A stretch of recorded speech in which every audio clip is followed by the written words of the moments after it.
Work is this romantic notion. It stands on its own 2 feet as a romantic notion, regardless of whether one achieves something or not. So long as he has worked hard, he is given respect, he is given regard, he is given the seal of approval by society.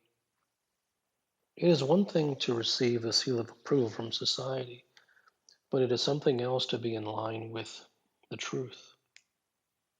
At the end of the day, whether one is involved in a competition or whether one is involved in any game or business or whatever it may be, how hard one worked is not one of the things that one is judged upon, whatever it may be. However, in the court of public opinion, it is considered one of the central factors of judgment. In fact, one uses hard work as a scapegoat. One logs the number of hours, one counts the amount of perspiration, all of these things. This has become a normal human behavior. Hard work has long ago entered the bloodstream of the human being. It is in the water. What is the truth? The truth is, at the end of the day, it is all about results. At the end of the day, it's all that matters. For the individual who is sincere, for the individual who is serious, the one who genuinely wants to achieve something, it is all about the result. It does not matter how hard he worked to get there. It has absolutely no relevance. Now, the insincere view things from the standpoint of black and white. This is the game they play. Therefore, if it is stated that hard work is a myth, then that does not matter. The insincere, the comment, and the scapegoat and the poster of the insincere will read, well, am I supposed to get results by lying on the couch? The insincere man can see nothing in the middle between, in this particular case, hard work or lying on the couch. Therefore, if you say that hard work is a myth, the insincere person who wishes to play games, uh, he will automatically go to the other side and say, well, if it isn't hard work, then it must be lying on the couch.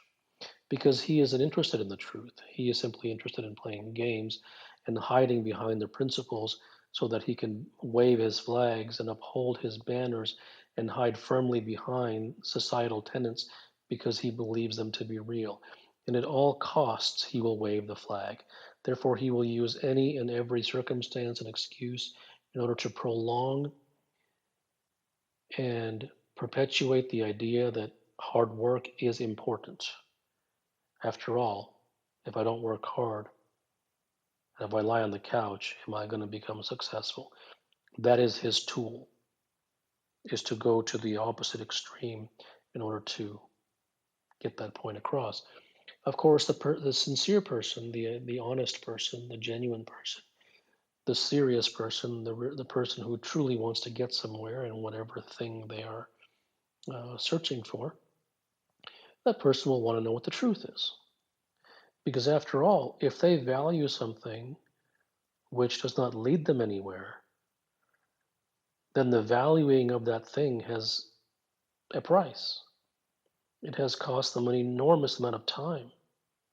And that's the greatest commodity because one can never recreate time. One can make more money, but one cannot recreate time. One cannot get more time. Therefore, the serious person is always interested in how to stop wasting time, and the serious person will pay millions upon millions in order to stop wasting time because he knows that the millions can be replenished. But not a single minute of his life, not a single second of his life can be replenished. Therefore, time is unforgiving. Time is uncompromising. Money is fluid. Money is fluid, and money can be in flux. Time is never in flux. Time goes one way, it goes out and never comes back in. Therefore, if one is seeking to achieve something, at the end of the day, all that matters is whether they achieved it or not. There is no consolation prize as to how hard they worked. That is instituted because the person understands that he or she lives in a society in which there is a badge given to a hard worker, regardless of whether he achieved anything or not. And it isn't a good or a bad thing to achieve something. It isn't a good or a bad thing to work hard. There's no judgment placed upon these things. It only matters if one achieves their goal for the serious individual, for the sincere individual, for the individual who genuinely wants to get somewhere in whatever field, whether it is in life or whether it's in business or sport or art or whatever it may be for them, that it really means something to get there. Because if they don't get there but they worked hard, the serious person won't care. That's a failure. And while failure isn't a judgment, there's no negativity behind that. It is simply a fact that the person did not get what they truly wanted.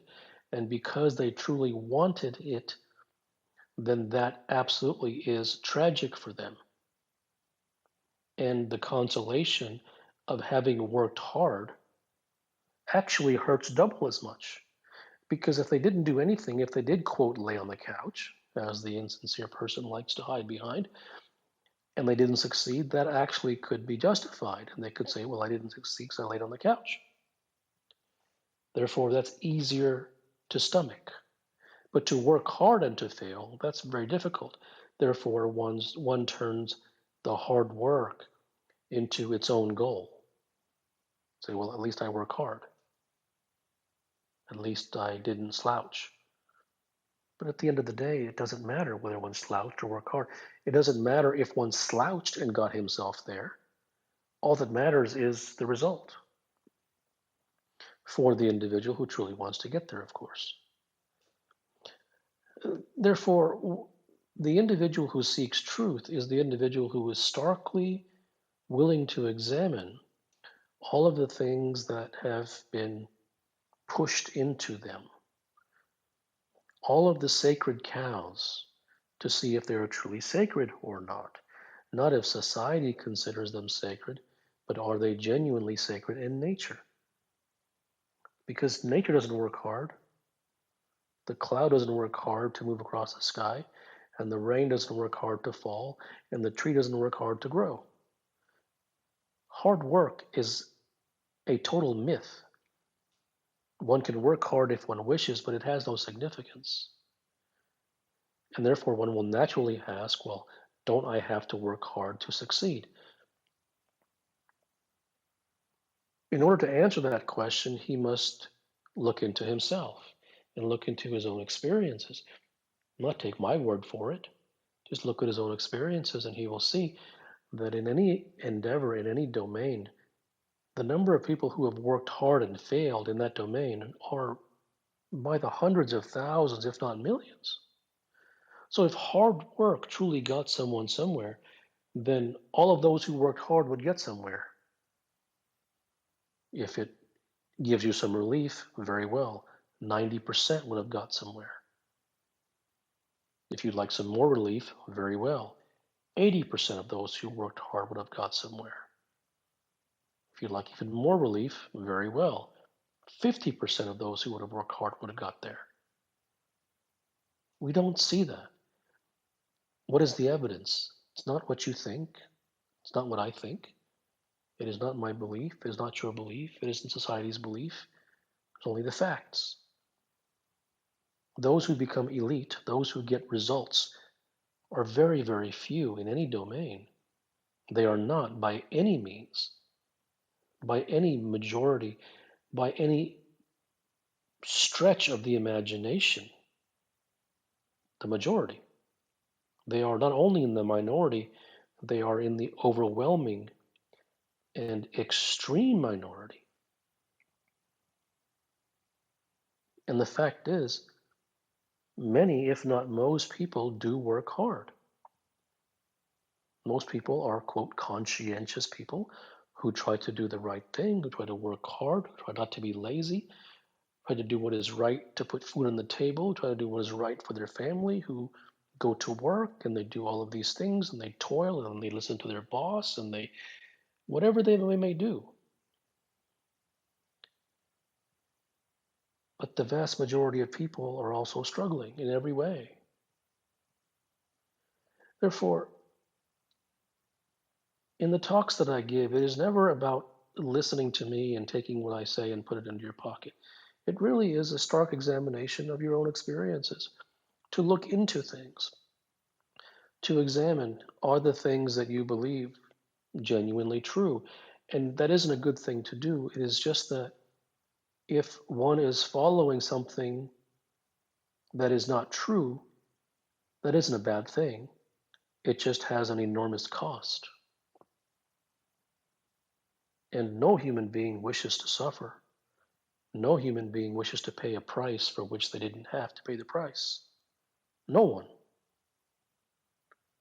Therefore, if one realizes that to follow the path of something that is not true is going to cost them in a major way, then it doesn't take a genius to understand that that is necessary for them, not because it's good, but because they don't want to suffer.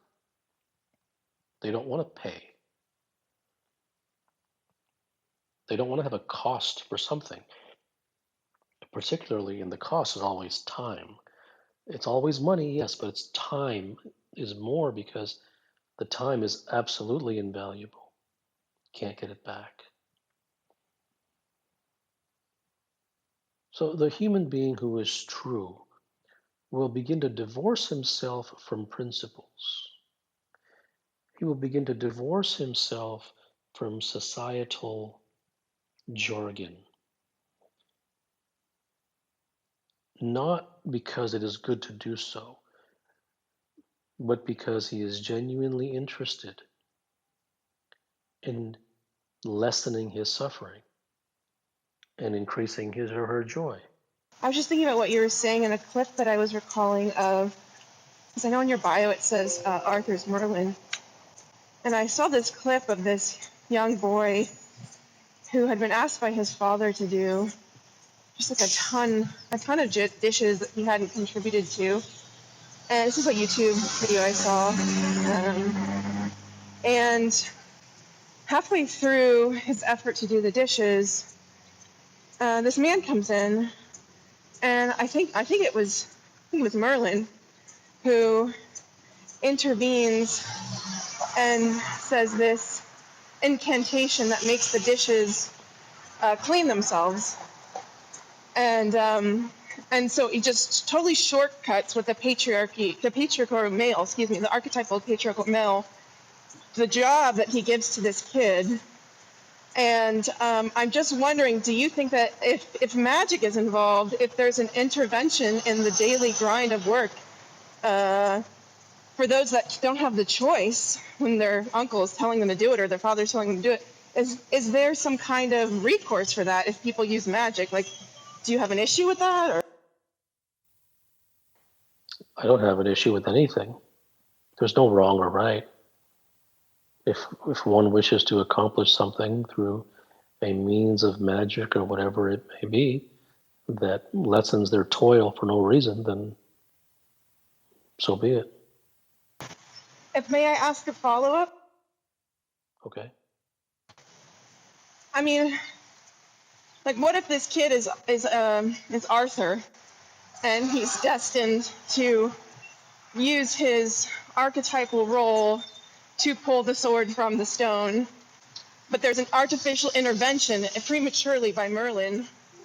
Is that fair to who Arthur could be, or is it like just like a helping hand from a friend? And also, I mean, like the talking owl. Can you explain that? No, I don't. I'm not here to talk about Arthur and Merlin. I, if you have a specific question about something tangible, um, I don't. I'm not. I'm not an expert on all the historical stories. I guess I think, I mean, for me, magic is tangible, but I understand if you don't recall that moment where you helped him with dishes. It's fine. I'll go back to the audience. Often we see wealth being created not as a result of people perhaps perfecting their craft necessarily. Is it possible to then experience truth without wealth being generated as a byproduct? Or how does one think through that aspect? Thank you. Well, I don't. I don't think that one has to master their craft. There's no rules on anything. Like nothing is good. If you wish to master your craft, you may master a craft that has that cannot that has no no one interested in it. Therefore, it will not create wealth. So wealth itself, there's a specific path to get it. There's no idealism. There's no, well, you shouldn't be wealthy because you didn't master your craft. Um, so I'm not sure I understand the question beyond that. Thank you.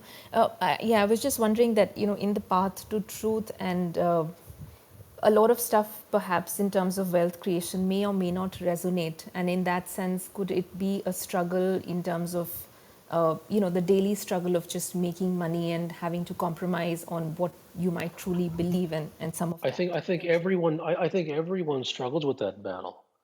I don't think anyone's really looking for truth, even though in some sense everyone is, but in an ultimate sense, but in a practical sense they are not. So I think everyone is wasting their time, not because they want to, but because they.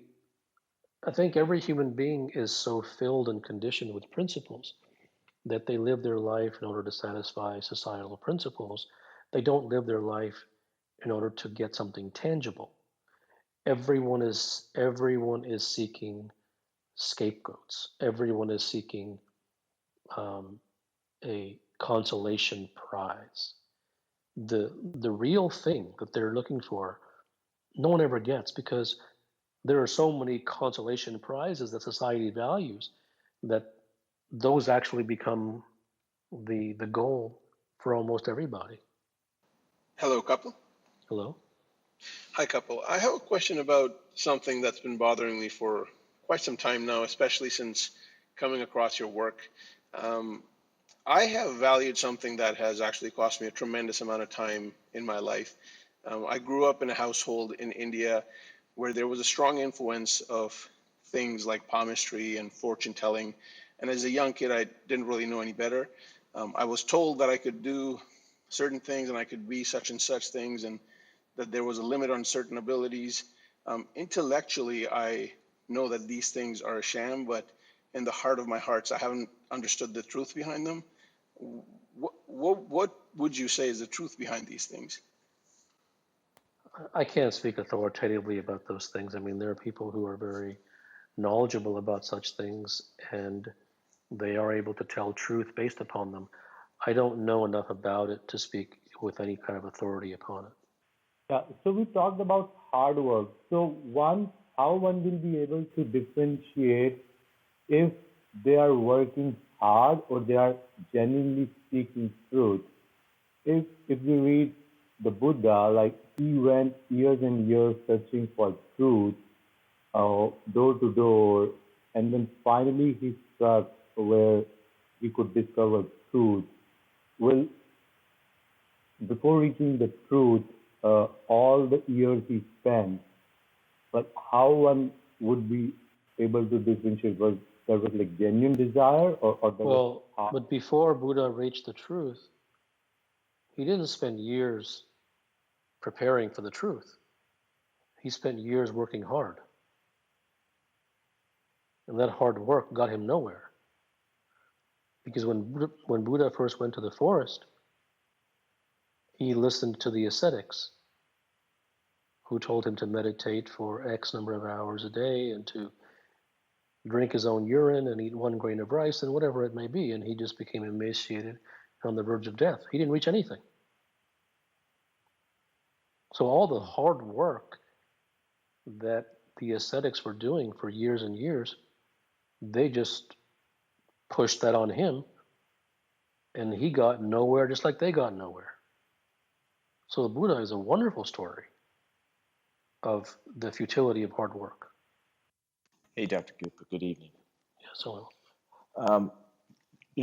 To master a craft, or just to get to get really good at it, or good at it, say golf, for instance, right? The best, they practice, and we kind of often describe that as putting in the work. And so I guess my question is practice work, or when does yeah, it's a good question. I've written quite a bit about practice. The thing, what you have to understand, the thing that you have to separate the truth from a scam. And it is believed that when you put in the work, that all that work that you put in was necessary. There is a belief. It is a because of the chronology of events and the temporal relation, the ostensible temporal relation between the so-called work and the achievement, that all the work that was done prior led to the achievement. That isn't true. The vast majority of work that is done by every athlete and businessman is worthless. The amount of work, the quote work that they did that actually led to the success was a very specific amount and a very specific nature and quality. The rest was all superfluous. Every professional athlete and every businessman and every leader, so-called leader, and every artist spends years and years doing the things that their culture says to do, and they just go in circles. So there is not a cumulative effect of all that work. There is absolutely an accumulation of skill that takes place from having done specific qualitative things that was directly responsible for the result that they may have achieved. But the image from the outside is that in total, all that they did was worthwhile and valuable, and that led to the success, and that simply isn't true.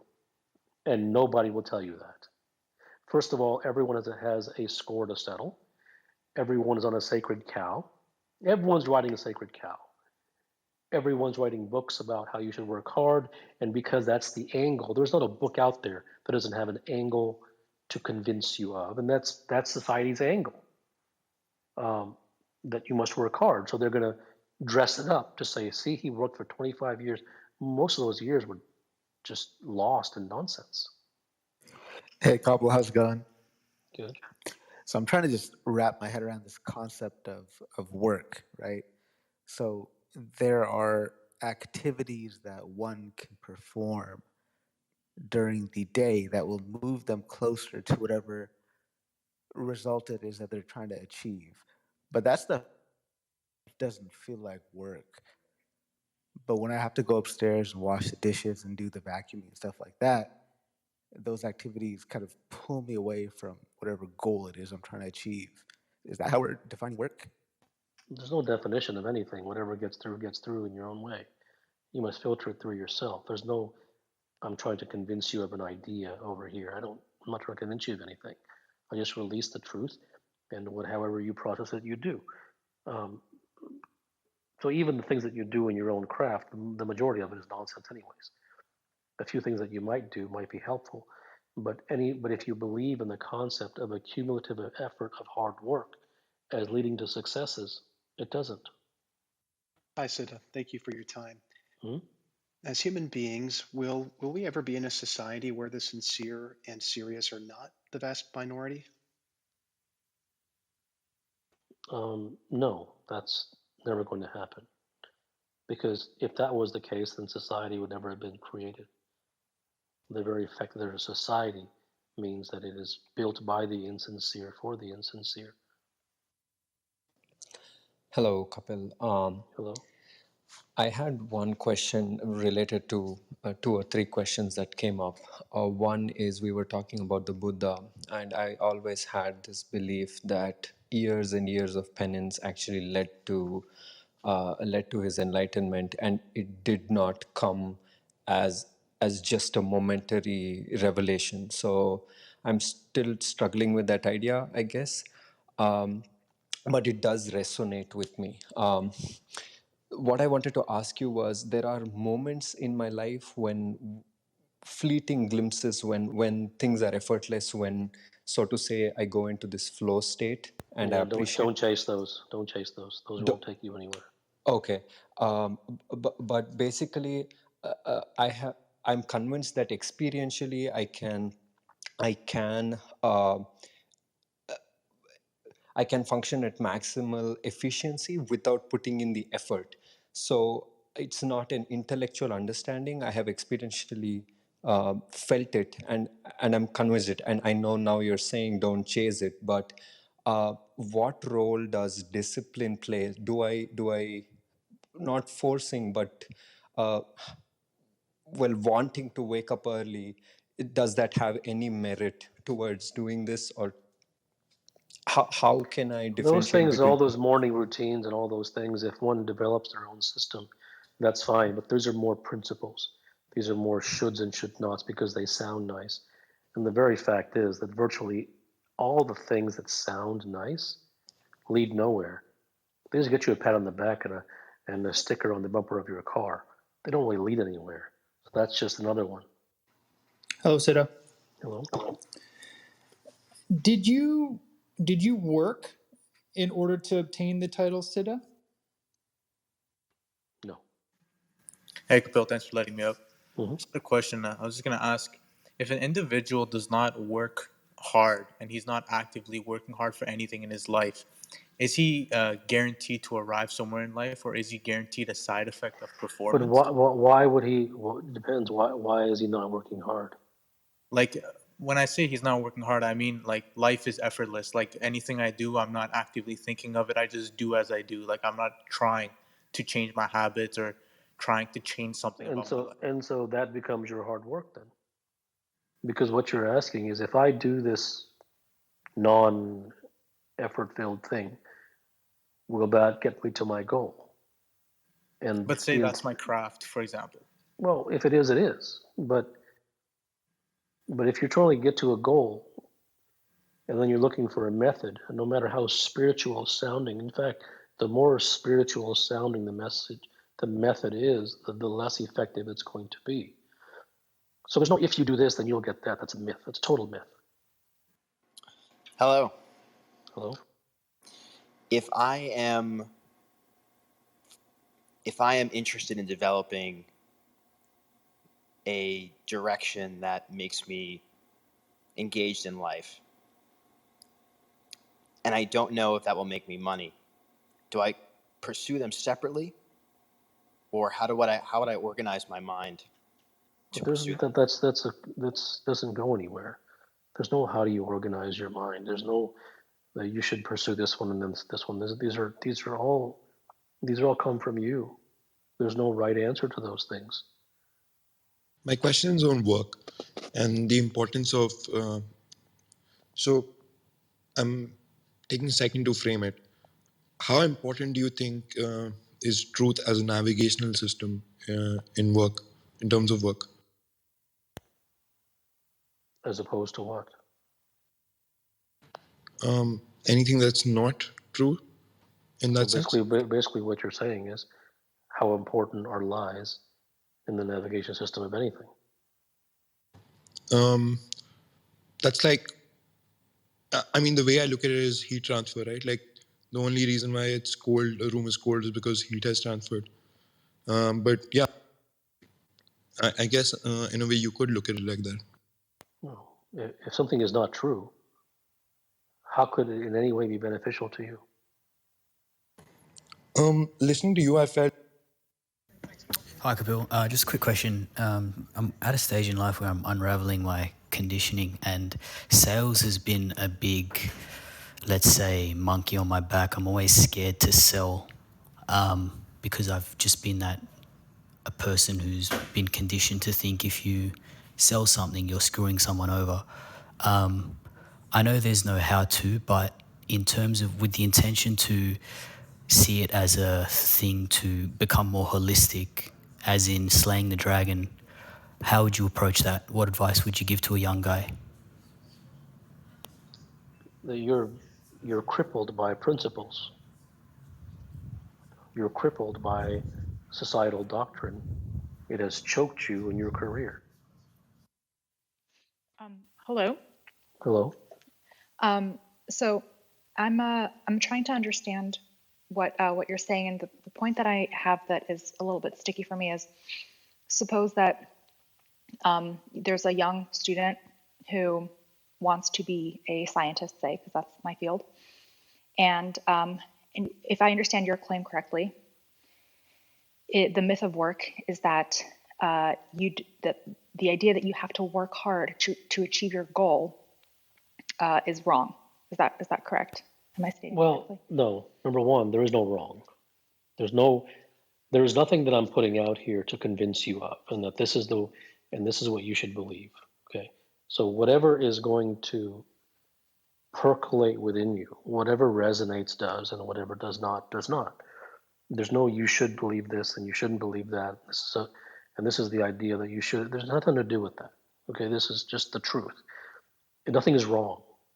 The point. Okay, by wrong I meant incorrect. Okay, well the incorrectness lies in the fact that if you work hard, you will succeed. That is incorrect.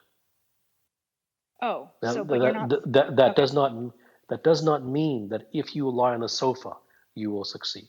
Does not mean that. Okay, it just means that hard work is absolutely irrelevant. That if you succeed, might you have done things that others would construe, and maybe even yourself, as hard work? Sure. But the person who is interested in succeeding never even looks at that. And quite honestly, there are many who succeed who do far less hard work than those who don't. Okay, so then if I'm sorry, go ahead. Go ahead.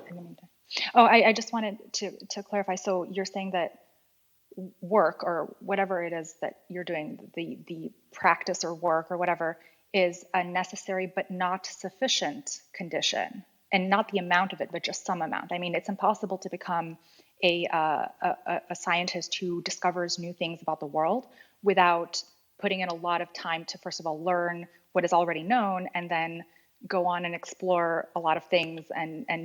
But the amount of time that they have put in will carry no relevance for them. But they can't do it with no time. They can't do it with no time. But they wouldn't be interested in doing it with no time. Their interest is totally in the result, with no badges of having worked hard. They view hard work, the sincere person, this serious individual who truly wants to get somewhere, views hard work as used second chewed bubble gum on the ground. Siddha. Yes. I am here, and I can breathe, I can feel, and I experience things. This is my answer. What is the question? You know, those philosophies don't work here. This is not a clever, you have something sincere to ask, you can. I do. Go ahead. If that was difficult, then I'll rephrase it. It wasn't difficult, it was irrelevant. As you say. I'm not interested in playing games. Nor am I. Okay. If you have a direct question, go ahead and ask it. Mm-hmm. The joy of what I do seems like work to others. And yet the hours go by, the sun rises and it sets again. And I am, as I go to bed at night, my mind is filled with things that I've done and things I'd like to do. Is this still work? I don't define what work is. I don't say this is work, and that's for you to define what that really means. It is about understanding, if one wishes to do so, the essence behind what I say, as opposed to turning it into some definitional thing and saying, well, is this that or is that that? You are smart enough to know what I'm trying to say. Not that you should imbibe it in any way. It is about looking at the essence, not looking at the word and saying, will that apply to what I am doing or not? Hello, doctor. Hello? So my question was related to, I think, one of the podcasts you've done, I think quite a while ago, with Naval about hard work, and you said hard work and all the things that society tries to chase, like hard work and routine and discipline and like all of these nonsense, they have to come as a side effect with devotion and when one has no other choice. I'm just curious if you could just expand a little bit more on that. Like, what do you really mean by devotion and that as a side effect that naturally has to come with it, and one doesn't necessarily have to actively go for it, but it comes for or So it seems through. like you already understand. What did you not understand? Well, I just wanted to understand, like, how can one know if one is truly sincere or devoted, or if the thing that one is trying to do is just another pleasure chase or like addiction, Well, or that one. if you are worried about whether you're sincere or not, that itself is a chase. Hi, Kapil. Hello? So if I heard it correctly, it said time cannot be recreated. So the sincere person must be acutely aware of it. So does that such a person optimize, for lack of a better word, the process of examining all the sacred cows? If they choose to, I mean, if one is sincere, the result matters more to them than any kind of quote work.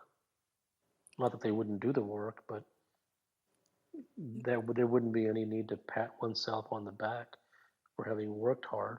Not that that's a bad or a good thing. It's just irrelevant. Right. What about the fact that they spend a lot of time working through the, all the sacred cows, and wouldn't they want to kind of cut short the process? Well, if they were to cut short of anything, the cutting short would be to eliminate the beliefs that they have that they inculcated from society that aren't true. So, regarding work, would it be apt to say that attributing the same amount of relevance to hard work as luck is apt? Because in that, like, we don't really account for luck when we're working towards outcomes, but they just take their own natural course. But people don't pursue luck, they pursue hard work intentionally. If luck comes, it comes, or if it doesn't come, it doesn't come. But no one pursues the luck. But the hard work, they do get a badge for that. Hello. Hi, Siddha. Hello? My question is, uh, in some of your previous work, you had mentioned there is no right path. Isn't trying to imbibe that right path an option for doing lesser hard work? I No, mean, I'm that's trying to not understand. that's not right. That's not right. It's if one can achieve the same result by doing less work, that's effective, that's efficient. But if one chooses to do triple the amount of work and get even less, that's not wrong. There's no wrong. And what is the role of, I mean, if someone has gone through the same path and you saw that they have achieved it in an optimal time and you're trying to recreate, which is in a way kind of a prescription, or Yeah, in the it is social absolutely a terms, prescription, they and that do doesn't a work. society. Recreating what someone else does is a myth. It doesn't work. Hi there. Thanks for having me. Mhm. Do you distinguish between hard work and practice? And if they're the same, would you say that practice is a myth? Yes. I want to ask you how we can understand the difference to be devoted to express his craft and being chasing the output of his craft?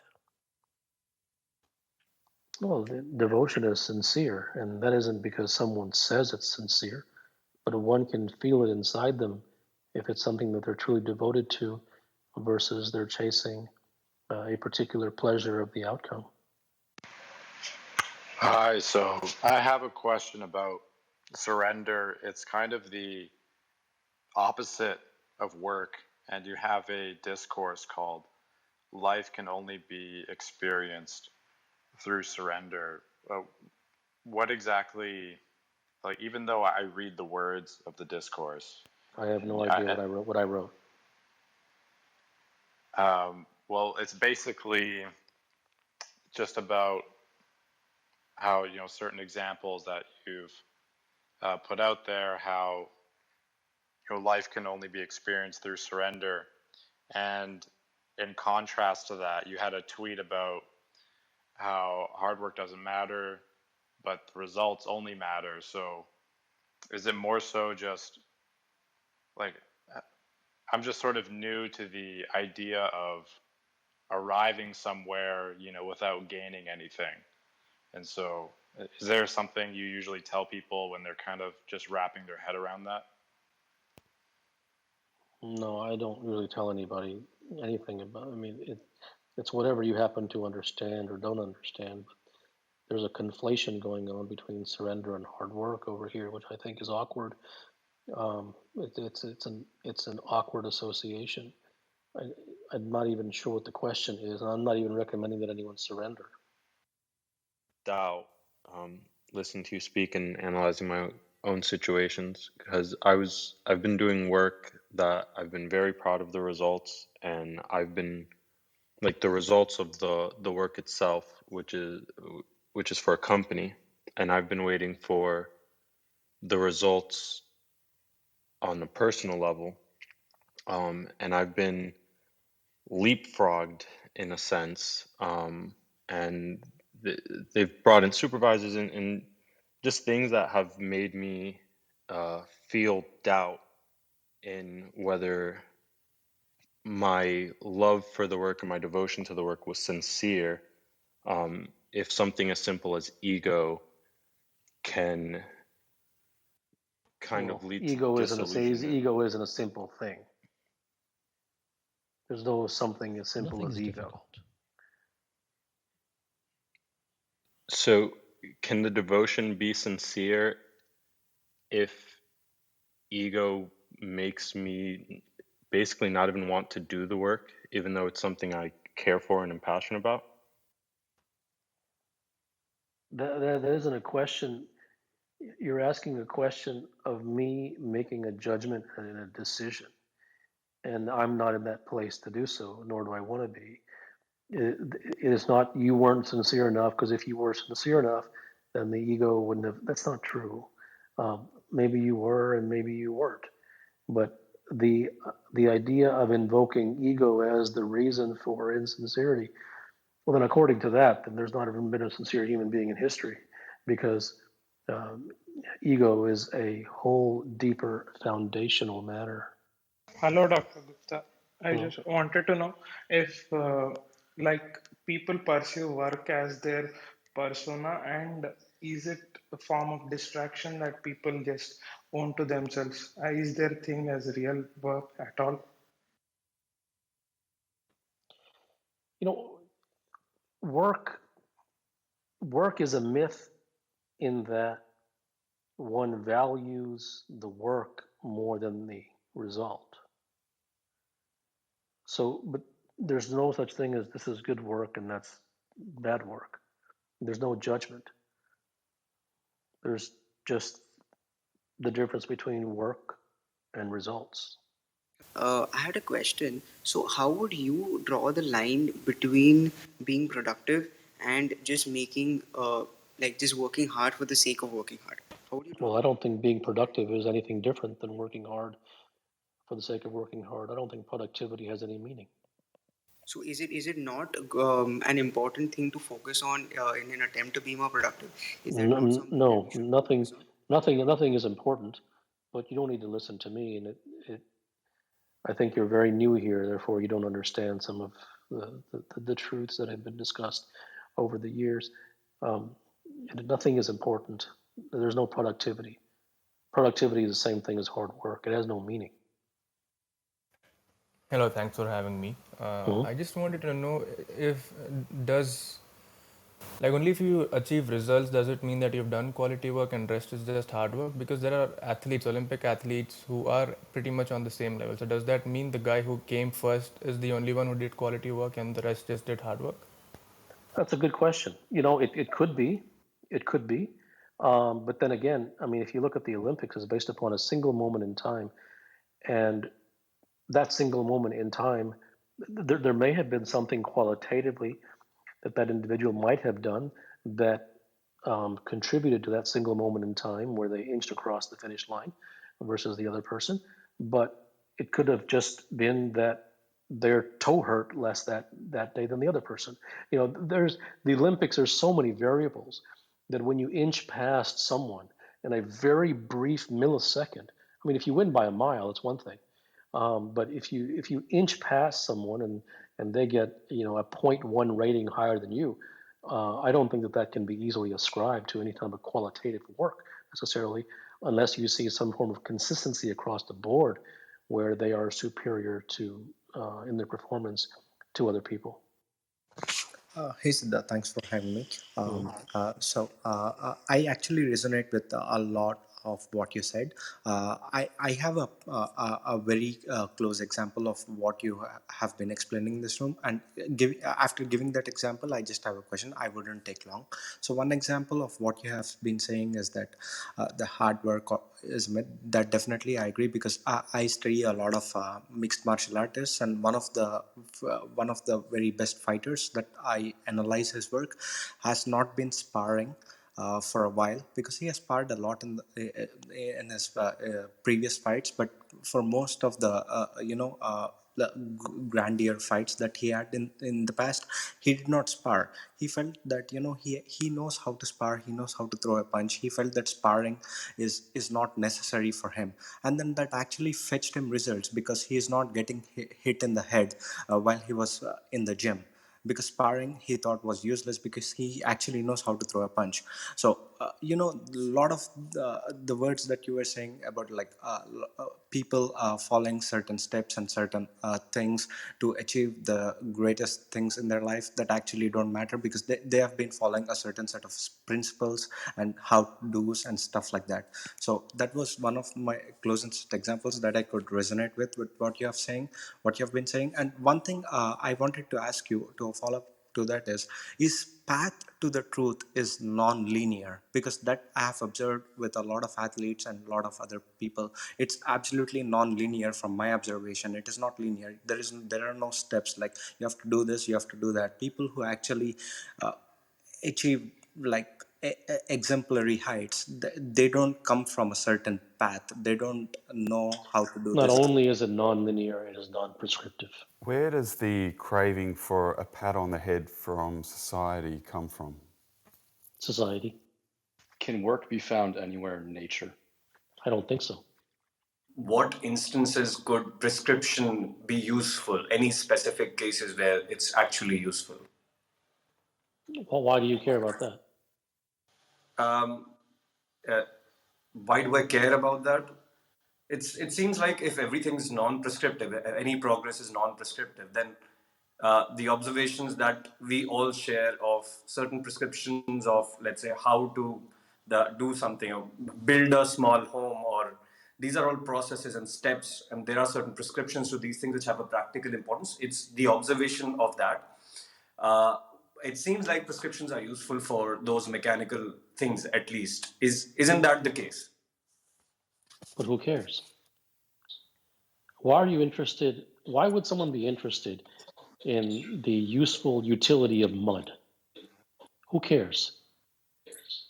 Yes, you can use prescriptions for mechanical things, turning a computer on, opening a doorknob, hammering a nail, whatever it may be, Yeah. but who cares? Why would you waste even a second of your life on that instead of spending your life on to see how is it that prescriptions is ruining my life and is taking me away from what I truly want? You just wasted 4 seconds of your life and mine. Let's say humans are the only ones who have been working hard and the rest of the nature is not, but humans are part of the nature, and probably that is why we have progressed or made new inventions. So there are some pros. Would you say that, or that is not the case? This is just another same vein as the last question. Who cares? I don't understand the mentality behind trying to justify something meager. It must be clearly understood that to bring up questions that relate to, well, isn't this work and isn't work good over here and isn't it good to have a prescription over here? There's nothing wrong. If you believe that, that's fine. If that's the path that you want to take, there's no wrong or right. But I have no interest in discussing things that are ineffective and find ways to employ them and justify them for those tiny little irrelevant things for which they may be effective. Hello. Thank you for this conversation. So something that's being revealed to me is work is a myth, and something that's been opening up, but I'm still, I guess, clarifying is that then is progress also a myth? Yes. Regarding work and the question that was just asked about progress, can you speak to the 7 Hermetic principles and how it may relate? I have no idea what you're talking about. Hey, Kapil. Hello. Hey, if I want to achieve or get these results in 6 months, what would normally take, let's say, 10 years in my field of work. So I've done some examination, and what I realized is that I have to be extremely almost surgical and kind of very narrow in my approach to certain things. Again, I work in business. So my question to you is, have you seen this kind of? I mean, I almost feel like I have to basically eliminate 99 things and do one thing, and then move on to the next one. It has worked for me. I wouldn't say been able to get that kind of result. Like, it's definitely been accelerated, but I was just curious to hear your perspective on this. Well, if you have a specific question, you can ask it. Perspective is too broad. Okay, cool. Thanks. You've worked with athletes and CEOs. Fear is a large component in decisions people make, especially people, whether they are athletes or making decisions for entire companies. So how do you speak to fear to them? How do you coach fear? I don't coach fear. I don't How coach do someone you? anything. Okay. Well, what is your understanding of fear and how it relates to human nature and decisions we make? You ask two open-ended questions. You're not. You're asking a question that will not do anything for anyone. It is, unless you come with a specific question that is like at the juncture of something or at the crossroads of something, a broad sweeping question, it doesn't really go anywhere. I could say X, Y, and Z, and that's not going to do anything for you. It's irrelevant. It's just academic. Okay, so I'll ask something. I'll ask it in the context of it personal to you. So if there's something in your life, in your personal life, where there may be a fear-based decision. Let me ask you, why are you asking? Why are you asking this question? I'm asking to get your opinion. Why? I've read Why your do you bio. care? Why do you care? What relevance is this to your immediate life? I like to learn from other people. I teach fear management. I've been doing it my whole life. And if someone else who has interesting perspectives, I like to hear them. What's the purpose of you coming in here? There's not a single thing that I can tell you that would in any way satisfy a person who teaches fear management. Now, if what I told you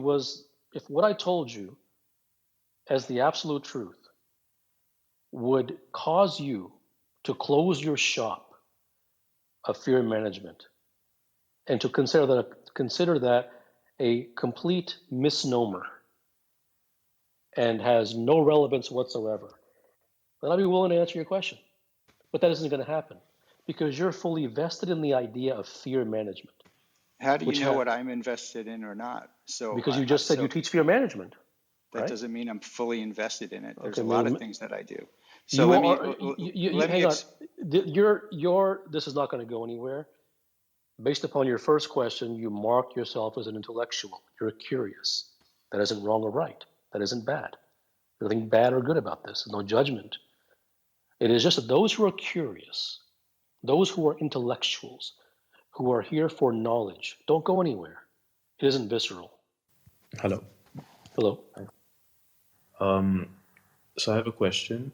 After realizing truth, what does one do if not work? Have you realized truth? I mean, I don't know. Well, when you know, then the question becomes relevant. If not, just window shopping. If the folks who are seeking knowledge aren't going to find it, then what are we here to learn? I was just wondering, is it imagination? No, it must first be understood that there's nothing wrong with anything. If one is curious and is seeking knowledge, there's nothing wrong with that. But truth is not knowledge. And truth does not need to be sought if you don't wish to seek it. But today's world is full of intellectuals who wish to fill their brain with accumulations of knowledge, which they can write about in books and talk about in classrooms and discuss at cocktail parties. That is not transformational. Therefore, it's not worth my time. I just was hoping you might be able to add an insight on something. I've observed in myself. Hi, Doctor. Thank you for having me, and apologies if you've already covered this. Sure. You mentioned that it's results that are important. And so right now I'm in a job where I'm achieving results, but I'm also thinking about looking for a different job that's more challenging.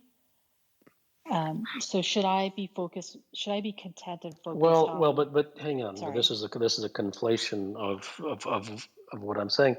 It is not that I'm telling you that you should view results as more important, and that if you are getting results, then you shouldn't go anywhere else.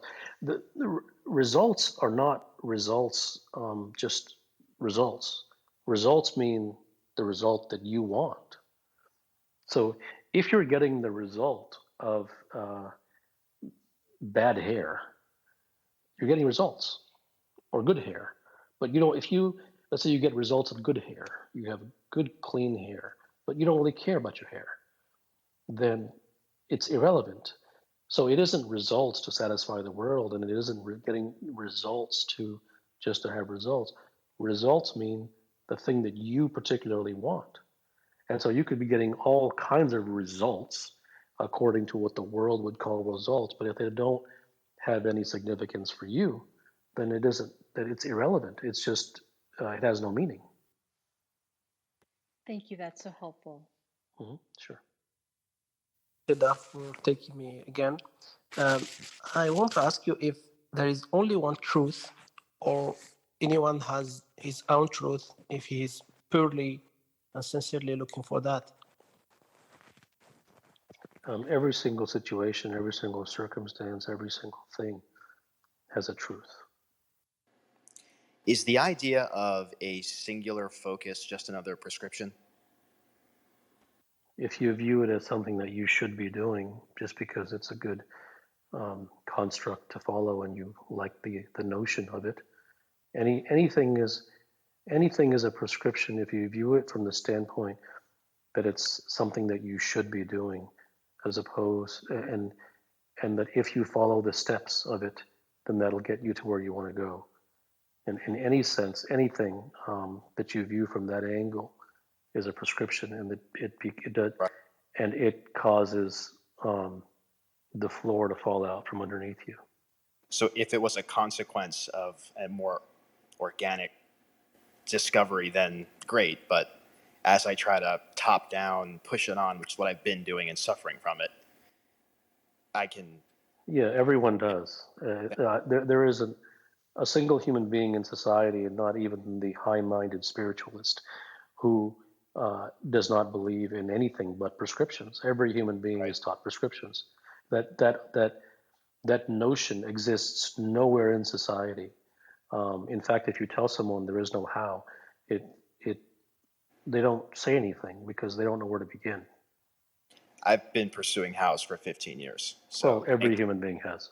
After stumbling upon truth, there's some old remnants, lingering old structures, and they impact my ability to give myself permission that it's okay to waste time. But there's an oscillation between, let's say, being okay in that point in time, and then kind of going back to the conventional, you There's wasted nothing that you time. can do to correct that. That's where you're going with this. So are you saying that after realizing truth, the oscillation is natural? It's okay? As one realizes truth, he realizes that truth is always in the direction that is away from what to do or how to do it. So in regards to that, is there a point where that will stop, in the sense that you've completely Well, optimized the truth, that you've actualized it? the very fact that you are trying to optimize or actualize is in itself a chase. You need to really, not that you should, but if you are seeking truth, you need to really abandon all of the intellectual jargon and conditioning that you have picked up from all the books that you have read. Previously, on things that I've worked on, I found that this sort of how other people think about status of different achievements was very far off. And I think, in fact, looking back at it, I should be grateful, because it convinced me that, what other people are able to perceive is immaterial. It's not truth. And so now there's an object that I wish to build, and within initially I thought this is a thing that could be very useful in the world. It could be this great achievement, blah blah blah. But there is a possibility where the object could exist but be entirely useless. And it made me think of a thing that you said about art, and an art piece that it's sort of it doesn't matter if anyone buys it. It's just it's for the thing to exist.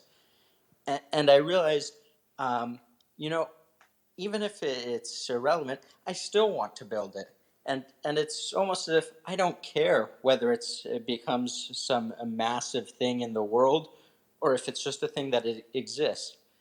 And with a single object, that is a thing that is finite. Um, and there's just that end to it, and it's that. And I'm thinking that anything that's a company, even if it's some great thing, it's like you said of work. Only a single person does any work. The company, it's an illusion. It's what other people think that it's this great thing. So, and it's also a thing that then is unending, of this idea of an industry. Well, an industry, it's not a well-defined thing. It's a number of different things. It's not atomic. So, is it correct that something that is unending, built with an institution of people, that sort of thing is not truth? Well, it is one's vision and and how that vision lives in the individual himself that is the truth, and the expression of that vision. The people who work there, and the what the company looks like to other people, and what its stature is, and how much money it makes. That isn't truth. It doesn't mean that it's wrong or right, but the truth lies in the devotion to the creation, not in the perception of the perception or the content or the infrastructure of how it turns out. If that devotion becomes to the point where it's thought of as something that continues with this idea of it needs to grow without bound, does that then just become a chase of pleasure of some sort? I think the more fundamental chase of pleasure is that you shouldn't be chasing pleasure. I think that's where you're stuck. You're trying to live up to the ideal of what is sincere and what is not. And that becomes a chase in itself. One of the things I've been able to notice is that certain thoughts and certain voices in my head have been able to treat as imposters.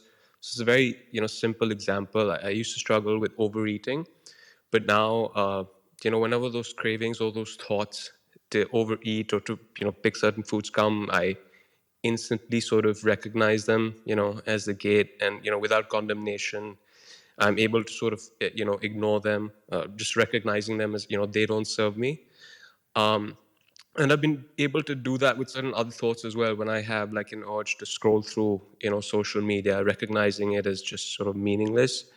But then sort of there are other thoughts that I haven't been able to successfully distance myself from, such as self-doubt. And so for like my question is that I have a GMAT exam coming up, and I've quote unquote like worked very hard for it, but I still feel some amount of anxiety, perhaps because I've attached too much importance to the results of the exam, because it will determine which college, which graduate program that I get into.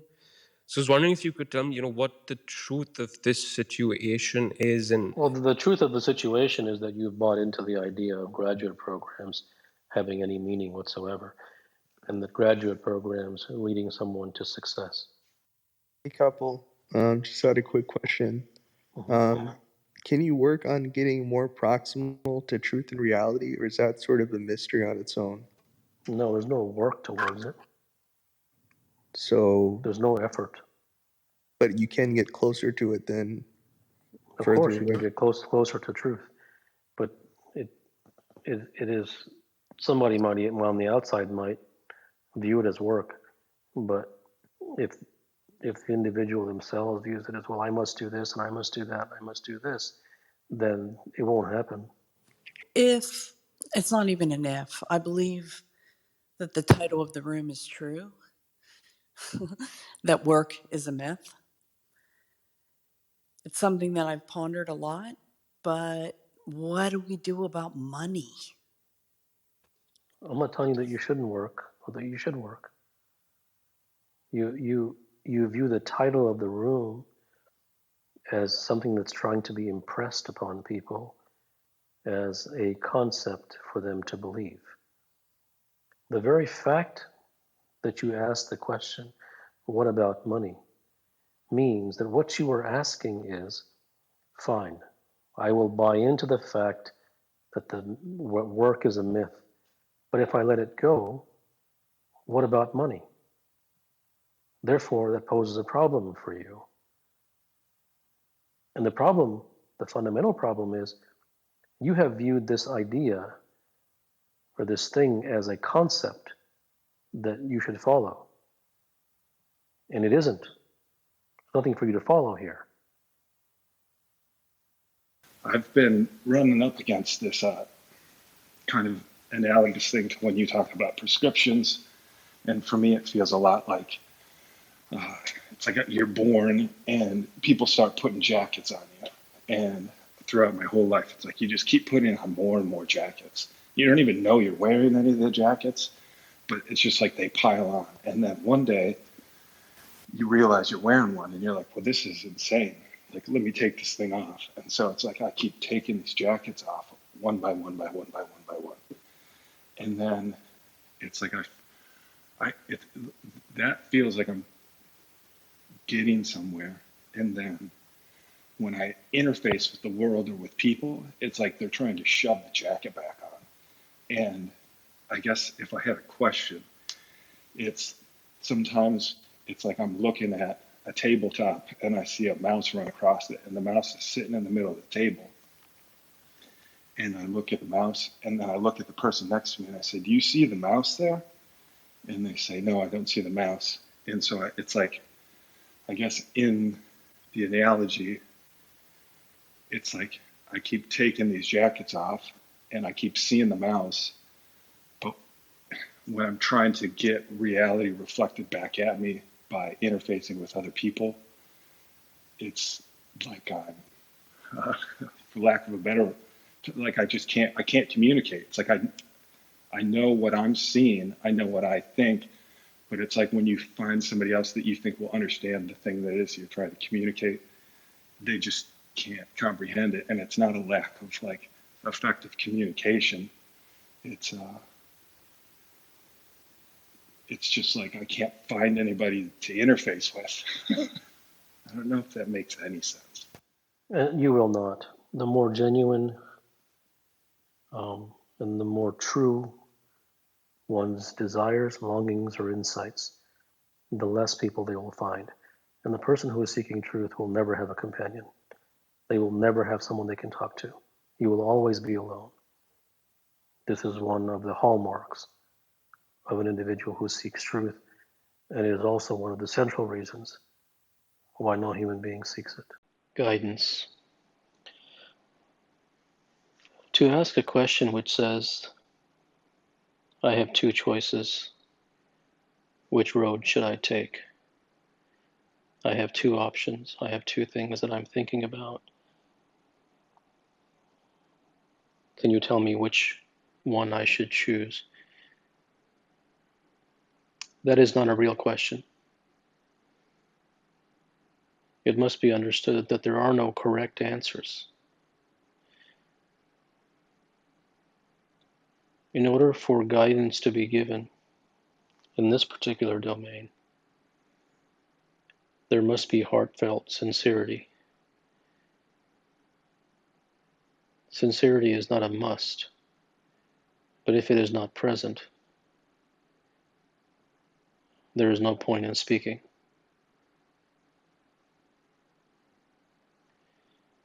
General questions about how do you calm the mind, how do I do this, anything that is prescriptive is not sincere. Therefore, there can be no guidance.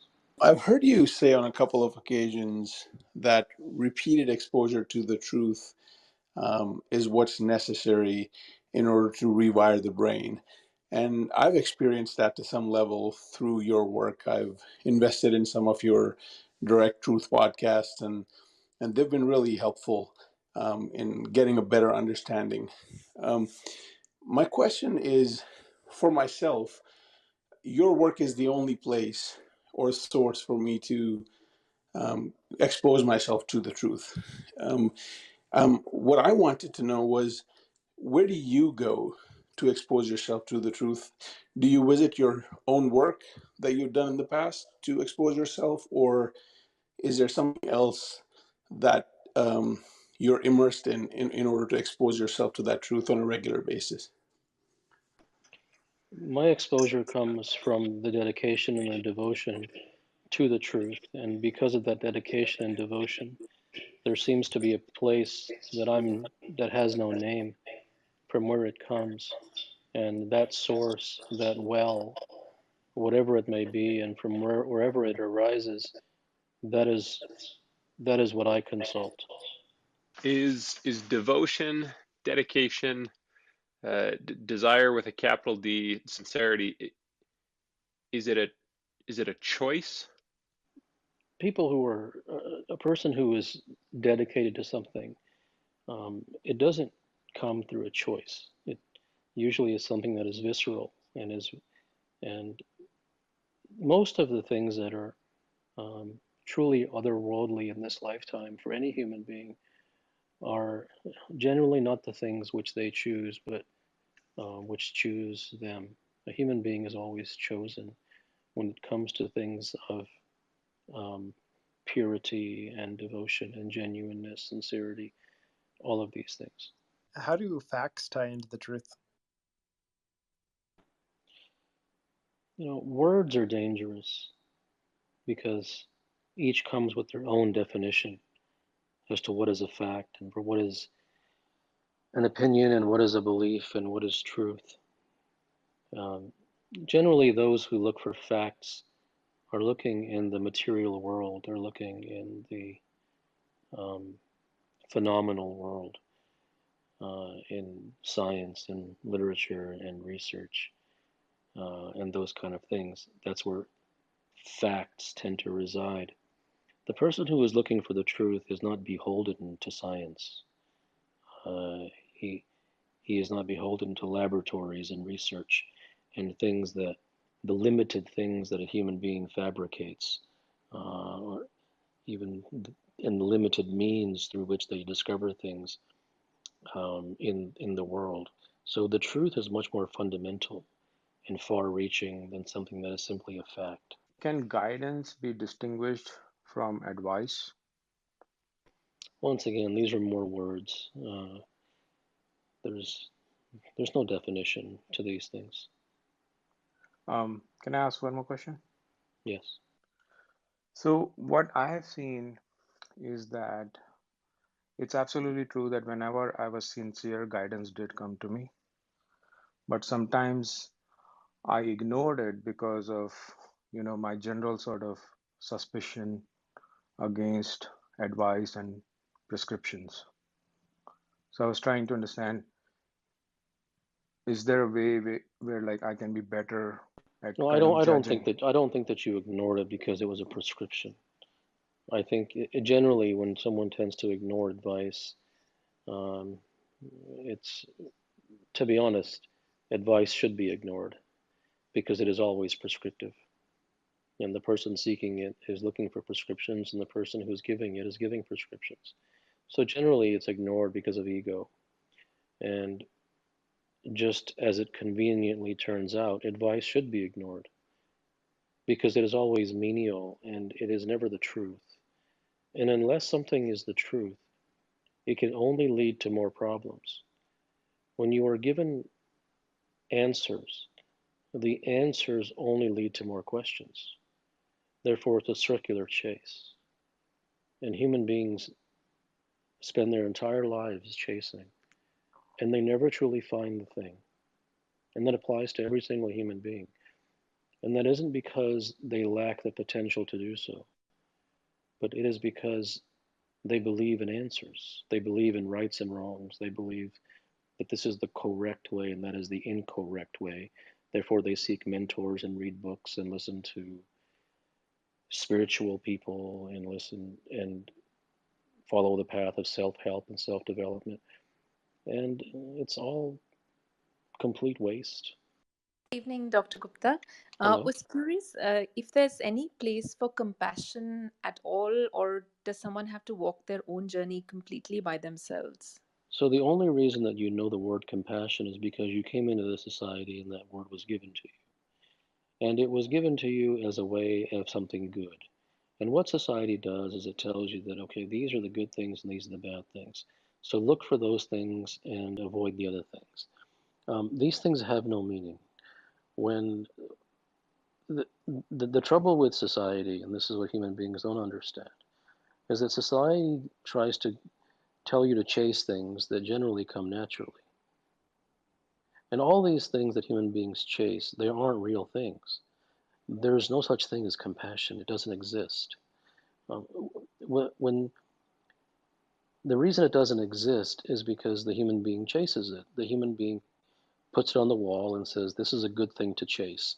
I should become that. And then they turn it into a judgment and say, well, I have not been that. I need to become more of that. And all of a sudden, they look at their life and they see, when they examine the clock and they examine the calendar and they notice that 75 years have gone by and they're still chasing the words. A person who chases compassion will never be compassionate enough. A person who chases love and goodness will never be loving or good enough. Whenever a human being lives and worships at the altar of words and concepts, they are signing a contract for failure. Is the truth subjective?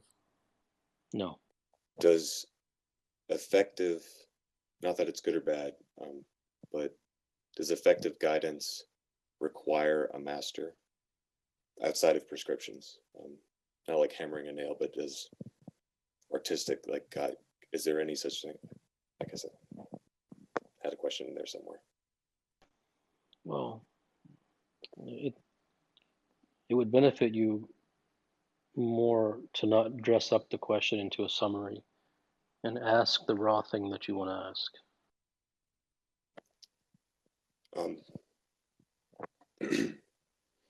Does effective guidance have to come from a master? Like, do I need? So there's a reason that you're asking that question. So does effect? Why are you asking that question? That's a great question. I might come back. It didn't just come from nowhere. Right. I guess it comes from you in this moment and having not that you know, but having being able to talk to you and stuff. It feels like you have guidance for me, even from asking the question about this. Like you're the master in this situation. That's where the question comes from. I think the masterfulness really lies in the nature and the quality and the depth of the sincerity. I appreciate guidance cannot come from prescriptions, and all that is unfortunately available in society, in the world, in any corner of the world and in any domain, is prescriptions. And in fact, so much so that to suggest anything other than that would be ludicrous, because it's kind of like going to the ocean and denying water. That is all that people have been subject to, and that is all that human beings know. Therefore, guidance cannot come from the world. Guidance cannot come from society, precisely because it is all founded upon something that is not real. And if something is not real, then anything that arises from that foundation is sheathed in unreality. Right. Would my questions be more sincere if I was more sincere, if that makes sense? I know it's a weird question, but does the sincere person have better questions, like more to the point ones, like ones that, you know? Sincerity tends to mature over time, the more that one is exposed systematically to truth. And so it isn't about chasing sincerity. If the person has the DNA for the truth, to seek the truth, and the more they expose themselves to the truth, the nature of their questions begin to change, because the orientation of their interiority begins to change, and cosmetics, and it tends to move more towards the fundamental nature of things. I feel a gravitational pull to play societal games. And I feel like I can see a lot of falsehood. But it feels like I have to partake on some level to just, I don't know, get by living in a city. How do I maintain sincerity? How do I? Well, there's no requirement to leave society and to move into a cave. One certainly may if they wish, but there's no requirement to do so. It is not either or. So the sincerity does not live in society. The sincerity lives within a particular human being. Therefore, living in a society does not preclude one from seeking the truth. In fact, living in a society so easily reveals the falsehoods that in some ways it makes it easier to see truth, so long as one understands through some degree of rigorous understanding and some degree of exposure to truth on a systematic and continual basis, that all that he sees in the outside world is false. It is entirely false. And that is not an easy thing to see, because it is natural for the human being to believe that, yes, while I see this is false and that is false, how can everything be false? That just cannot be. And that one thought, that one belief, as logical as it may sound, keeps the human being on the hook forever. Whenever I inquire, who am I understand maybe at an intellectual level, It's not going to work. It's not going to work. If X person says, "Well, I did it and it worked for me and I transformed," so be it. But you can ask that question all you want, and it's just going to get you to intellectualness. It's all it's going to do. And so I think that's what human beings have to understand. They don't have to force the understanding upon themselves, because that doesn't work. But through some form or fashion, in some way, at some time in their life, the realization has to dawn that all these things, and even what you're saying now, you got from a book, all these things, that who am I and spirituality and self-help, and uh, they seem to be sacred cows, but they're complete falsehoods.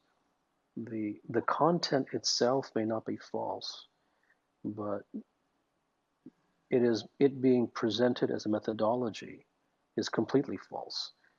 One could say, get into the present. No, that isn't false, but go ahead and try. So to actually say that is, it is simply an unserious person who would say that. And so you have to understand that people just like to talk, do this and do that, and things that sound nice, but no one ever realized, like, genuinely achieves or has a complete realization of the very things that they high-mindedly speak about in these spiritual books. No one's enlightened. They just talk nonsense and rubbish. It just sounds nice and it's flowery, and you can put it on Instagram and you can put it on the board and on bumper stickers, but you can ask these things till the cows come home, and at the end of the day, one must examine the evidence for themselves. Are there Buddhas walking around, despite the fact that the Four Noble Truths have been on the shelves for thousands of years? These things don't work, and human beings are continually moving towards them as if they do, and every single one of them fails. So, if I can ask another question just real quick, that in itself, like understanding that in itself, that it's such a subtle prescription that I'm doing, that my sincerity is basically not authentic. Well, it isn't that subtle. I mean, it isn't that subtle to do a spiritual prescription. To ask yourself, who am I? Okay, you go ahead. I mean, once again, never believe me. Go ahead and do it. Say, I'm going to do this for 6 months, or a week, or one day. See where it gets you. Is one of the truths that we are fundamentally always alone? We suffer alone. Yes, Thank yes, you. that's a good question, and it is absolutely correct. But I want financial freedom. But at the same, I know, but at the same time, I'm comfortable right now at my spot. That's the reason I don't have financial freedom. But at the same time, like, there's nothing that you really can't do nothing about it. But at the same time, I really want it, but I don't know. But that's where I kind of get stuck. But I want to get understanding of certain type of questions. Well, generally, people, when they want, they don't find themselves pursuing it, it's because it would be nice to have, and the desire is not visceral. That's why these things happen. Are you free? It is impossible to answer that question, because the vessel that you ask to put water in has holes in it. Therefore, you don't have a clear understanding of what freedom is. Therefore, the language with which I answer the question, though it may be English. Is it possible to sincerely seek guidance without masking a desire for an actual ask for prescription? Well, I think it's important to understand, and it would be perhaps some degree of relief to understand for some that there should not be any shame in the fact that all that one has in their arsenal is to ask for prescriptions.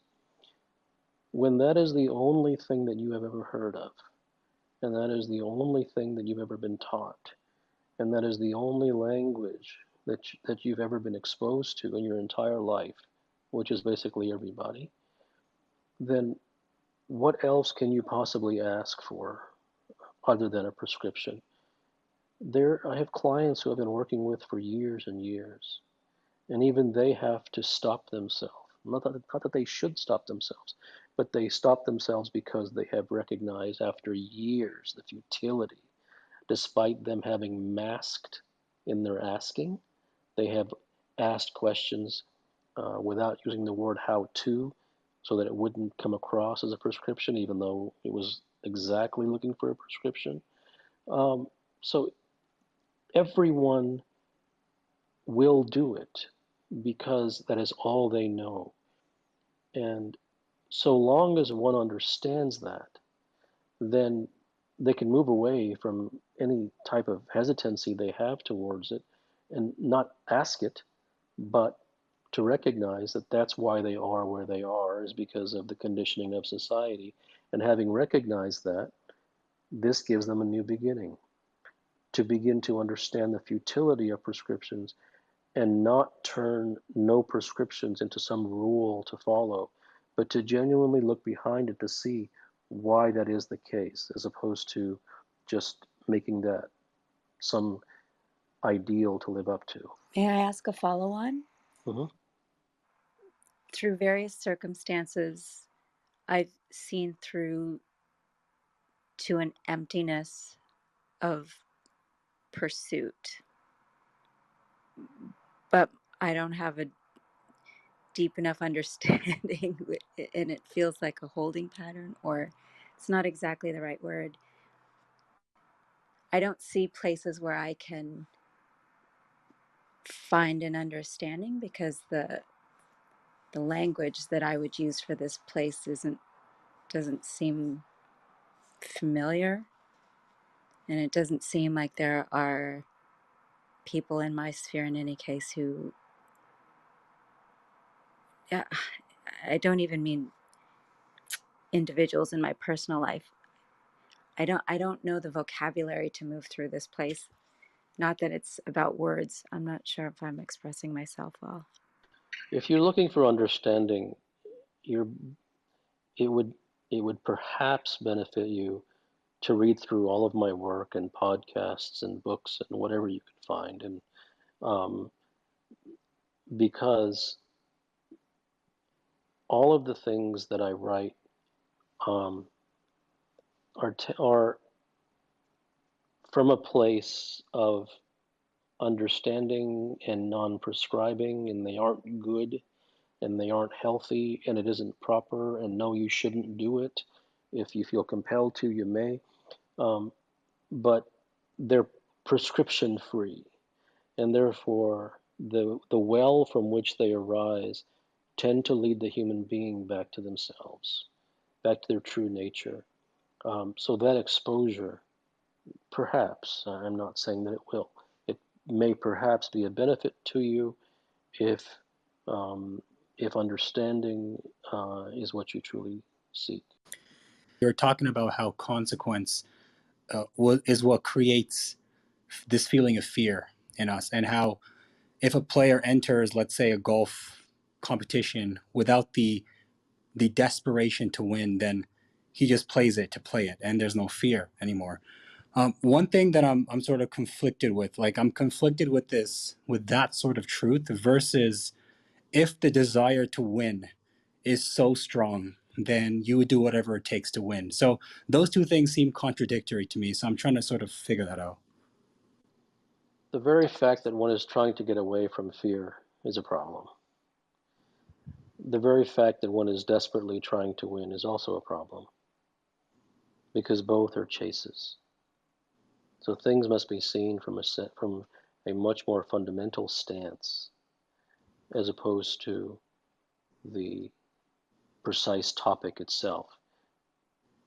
Look more fundamentally and understand that the things that you're talking about are just details. Fundamentally, they're chases. And it absolutely doesn't mean that you can't win and you can't be free of fear. But if you chase those things, then it does mean that those things will either elude you, or even if you manage to grasp them, they will not last. So I've noticed that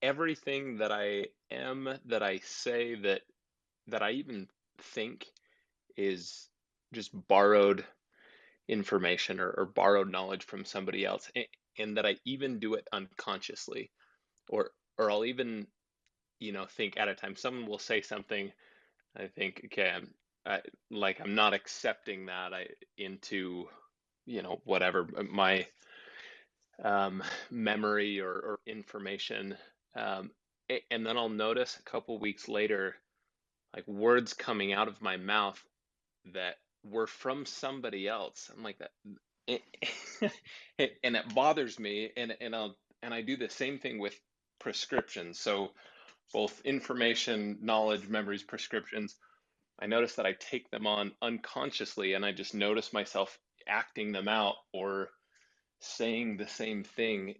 Is it possible to hear and to see others or society or things without absorbing them into? You become whatever you expose yourself to. If you expose yourself to society and you imbibe society and you value society, then you will become society. If you expose yourself to truth and you imbibe truth and you value truth, then you will move in the direction of truth. Do I hold the truth? You are able to access the truth, yes. But as the person who you believe yourself to be, given the years upon years upon years upon decades of conditioning and priming and tenderizing that society has put, the car wash that society has put you through, you are not able at this time to access truth in any form. The moment that you try to, your mind will go in the direction of science. Your mind will go in the direction of books and self-help and quotes and spirituality. And it will not help itself. It will not be able to help itself, because that is the only world you know. And it will take you years just to get out of that miasma. So the answer to your question is theoretically and potentially, yes. Practically and immediately, no. You mentioned that earlier, that that like what the human being is devoted for, he's kind of chosen for that. Like in my personal case, I've kind of taken the societal route to find what I'm devoted towards, like in terms of my career path or whatever, and it hasn't really worked that well for me. Is it possible for someone to connect to like what they're truly devoted towards, like seek guidance for that? Well, not if they ask, what should I do? Or what should I pursue? Or what path or what profession should I go down? Nobody can tell you that. I Yeah, mean, that, you have, this is not a guidance counselor type of thing. yeah, I mean, those things have no meaning. no, for sure, because that's basically the route I'm trying to shed. Like I've shed in the sense that like I would read into the societal means of like taking a psychology test or to figure out like a Myers-Briggs to see what I'm good for. And I Yeah, that's all stupidity. yeah, Yeah, all of those things, yeah, all of those things they should all come with a warning label on the bottom, which states for entertainment purposes only. It's all nonsense. It's just a joke. Those are all characteristics. Those are all personality traits, and they have nothing to do with getting to the visceral um, nature of a particular human being and what he is genuinely desirous of. Um, there's no test that one can take, um, and that is why a human being must society proof himself if he wishes to look for the truth, if he wishes to not waste time in his life, if he wishes to truly reach his potential as a human being.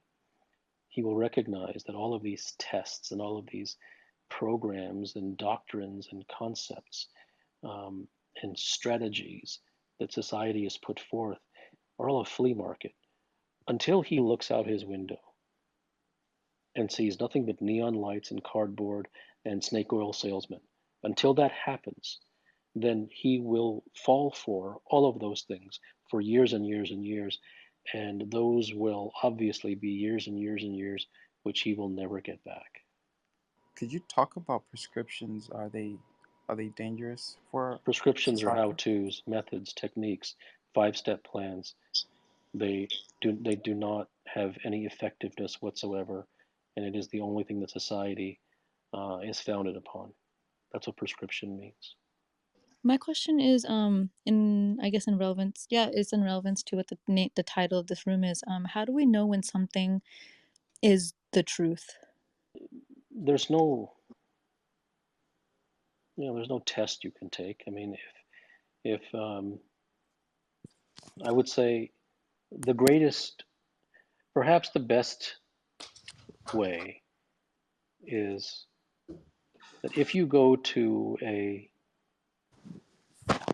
particular stream and you collect water from the stream and the water purifies you and you can tell and you can feel it, and then you go to a different stream and that water makes you sort of sick, um, and uh, then the place where you go which does something to you on a visceral level, be it radically changes the way in which you see things, not just for change purposes, but it opens up a world to you that inside of you gives you feelings that you've never had before in the direction of harmony, in the direction of um, sincerity, in the direction of purity.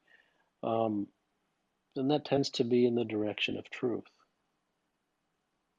So you have to examine your interiority to see what did this really, what effect did this have upon me? Because the truth, in all truth, is a is the most powerful force in the universe, and it tends to have a profound effect on human beings. And I think that's what one must monitor and use as their guide. The question I had was, well, first I want to give kind of a prequel to the question. A quote I recently heard was, the best advice is embodied, and it stayed with me because there was something about that quote that resonated as truth. And when I started meditating on the embodiment of truth, I've reached a lot of blocks. So I wanted to ask if you could explain what the embodiment of truth feels like, looks like for you personally. I would deeply appreciate that. Thank you. There's some things that are just very difficult to describe, and the words that people use and phrases people use, everyone has their own particular meaning of what those things are, and so they make it's very difficult to communicate through the bridge of words because words have an extreme limitation in their universality. across different people. So, you, it's difficult for you to bring a word and then me jump on the word and say, well, this is what that means. Um, there is what I call devotion, and if a human being is devoted to the truth, then it is not an intellectual affair. It is something deep and visceral within them, that they can't help but to constantly look for the truth in whatever situation they're in, as opposed to trying to find the answer or the correct thing to do or the proper thing or the right thing or whatever the books and the business books say. Those things tend to have no meaning for them.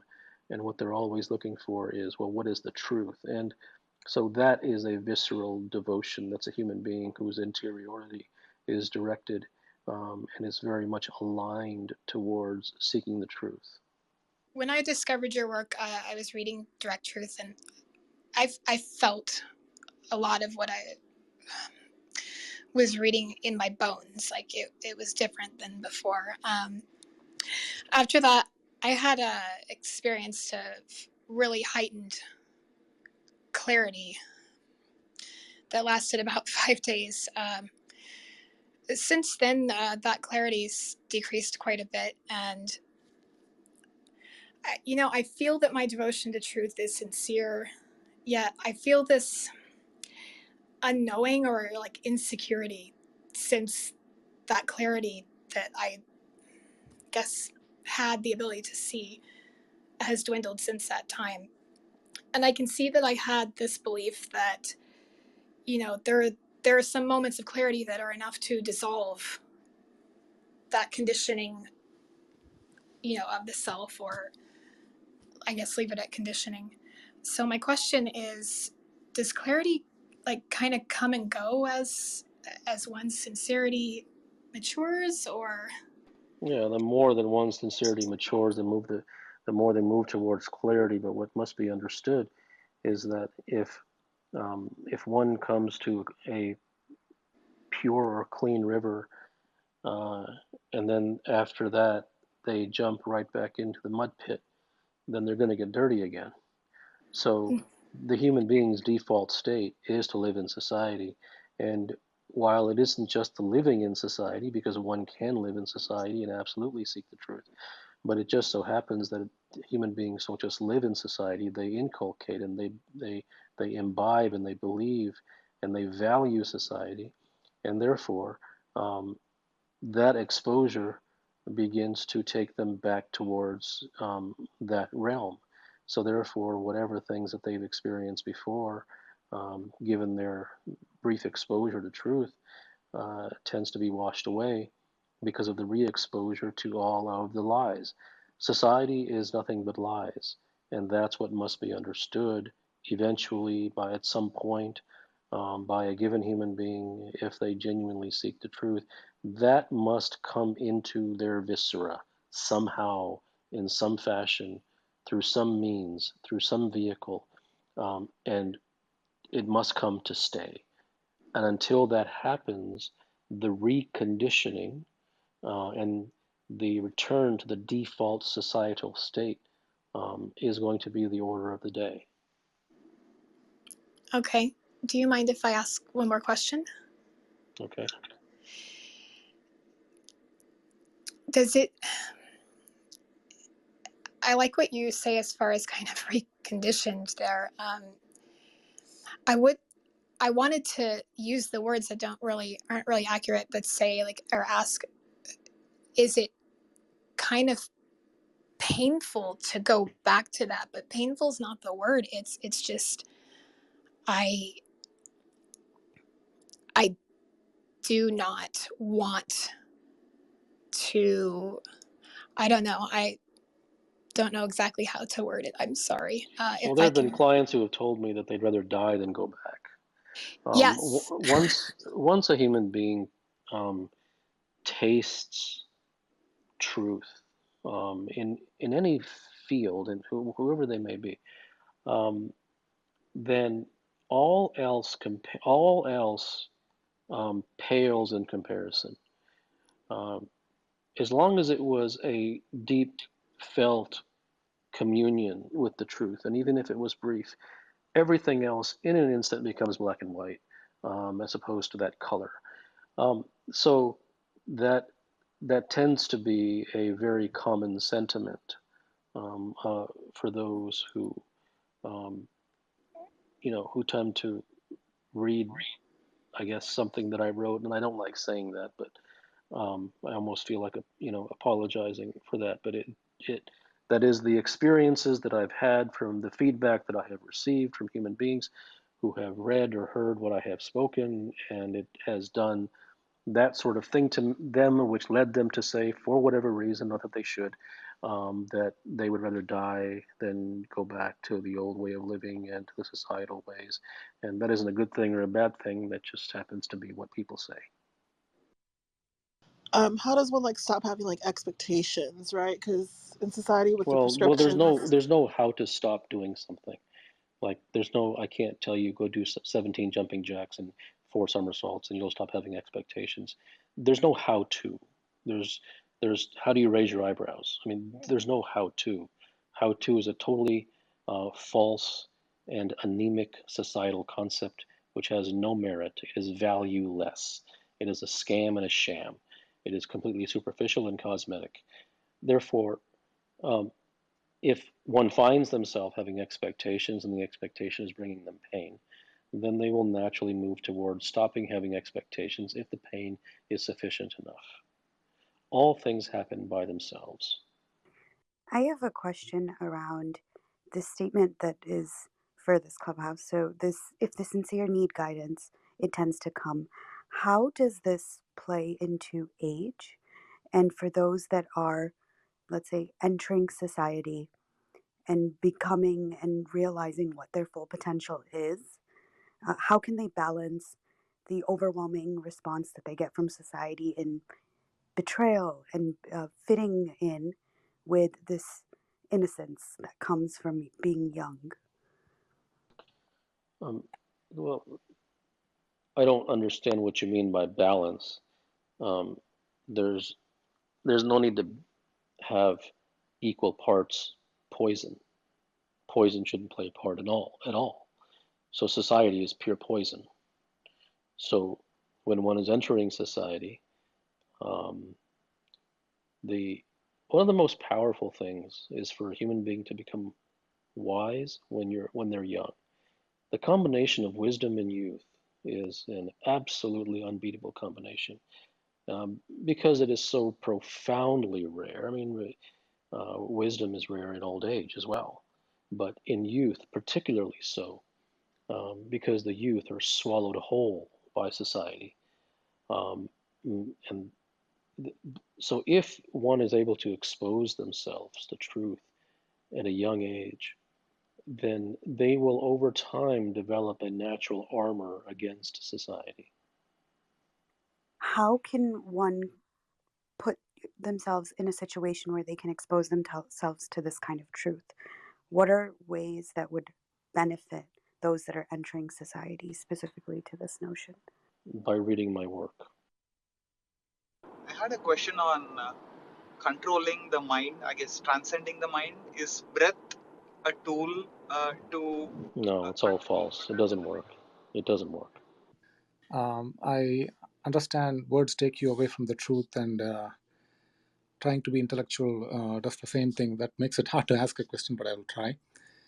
You mentioned earlier in one of the previous sessions that really good art doesn't have an audience. I'm not sure if you meant that meant that literally, but well, I think that you're paraphrasing as a misinterpretation. Okay. I didn't say that really good art does not have an audience. Is that something that is art does not seek one.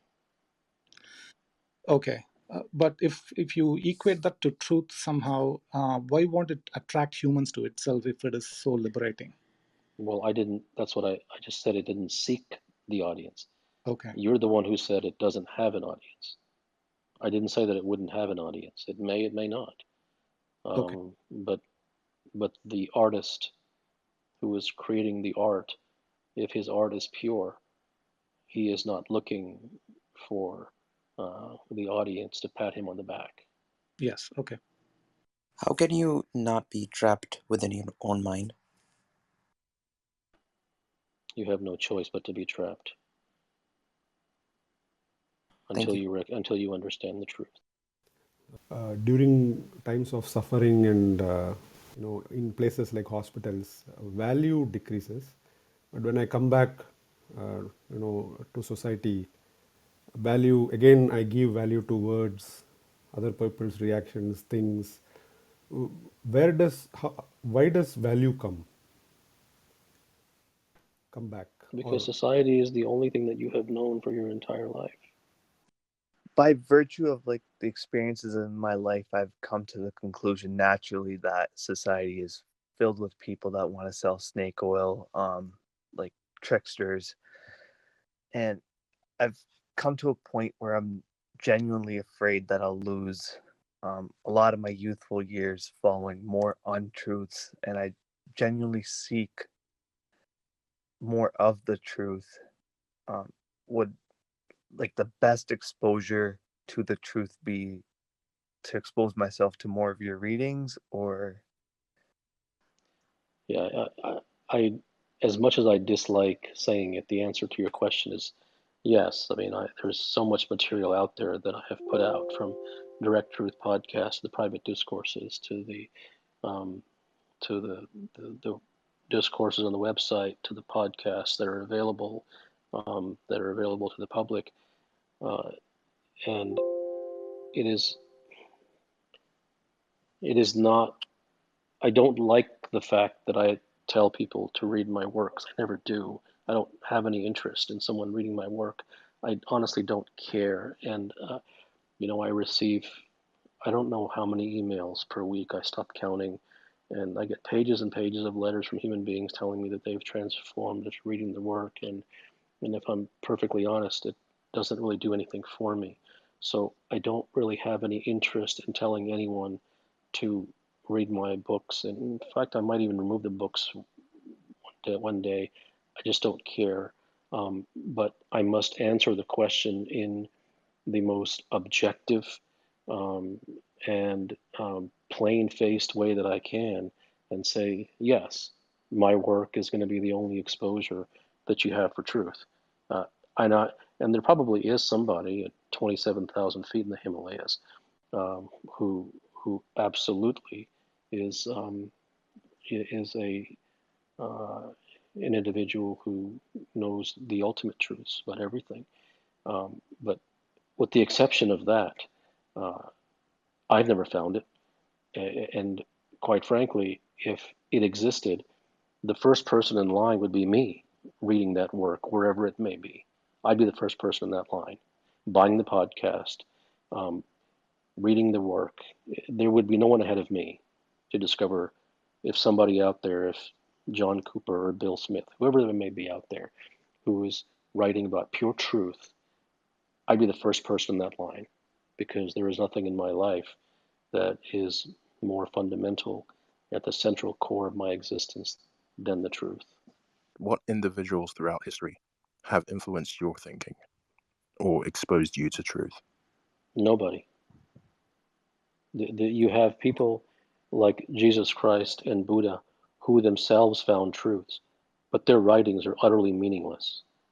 Their writings have been around for thousands of years, and I've read them, and they do nothing for me. And they haven't done anything for anybody else either, because they're prescriptive. They're do this and they don't do that, and they've totally ruined the whole show. So Buddha should never have written anything. And if he was going to write something, it should have been purely and plainly for the sincere individual. Anything that is written for the masses to make the masses understand is complete just garbage. It, all of all of the truth from it has been siphoned out. It has been reduced to bare bones and skeletal. Therefore, it's just cocktail party conversation.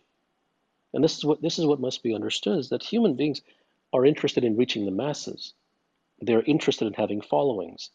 They're interested in having you understand and believe and to imbibe and to they have an angle to convince you. And they don't want to convince you of anything that's wrong or um, that they think is bad for you. They're not evil people. But the very fact that they have an angle that they want you to believe something itself is false. And the very fact that something is meant for the lowest common denominator makes the thing not worthy of consumption by anyone with a bone of sincerity in their body. Looking at your work and seeing how for me, a $500 course on confidence is inaccessible to me. What choices do I have, and how do I arrive at Well, I've put the fact that you're talking to me right now is one thing. Number two, I don't know how much material is out there that is available to the public out there.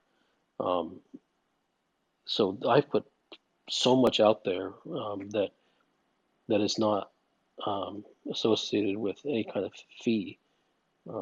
If you wish, if it moves you, you can explore that.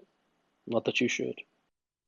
Assuming I'm doing something and I want to, explore it deeper, and there's another individual who I believe understands that thing deeper.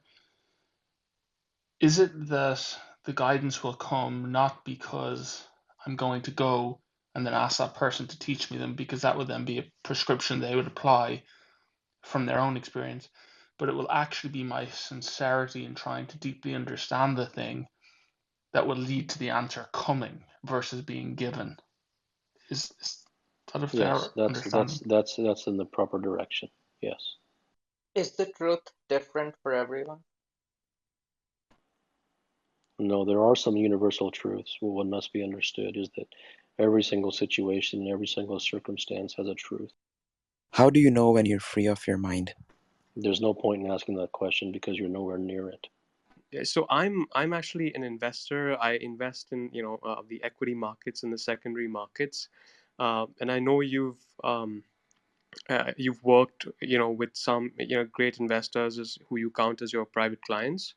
So I was wondering, like, is money, what is the truth behind the great investors? Is it like what I feel is it's reading a lot into the subject matter, and that is a big part of this craft. So what have Well, it you depends observed? what you mean by reading a lot.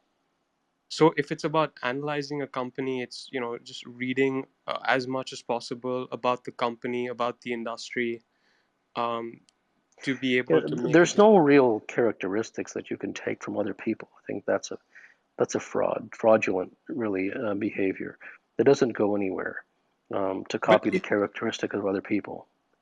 not copy, but are there some indivisible truths that you have observed, maybe about investing, not necessarily about the investors, but just There in is no your such time? thing.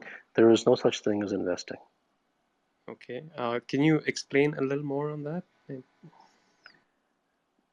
just a detail.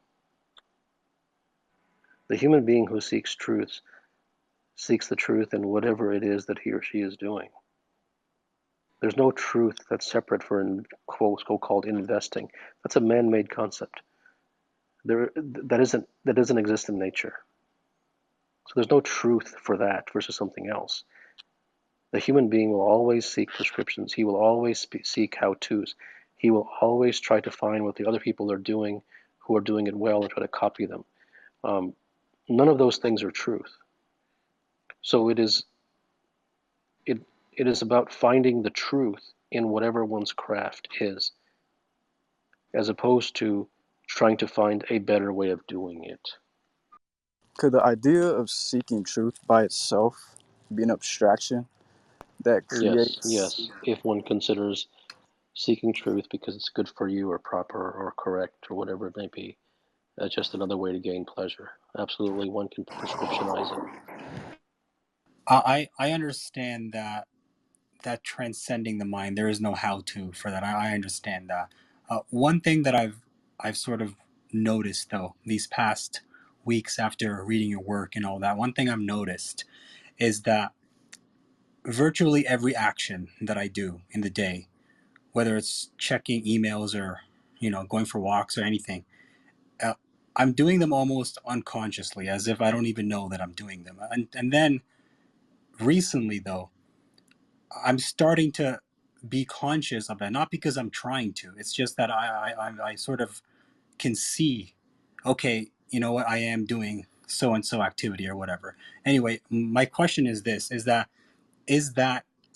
sort of understanding that most of our actions are done unconsciously, and then even and just seeing that, is that sort of a good starting point to one day, transcending the mind? Sure. Anything that involves um, an an actual realization of something that had no prescription that preceded it um, moves in the direction of truth. Yes.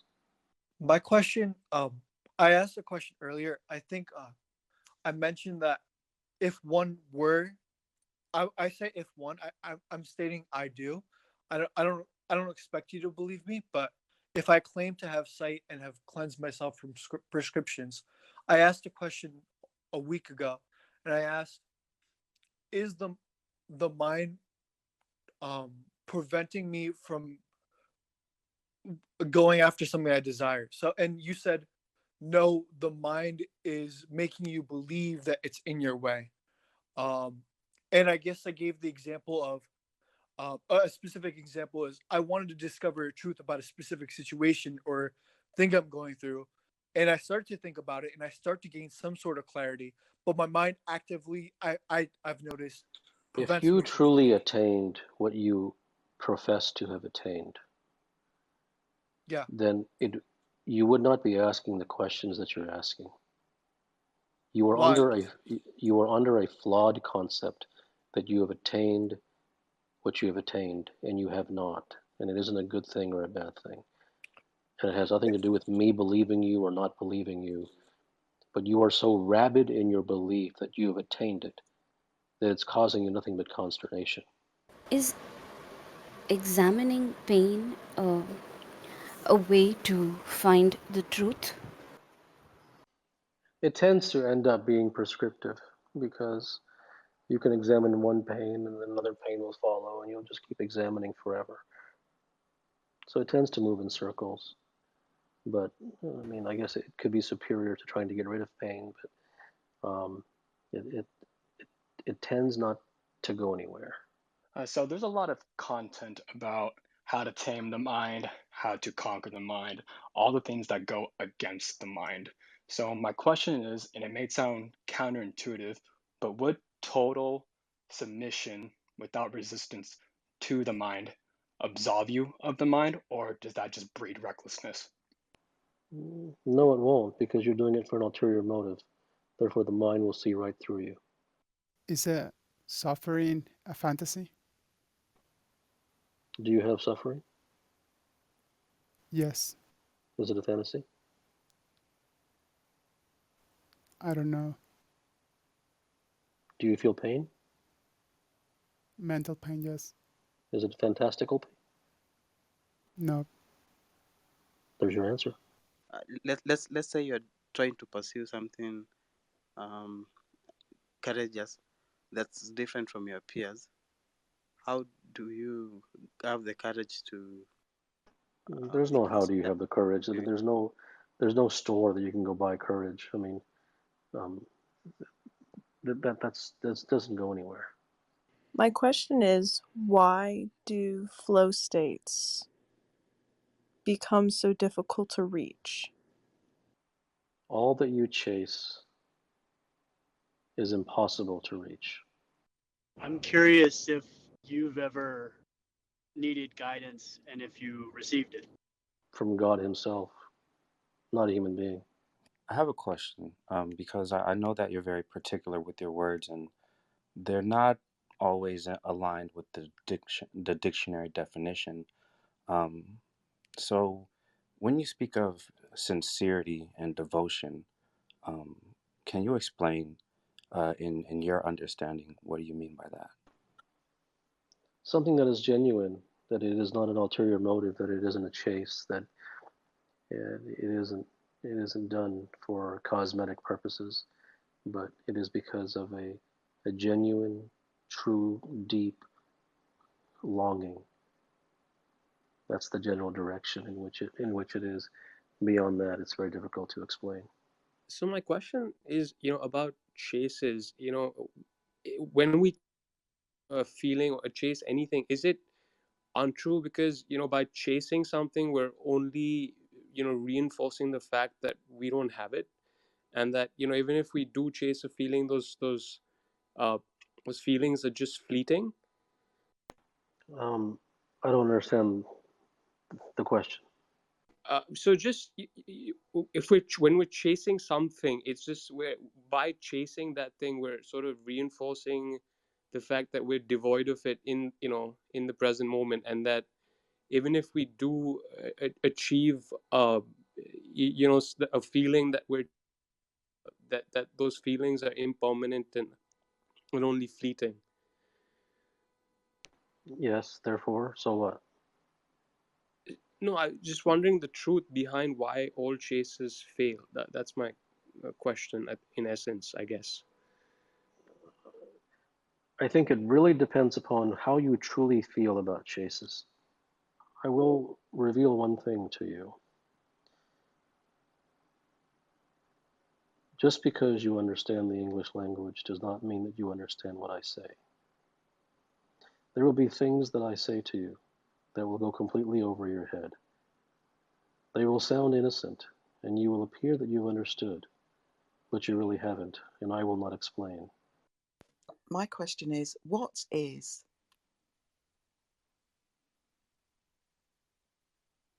I'm sorry? My question is, what is? I honestly do not think that you're ready for any of these answers. These are all questions at arm's length.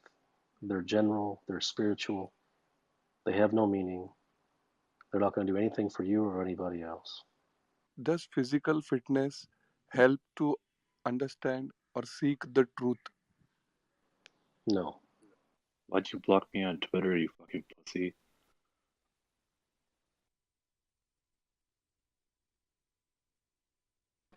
So what you're witnessing here is exactly what you talk about in society. You have the filler of society who have nothing else to do with their time but to troll people and to use bad language. This is exactly the product of what you see in the world, in society. Just filler. Thank you. In your writings, you talk about not chasing things, but that a master actually creates the circumstances that a result arises by itself.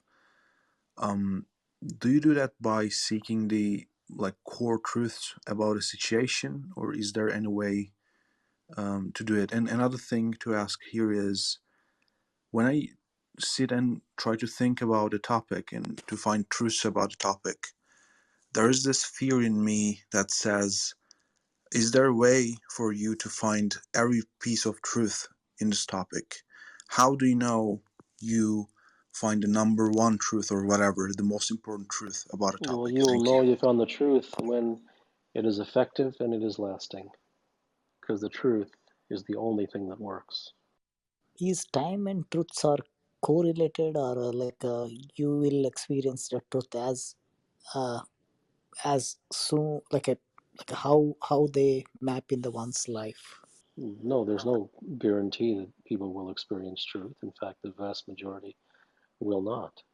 And that is not because they are unlucky. That is because, for whatever reason, they are not devoted to it. Is there a physical location within the body for the mind? Is that the brain, or is that, I guess, is the mind at a certain location in the body, or is that like a, I guess that's my question.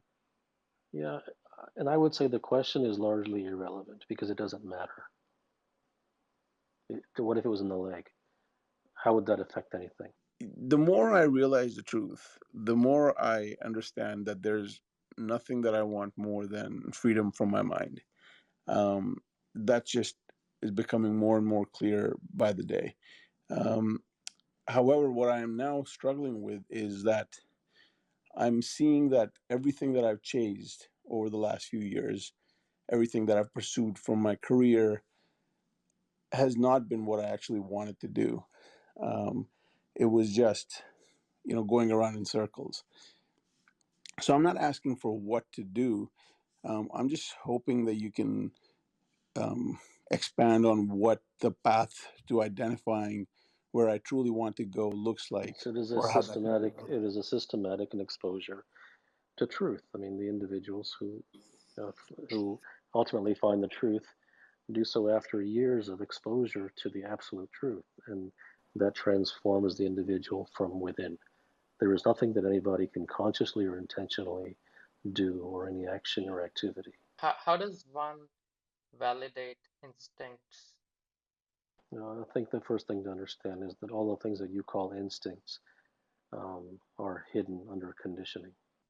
You bask in the truth alone. I feel like a lot of us are getting that down, but then going out into the world and having enough juggernaut energy to bring that into the world, that's where the struggle is the Well, what do you mean by bringing it into the world? being the truth as opposed to feeling it when I'm alone, as opposed to then going out into the world and getting all of the world on me, is the compulsion. Well, Or if one understands the truth, that he will more easily understand what is a lie. And so the person who understands the truth can walk through lies and not be touched by them because he recognizes them as lies. The individual who is affected by them is the person who believes that lies are truths. All right. So just, if I want to be that, or I feel compelled to be that in the world, then do that. And if not, just be it by myself. Yeah, those are all prescriptions. I can't answer any of that stuff. It doesn't do anything. I could say yes to you, it wouldn't do anything for you. Is there anything more after the emptiness of mind in truth seeking? That has no relevance. You cannot ask about something that's in the future and you have no concept of, and then you want to ask what's after that when you don't even know what the thing is after which you are asking. I actually experienced the arrival. I had it for around 4 days, and then I lost it. And I was wondering if you could, I don't know, maybe dig a little All bit the into danger will losing it. come. All the danger will come to you when you try to chase it. The reason that you had it in the first place was because you weren't chasing it, and it arose organically. So whenever you chase those things, they go away from you.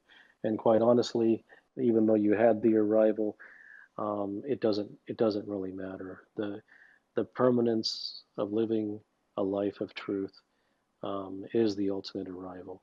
So any attempt to chase it is simply a pleasure chase. As a seeker, can I rely on my intuition as a guidance? No, because your intuition is hidden under miles and miles of conditioning. So your native intuition, yes, but you will have to get past your conditioning in order to access that native intuition. In these tough times, COVID, we are becoming more of self-centered and trying to just take care of ourselves and not doing much for the community, and that Yeah, also you're very brings. new here. You're very new here. Therefore, my words are not going to mean anything to you. They're just going to be French. I may as well be speaking to you in French. Community has no meaning. There is no use in doing things for other people. This entire thing of doing for others and doing for the community is complete nonsense. At the end of the day, the only person is you. It is all about wisdom and wisdom inside of you. And none of that stuff is going to make sense to you. It was all meaningless and you're not ready for it. So there's no point in going forward. Do you believe there's any utility in seeking the guidance or seeking guidance from others? Or do you think that has to come from within? Well, even within is another because you're conditioned. So Sure. even when you look within, you're going to hear the voices of quote others because others live inside of you. So it isn't even within. Sure. It's only available in the truth. So does living alone help remove this conditioning that you're talking about? No, it's not going to, because the vein in which you were asking it is a vein of which, okay, well, if I have a trick in which I live alone, will that work? And the answer is no, because you have an ulterior motive.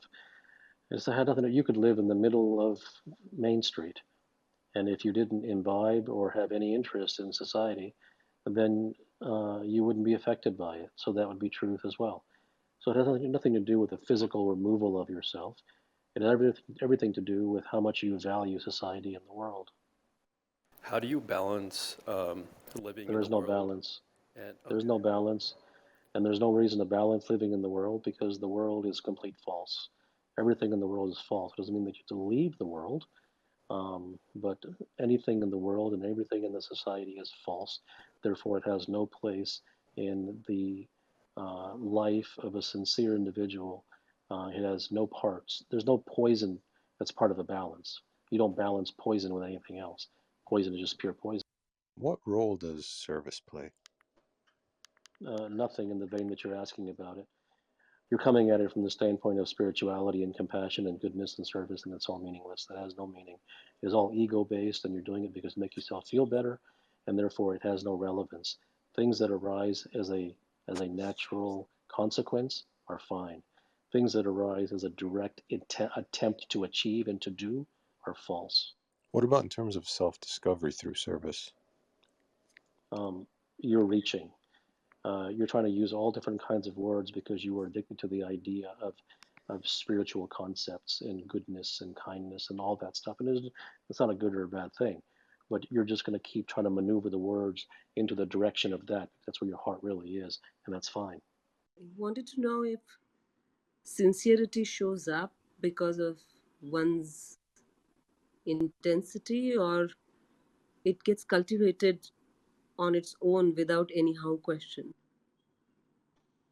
I don't know where sincerity comes from, but generally, when an individual is sincere, then they begin to see things, they begin to seek things for the purposes of seeking for the thing itself, as opposed to doing it for an ulterior motive. But where exactly it comes from and why it comes to a particular human being in a particular domain versus another, I don't know. But I guess it can be cultivated if one realizes that without it, there's no chance to achieve any truth. Yeah, so my situation is that like I'm stuck in a job I hate doing, and I'm just trying to get the financial independence I can to escape it. But like I've tried, everything I can think of, trading stocks, starting a business, and nothing works. I found your work about a year ago. It hasn't helped me. I'm still stuck in the same situation, and it just feels like whatever thing I do is just like another wrong step. So I mean, I don't know if like what to do at this point. I can't tell you what to do. What can I do that can help me like solve my problem? You're asking the same question again. I can't tell you what to do. When a human being decides to truly get somewhere, he genuinely does. With this pandemic situation, I recently experienced a loss of 2 close family members. It's a tangible pain. And how do you cope with that grief? I'm not worried about my own there's death. no way But that I can tell you how to cope with the grief. First of all, I'm very sorry to hear that. It's a terrible, terrible tragedy. As to what you can do to lessen the pain, these things tend to run their course, and there's really no one who can alleviate that for you. There's nothing that anybody can say that to try to make you feel better or cheer you up, because these are visceral, real, tragic things that affect the life of a human being. And to try to diminish that in any way would actually be to trivialize what you have actually gone through. So I would not recommend trying to trivialize it, to try to make yourself feel better, or try to feel worse, or whatever it may be. It is the gravity of the tragedy is the gravity of the tragedy, and there's really no getting around it. thank you. This means a lot. I appreciate it. Sure. Morning, sir. Hello. Morning. I think I understand what you say, but I'm unable to let go totally into it. What stops me? It's been many years. I'm 50. I understand what you say, but I'm just not able to embrace it totally. That's it. Then that's where you are. There's no how to. What is the truth, and who has found it? Truth is the devotion to the truth. And the one who finds it is the one who is devoted to it. I wanted to ask you this question, following other people's questions up until now. You have always been the one who said that when people face near-death experiences, they see their mortality, and people tend to seek truth after that. Is there? I hate to say the Well, word. no, I don't remember saying that. But if they do happen to seek truth after that, it doesn't mean that one has to have a near-death experience. But Yeah, so I you know, wanted to ask you this question. Would you recommend, and I hate to use the word recommend because you would probably say you don't want to give any prescriptions, but would you recommend subjecting myself to anything? And I don't mean near death, but following a certain, any experience that would bring me closer or make it easier for me to see the truth? well, I would say that the understanding that one's entire life is a lie, and then all that one is seeking, even though he genuinely may want X, Y, or Z, he is on a chase for it, and that chase makes it a lie. It doesn't mean that the thing that he's looking for he shouldn't get or won't get, but the fact that he is chasing it, and that all the things that he is chasing in his life is a lie, and he must examine himself to see if that is okay with him. I just want to know, have you realized the truth that you speak about? My best answer to that question would be to read the works that I have put out so that you can answer that question for yourself, Thank as opposed to me saying yes or no. What is the relationship between human suffering and truth? It's a very dressed up question. Be more grainy and ask what you want to ask.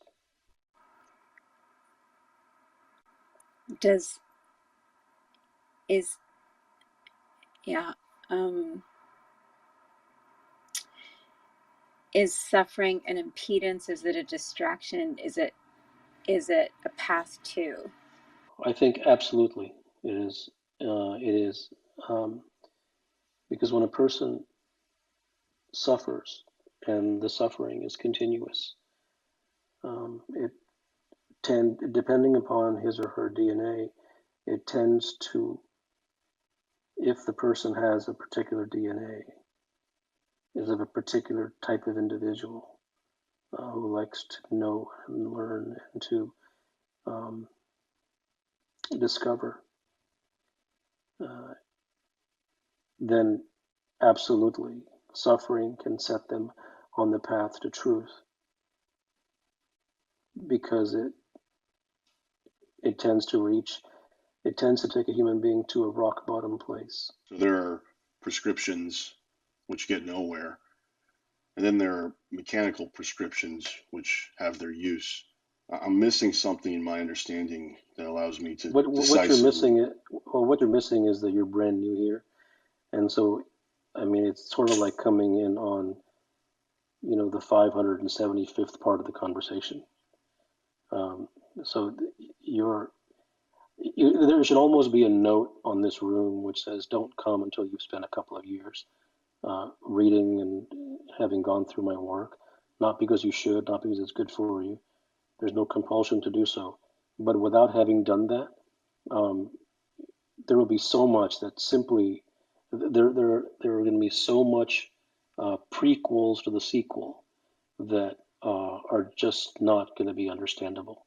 So you're going to have question after question after question just to get to level one. After some introspection, I've realized that I can see some of the source of my anxiety and other issues. With that digging, I seem to reach a kind of a rock, layer, which is desire, right? And the strongest desire kind of always wins out. My question is desire a building block of the mind, and where does it come from? It's all mind. You've mentioned chasing a lot, that everything is a chase, and that's sort of where the beginning is. This is sort of a follow-up on my question about preferences because it seems very similar to the idea of chasing. I know from reading your work that even though you don't, not that you don't recommend, but you call out the emptiness of preferences and chases. You don't advertise or recommend passivity either, in that you just do nothing all day. If there's no preferences and there's no passivity, then what is there? Well, exactly, and that's exactly the point. Is you're looking for a thing. You can't stand because of your intellectual nature. You can't stand not having a thing. It isn't this, and it isn't this, so there's got to be some this, so what's the this? And I can't handle this gray area. I need a black and white. And I've understood that it isn't this black and white, and it isn't that black and white, but there's got to be some black and white, and you're not telling me what it is.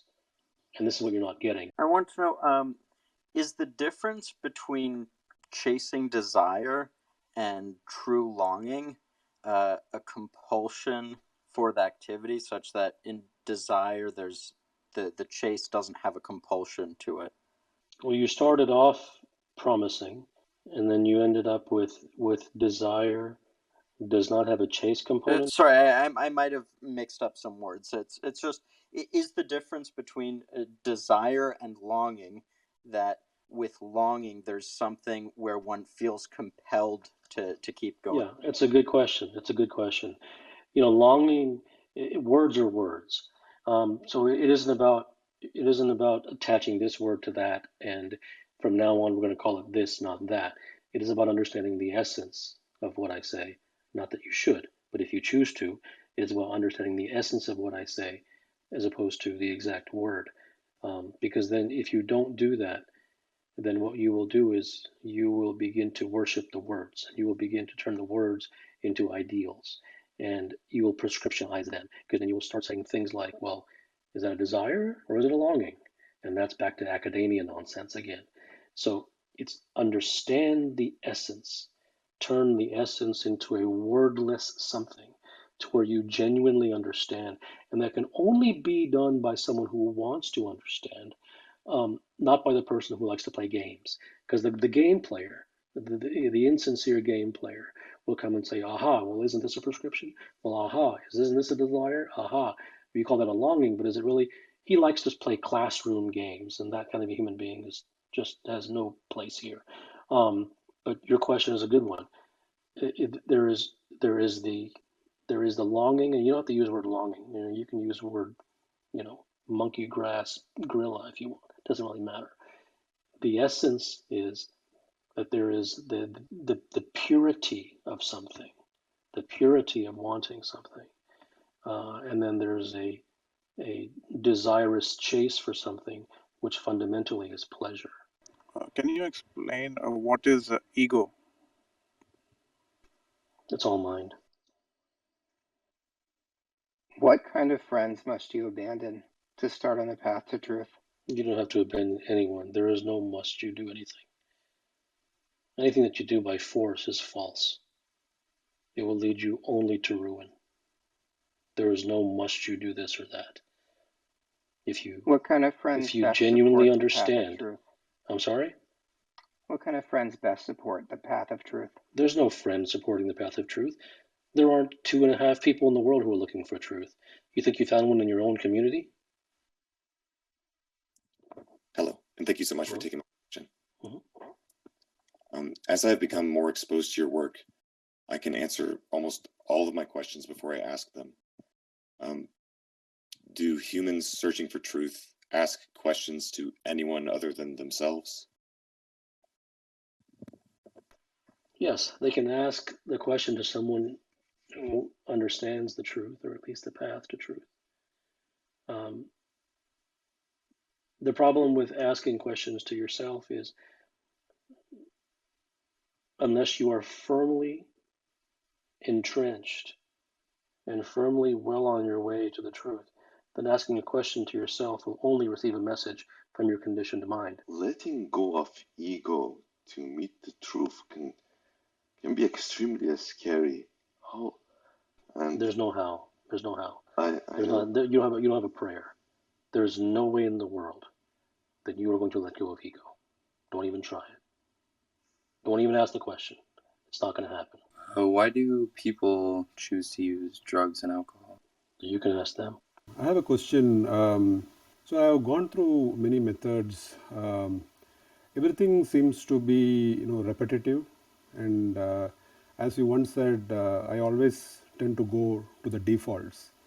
So, what is the possibility of, going and searching for truth? I always arrive at the defaults. What do you mean? What is the possibility? So, how do I escape, or how do I get out of these repetitive patterns which I see in Well, you're myself? not going to get out of it unless you don't see the value in it anymore. As long as you believe there's value in it, there's no possible way you're going to get out of it. But is a need a desire? Same thing. You talk a lot about a DNA. Are you talking about a particular No, I'm not nucleotide talking about sequence? genetics. I'm not talking about genetics. I'm talking about one's personality, how a person is wired. When you answered a previous questioner regarding wanting to get a prescription to escape their mind, when you told them that was useless, were you saying that their self and their mind are the same thing, or that they The self themselves and the mind cannot speak is through the their same mind? thing. Is the same thing, but one can conquer the mind. But one cannot conquer it by asking a how-to.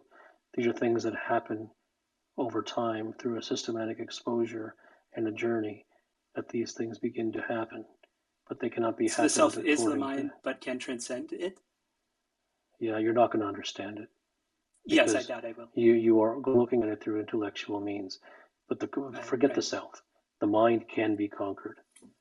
But it cannot be conquered by asking, how do I conquer it? What do I do? Give me the 5-step plan. Is desire a trick I'm continually falling for? Everything in your life is a trick that you're falling for. What is the highest good? There is no good. Then what is there? Nothing. In order for you to come here and to listen to anything that I say, you will have to examine good and bad, right and wrong, correct, incorrect, spirituality, intellectualism, self-help, self-development. It's all trash, garbage, nonsense. And you don't have to believe any of that. But for you to come here, that's going to have to be understood. Hi, Kapil. Hello. So through your work, I've been exploring the idea of that I'm not my thoughts, I'm not the mind, that there's even whatever is experienced in this life is something beyond that. And that kind of understanding at times does allow me to experience, I guess, momentary bliss, but it also creates a disconnect with those around me because like I do see a lot of others. You're not going to bridge that gap. You're not going to be able to have people around you and explore the truth. So in essence, like what I'm trying to get to is that I feel a disconnect even with family members now, that like there's that inner quiet. And how have you learned to manage like family relationships? And it's just about saying the truth in every situation. Others don't have to be like you or believe anything that you say. It's about saying the truth about situations and looking into the truth as opposed to trying to make others believe what you believe. It isn't about any of that. My question is, obviously, the more connected you are to society, the more layers you put on top of you, and the more you're far from the truth. Is the time connected to society is the same time to kind of disconnect from society and become the truth? No, I don't think that anyone should disconnect from society or connect to society. There's no prescription. There's no you should do this and not do that, and that society is not going to be good for you, therefore you should disconnect. I think it's about seeing things for your own self. I think it's about having your own realizations and exploring them for yourself, and not in any way taking anything that I say and putting it on a wall as some ideal to follow. What is perception? I have no idea what you're asking. Why do you ask intellectual questions? If you want to ask a question, ask it directly. Don't camouflage it, dress it up, make it nice and sound scientific. If you want to ask a specific question, then ask a specific question. If you want to ask general things which mean nothing, then that's not the place for you. Okay, perception. I mean, when you talk the truth, sometimes I feel like, sorry, I'm from Argentina. My English is not good. No problem. Perception is, I feel in the truth, but not perception. When you talk perception like I trying to know prescription, and you emphasis in perception, learnings, but I don't understand. That's why. I don't quite understand what you don't understand. That's good. So I'm a big fan of your stand. And perception is, I'm trying to change my goal, no? And I emphasize in, I have a lot of teachers and teach me techniques. So you talk about perception, and I was wondering if there is something. Well, I think different. perhaps the most effective thing for you would be to look through the ineffectiveness of prescriptions, and that if you pursue the path of technique and method and how to and hack and 5-step plan and all of these things, is that they lead to extreme limitation and they never get anyone anywhere aside from the most basic mechanical thing for which you can have an how-to or a prescription. So I think for you it would be best to look into how prescriptions have really helped you, and if they have really gotten you where you wish to be, whether it is in your profession or in your relationships or in your life. So it's about seeing, it is not about using prescriptions as something not to do because it is bad or wrong or incorrect, because then you've just turned that into a prescription as well. You've turned it into a rule. So it isn't about turning that into a rule. It is about looking in your own experiences to see the ineffectiveness and the extreme limitation of prescriptions as a path to get anywhere in this life. My question is, when I'm self-examining a problem to understand the root of existence, how can I discern if an answer I uncover is my truth or just a ruse from my mind? It's all from your mind. Is the reason prescriptions don't work because no two people are exactly the same, or is that an incorrect understanding? No, that's incorrect. Prescriptions don't work because no one can be told how to get to the extreme or get to the very top or get to the ultimate of anything. If you could, then everyone in their neighbor would be Buddha and everyone in their neighbor would be XYZ. Okay. Hi, Sitha. I just met you. Yes. I'm not familiar with your work, but to the last advice that you gave, it appears to me that the challenge is not with prescriptions. The challenge is that people are not willing to follow. Yeah, you're about 700 light years away before you come into this domain. You haven't studied anything. You haven't realized what I talk about, nor should you. Nothing that I talk about is good or bad or right or wrong. I'm just saying you're not ready for this. Good morning, doctor. Good morning. How do I stop fearing from the truth? So I can explain on that. I mean, you should have been here long enough by now to know that to ask a question of how do I do this. No. So the thing is, doctor, if I can continue on that. Whenever I listen to you, I fear that you'll say something that will expose the deepest part from me, like inside of me, that would make me like that fears me. So why does that happen? Or it doesn't matter why it happens. It's not going to stop happening. So the fact is that it happens, and that's the truth. And therefore, if it pains you, you're better off not coming to these things, but just to expose yourself to the writings and to the books, because then you won't be put on stage as the fear strikes you. So I have to be continually exposed to them? You don't have to be doing anything. Either you heard what I just said or you didn't. Like we know what we need, what we should do. We make a to-do list also for the day. and after that, like we are like again like distracted somewhere here and there. Our mind goes just here and there, wanders, and like and again we are distracted fully. So like how to bring the mind back to the work, like once it goes for the I simulation, once it suggest that if you want to be in this domain, you're better off just listening to things or to reading uh, the things that I've written. Not that you should. I'm saying if you wish to, you may. The fact that you're here suggests that you may wish to, but you're not ready to ask questions right now because you haven't been exposed. Hello, Sida. Hello. Good night. Good night from Mexico. First of all, I want to say thank you for all the things you teach me from your podcast and your tweets and everything. And I just want to ask you, what is the best way to handle the desire that comes from to you when you want to do something specific? I don't understand the question. There's no way to handle desire. Then what I have to do with the desire? Everything is about understanding yourself. Everything is about understanding how things work. Nothing is about fixing things. Nothing is about self-help. Nothing is about changing things. In the end, it is all about understanding whatever the topic may be. Within a human being, he is a massive, endless ocean, and there's much to learn, but there's nothing to do. This question might not go anywhere, but I hope it does. You say that sometimes you don't know why you do these sessions, but there is a consistent in your work mentioning of knowing oneself and whatnot. It doesn't necessarily matter to me, but I just have this unending curiosity. Like, if it's about knowing oneself, why do you not know why you do these sessions? Sorry if that's too intellectual. Because it isn't about the why. The why is irrelevant. Therefore, I have no why.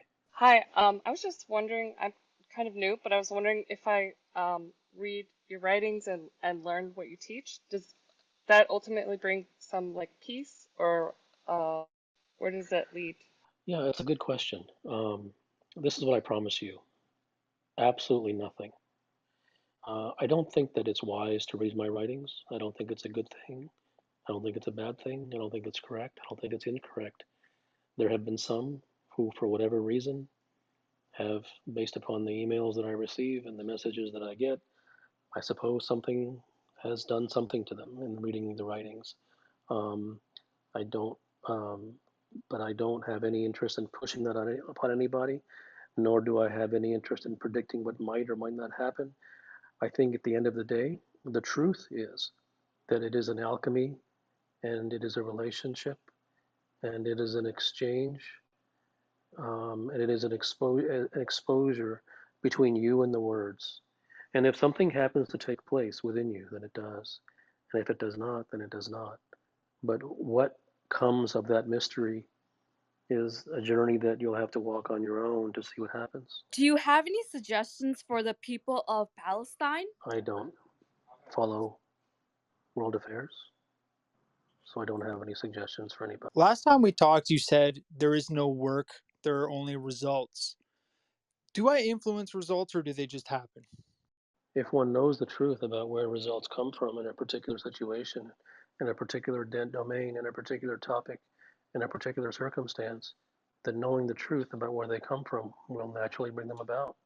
I just wanted to ask, there's a lot of discrepancies I have with understanding the truth when it comes to otherworldly success. For example, there's very good NBA players, there's very good golf players, and there's very good, superstars in every domain. But does that mean all of them are necessarily looking for truth, or all of them have been exposed to truth? Because it kind of feels like no one is exposed and looking for the truth. There are some people who are more naturally wise, and there are some people in anything, just by chance alone or just by virtue of their DNA, come upon and discover certain things just intuitively that others do not come upon. So that absolutely is there. But even that being the case, when these people are looked upon as superstars, they're only superstars in comparison to the average. And so, therefore, it is one thing to call someone a superstar as compared to the background people in his domain. But it's something very different to say that one has reached his ultimate potential or that one has reached the ultimate in his domain, um, because those things are not relative. Those things are not compared to the masses of that domain, so to speak. Is the truth that I discover about myself in a situation any different to the truth of the situation itself? Well, they're one and the same because at the end of the day, the situation is you. So if something is happening to me in the moment and I instantly discover what's happening and I see it for what it is and it's with somebody else, does that mean that I can, if I understand myself in that situation, I can understand them better? Is that something maybe I can experiment with? There is nobody else. Hello, doctor. Thank you as always. Forgive me if this is an intellectual question or if it's not my intent to be clever, but earlier a gentleman asked you about why he was asking, I guess, a personal question, but you said that why doesn't have to do with understanding. Is that kind of threw me off? I don't know what I said. All I know is that it doesn't. I don't care about why. Why is irrelevant. How is why irrelevant in the domain of understanding, or how would you classify? Or I don't know if I said that it was in the domain of understanding or not. So therefore, I can't answer that question. But I do remember saying, and I can say now, fresh and anew, that I'm not interested in why. Okay. My question is then, is what makes why different than an understanding? Because I'm having trouble sort of understanding that. Because why is intellectual. Why is egoic. I do this to help the world. That's nonsensical. Egoic. I see. Who I cares? understand. How many people have you personally met who seem to be in a state of being that maybe one might call an enlightened state? Zero. Do you think it's possible? Yes. I'll say that I'll start with that I'm still a kid, and I would like to believe that I picked into some of the stuff you talked about. I know some. I think I see some of the truths about the pleasure chase and the facade we are dealing with. It's just that I said I'm a kid, so I still have to deal with the everything with the society. I'm very much embedded inside the societies and connected with the people. So it got really clueless and a little frustrating for me to that I cannot exit the society, and in a way I'm very much effortlessly detached from this thing. I don't know why, but I kind of saw it and I was just a Do you have little a question? freaked out. My question is it normal or who cares what's normal? Why do you want to be normal?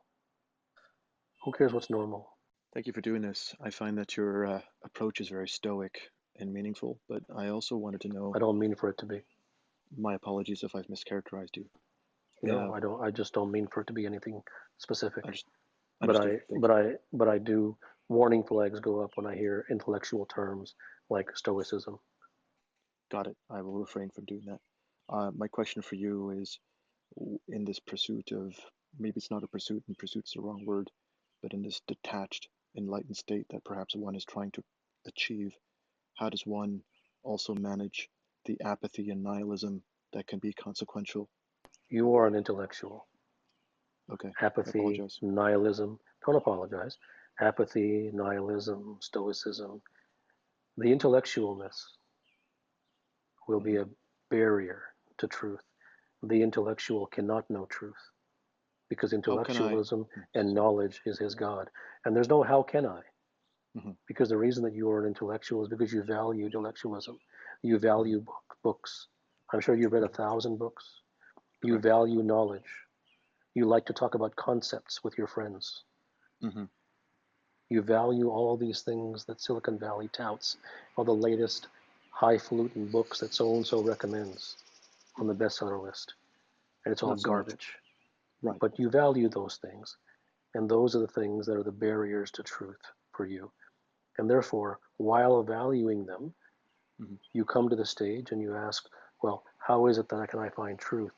What you're really asking is, while I hold on to my intellectualism, because I value it, how can I find truth? You cannot. Then you will Beautiful. ask, well, how do I let go of my intellectualism? You cannot, because even that is intellectual. Exposure to your work has allowed me to get a better understanding of where performance comes from, and it has naturally increased my performance at work. But one of the problems that has surfaced is that I have also started to understand that what I have been doing for the last few years is not what I've genuinely been wanting to do. Um, and the problem that I have is I really have a burning um, desire to find out where I truly seek to go, because I don't want to waste any more time in the future. Um, would you have any advice No, on? the questions that you ask are too open-ended. They're not going to work in this medium. The questions that you ask take um, take intense evaluation and a systematized approach and a genuine organic exploration to come to. You ask open-ended questions and you expect that an answer can be provided, and that isn't that isn't effective. Hello, Hello, who are you? nobody. Is the deep desire something, or the longing for the desire is when kind of I don't exist and only the desire exists, and I can see that? No, I think that you're taking sort of a spiritual approach to it, and that's just going to make you intellectualize it. The deep desire for longing is whatever that you genuinely long for. But if you try to turn it into a concept that I am not the desire, therefore I will separate myself from the desire, but only the desire, there's not me, you can do that for the next 1,000 years. It won't get you anywhere. Thank you. The reason I asked that question is whenever I see my mother-in-law taking care of the kids, I see that she kind of becomes whatever we want her to be, and I feel like that seems to be a nice path and a good example. So I wanted to try to Well, you understand if know, that's what. first of all, so I think this is an important thing to learn is that when you have a question, ask the question that you really want to ask. Don't dress it up and put a nice sorry on it. Okay? Ask the question that you want to ask. So that came second about your mother-in-law. So that should have been your question to begin with, because that's more relevant and practical and to the point. Um, so I will say that some people have a natural wisdom to them, Yeah. just naturally, and they're able Yes. to relate to others Yes. in a far more approachable fashion, in a way Uh-huh. that makes the other person feel X and Y. So there Uh-huh. absolutely is a gradation, Mm-hmm. and there is somewhat of a various grade of wisdom that different people tend to have. Mm-hmm. Everyone has a talent, and some people have the talent for dealing with other people, as you have Mm-hmm. just mentioned. Mm-hmm. Um, but the problem occurs that when you try to be like that, now that may Mm-hmm. inspire you, and if it inspires you to the point where you devote yourself to becoming like that, then you Mm-hmm. will find yourself doing that. Mm-hmm. But generally speaking, what tends to happen is that Mm-hmm. unless that inspiration is Mm-hmm. very long-lived, it will not change you. And quite frankly, in almost every circumstance, all Mm-hmm. such inspirations tend to be very short-lived because a human being will always return to his default way of being. When you're on the path to truth, is it natural to feel like you are fooling the people who are not on the path to truth? What do you really want to ask? I feel like I'm understanding truths more clearly than some people who are not. So I feel like they do not understand the actual truth of what they are involved in. Why would they understand? Yeah, they don't. So So is it what? So natural to? what? So what's the point? I mean, why would you expect anyone to understand the truth? Yeah, I shouldn't, right? Well, you can if you want. I wanted to ask if the physical experience is more real than what we think. I feel like my physical body actually tells my mind what to do, not the other way around. So that's my question. No. Hi, you mentioned that it's hard for us to change. So, what is the best way to make long lasting, to get rid of the patterns that we have and make long lasting change permanently? It's futility. Why do you want to change? Well, I just see patterns that are not healthy.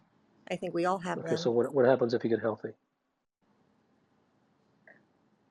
I mean, I'm sure it would make my life better, What does better mean?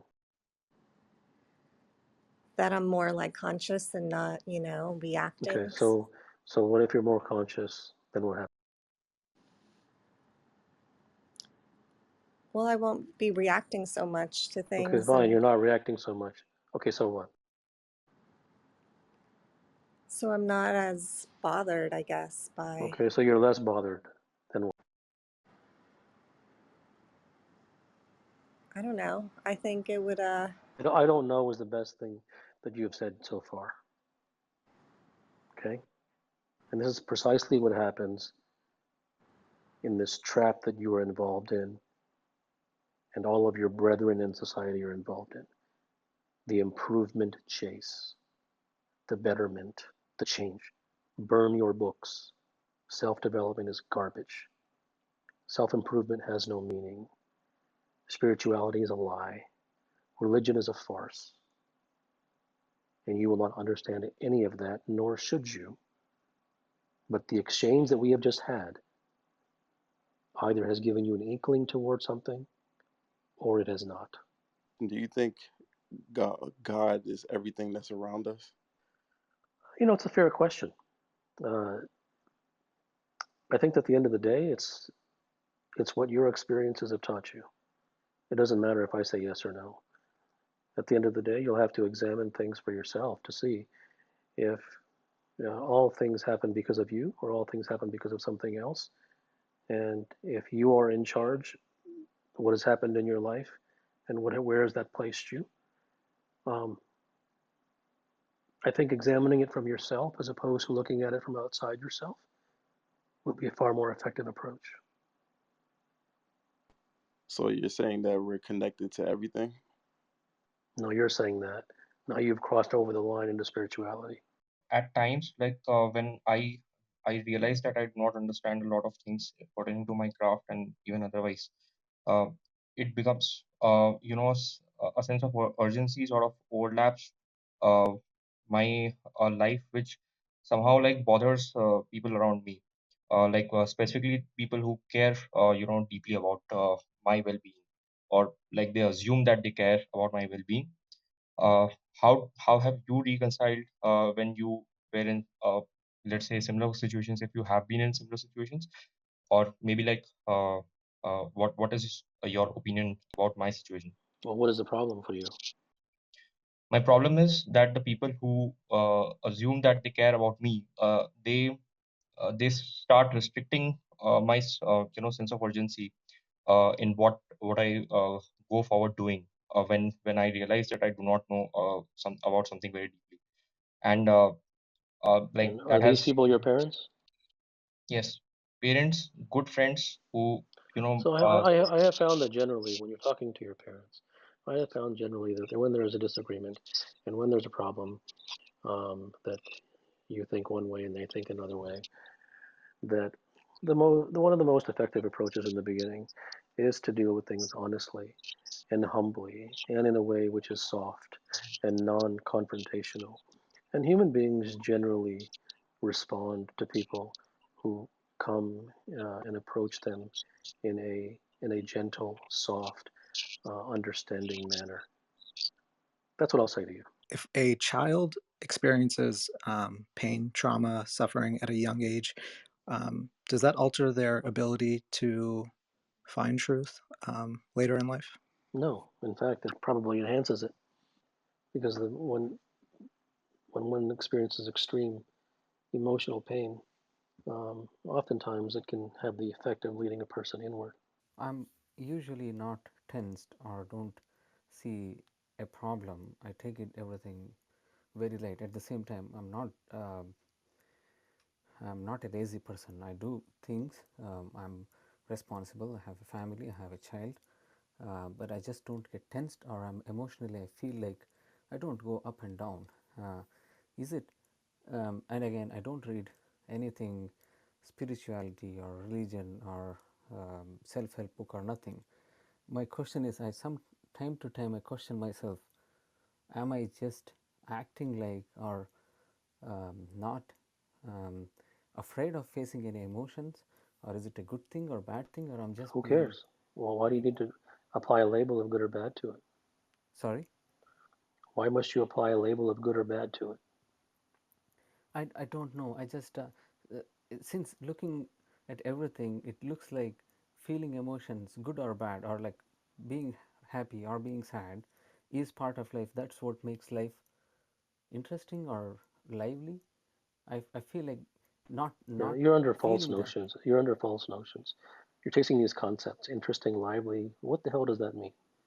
These things have no meaning. I mean, for all intents, you could be in a place where most people would long to be. So why do you think about it? And why do you examine why is that and why is that?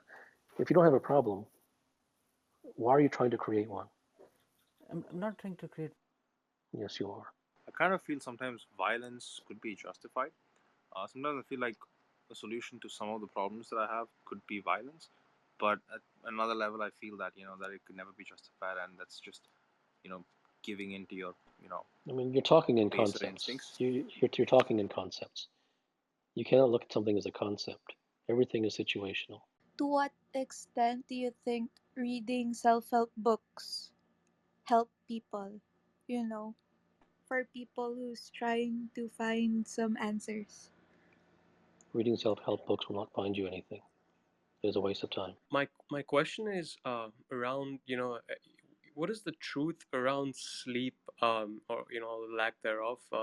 I don't sleep as deeply as I used to, and not that I'm chasing that, that I once would sleep very well. I just wanna, I'm trying to understand that there's no ostensible reason. I'm just trying to understand why, or ask myself the right question. Is that, why would the mind sort of sabotage, because lack of sleep, it prevents a You don't human from sleep because achieving. you have a noisy mind. That's why.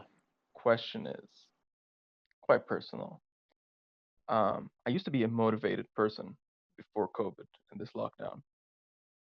And I used to be able to handle different projects at the same time and whatnot. And however, this past year got really lazy, and I can't find any motivation And are you going to ask anymore. me how to get motivated and how to I don't know, be man. more I motivated? just wanna. Yeah. I'm not here to discuss I don't anything know. with you. If you have a specific question, you can ask it. But if the question is a how-to, it's of no use because it won't get you anywhere. Because prescriptions don't go anywhere. Methods, how-tos, prescriptions, hacks, they're not effective ways to get anything. Why do people use astrology?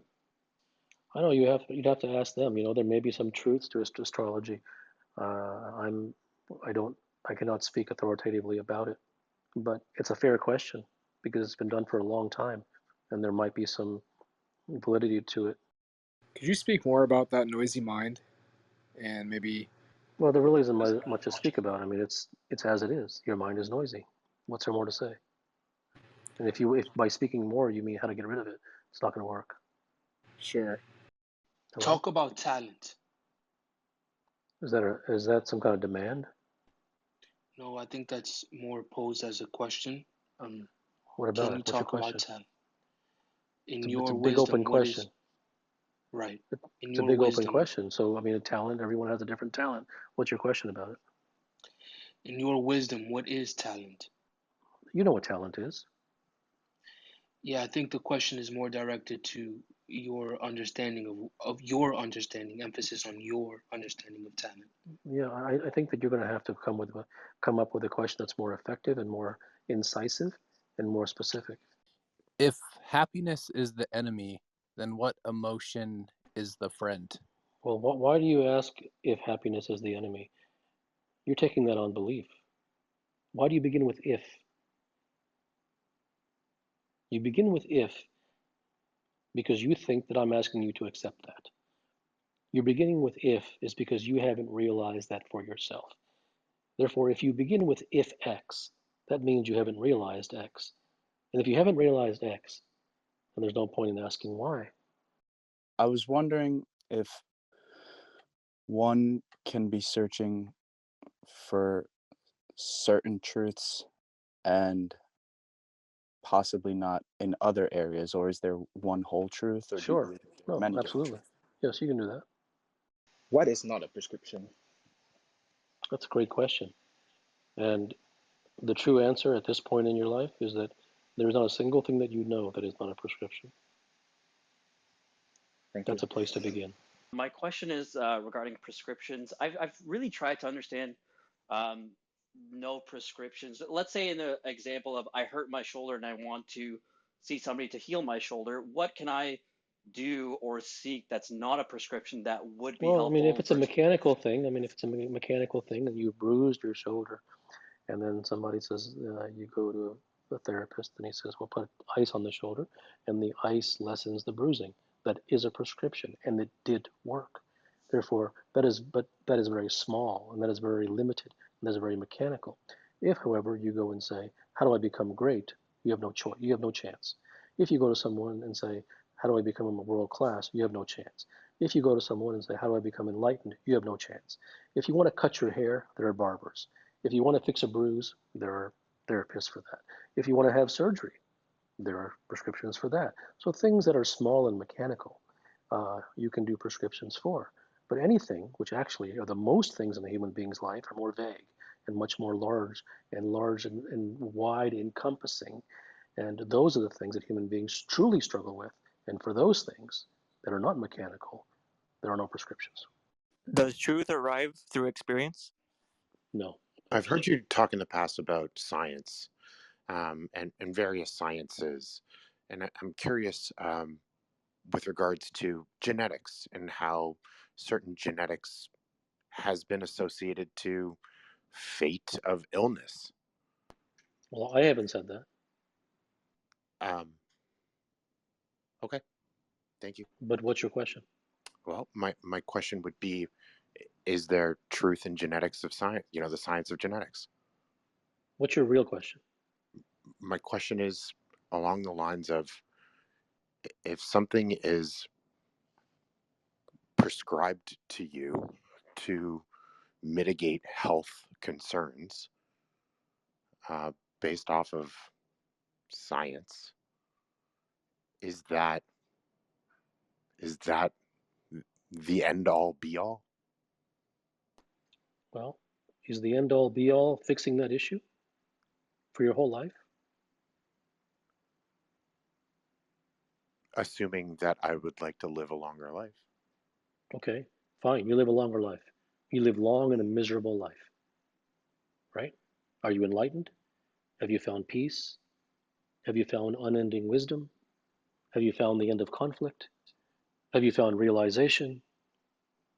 Have you found inner calm? Have you found the ability to quiet the mind whenever you wish? But you're an intellectual. You want to extend life. You want to extend your misery. It's idiotic. It has no meaning. Human beings are idiotic. They wish only for quantity, not quality. They want to extend things to extend their own ego. If a human being lives for 1 minute, and for that 1 minute he is realized, that life is more valuable and more transformational to all human beings on earth than the idiot who extends his life for 5,000 years. It is sheer stupidity. Good morning, Master. I have been following you for quite some time, and it feels sort of unreal that I'm here speaking with you. So I just wanted to extend my regards. Sure. And I do have a question for you, but this is a little serious for this room, and don't know if I should be asking this in such a wide audience, but I'll let you allow me to speak further or not. I wanted to ask you a question on the nature of death. When we are young, most of us go through an existential crisis as to why I'm here, and we try to answer this question for ourselves. And one might come to the conclusion that there is nothing, right? This world has nothing to offer you. And when you come to that conclusion, how do you act once you've seen for yourself that this world has nothing to If offer you you? truly have seen it, you will Yes. not need to act. You only act when you haven't seen it. Okay. Can I follow up that with another question? Okay? If one sees this very clearly and they decide not to act in a way, or they don't do anything, but within themselves it stems that they want to exit from all societal bonds and be by themselves and not form anything that would make them stay here, would that be something that they would be able to hold up to the rest of their lives? So there's no they. There's only one person. And there's no would they be able to.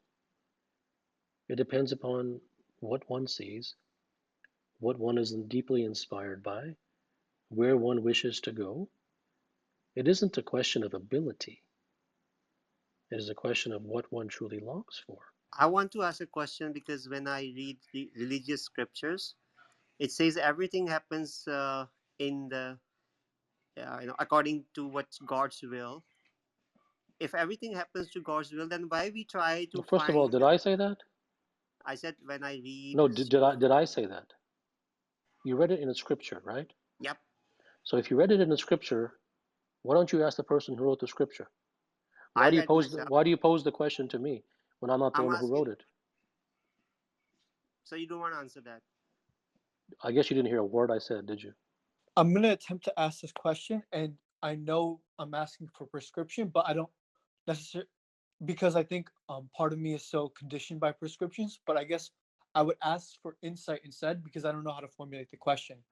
I guess, so essentially, my level of understanding is I pursue pleasure itself as temporary forms of satisfaction, when in truth I truly desire freedom rather than desiring moments of pleasure.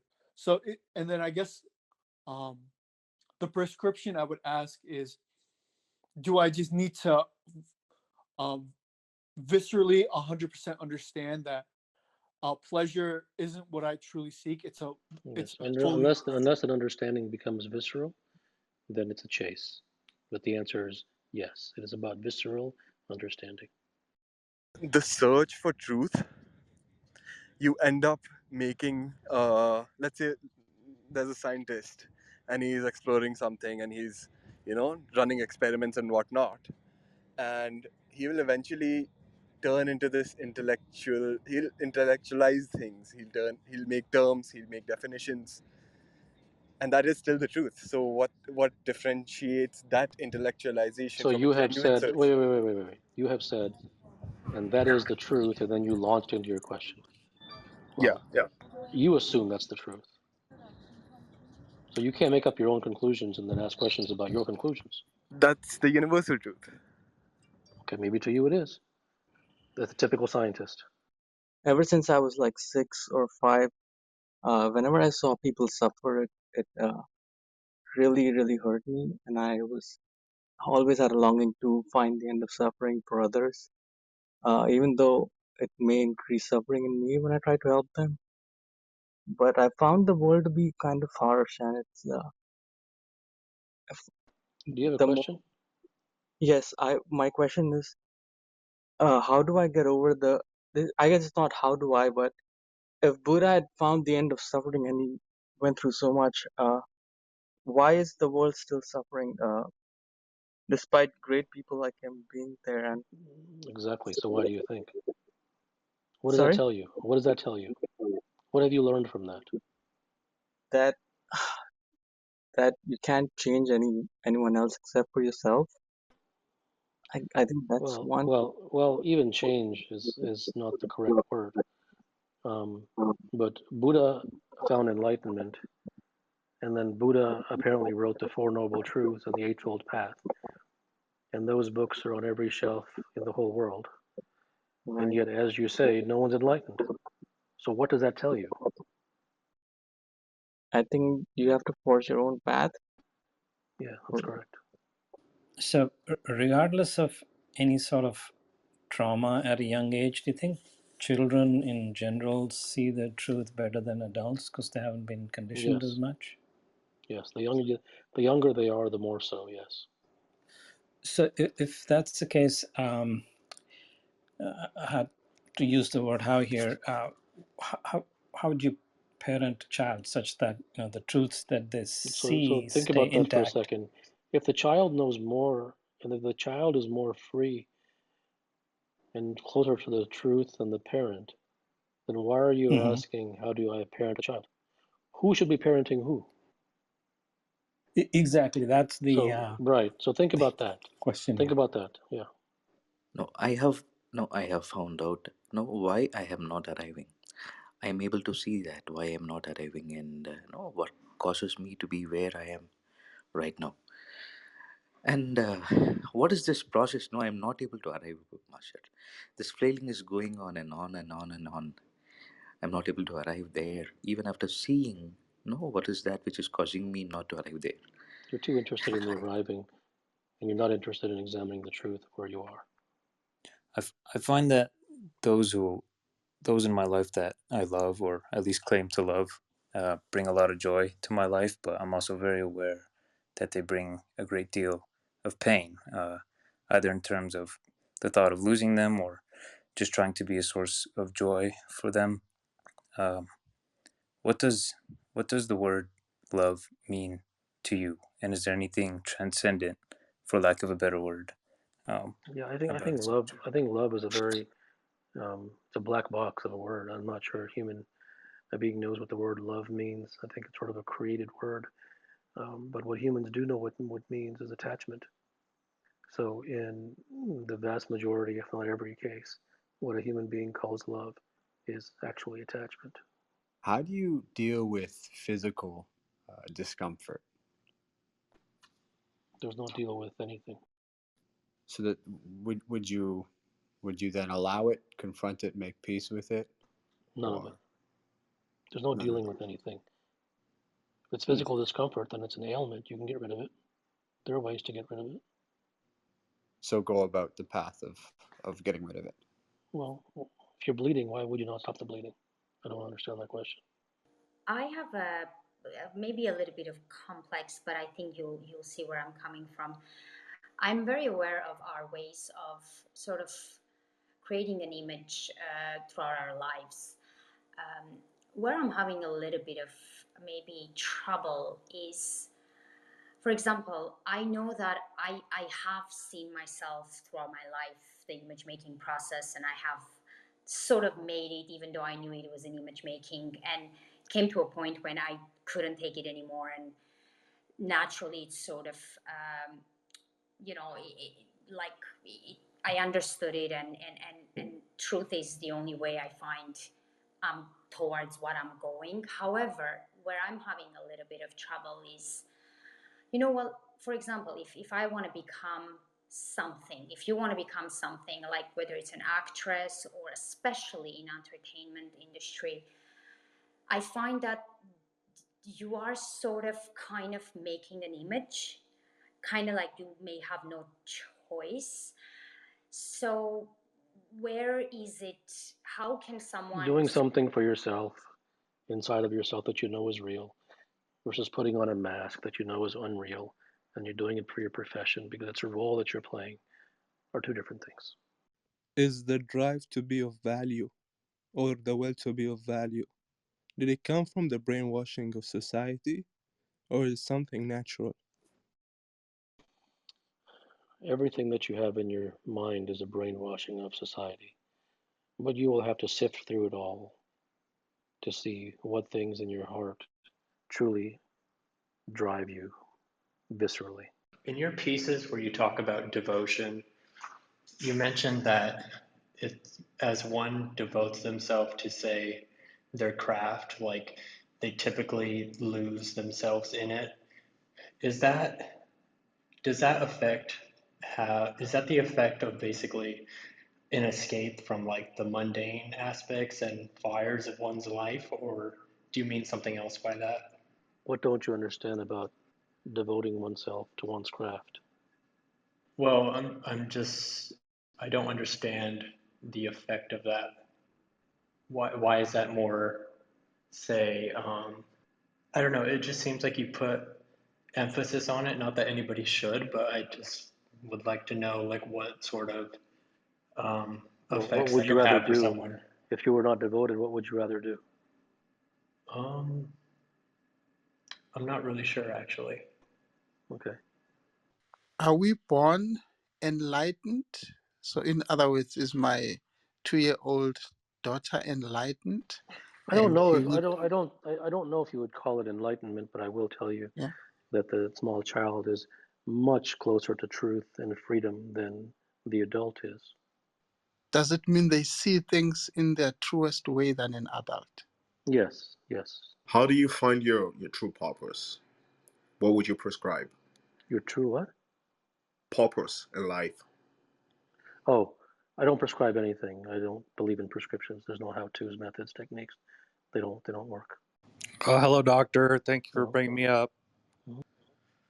I was just wondering if you were not required to go and or do anything, what in particular where might you go, or what might you do?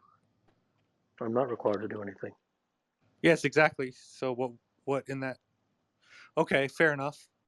So, well, okay, that's an interesting answer. I'm not required to do anything or to go anywhere, and I'm sitting in a place called Grand Junction.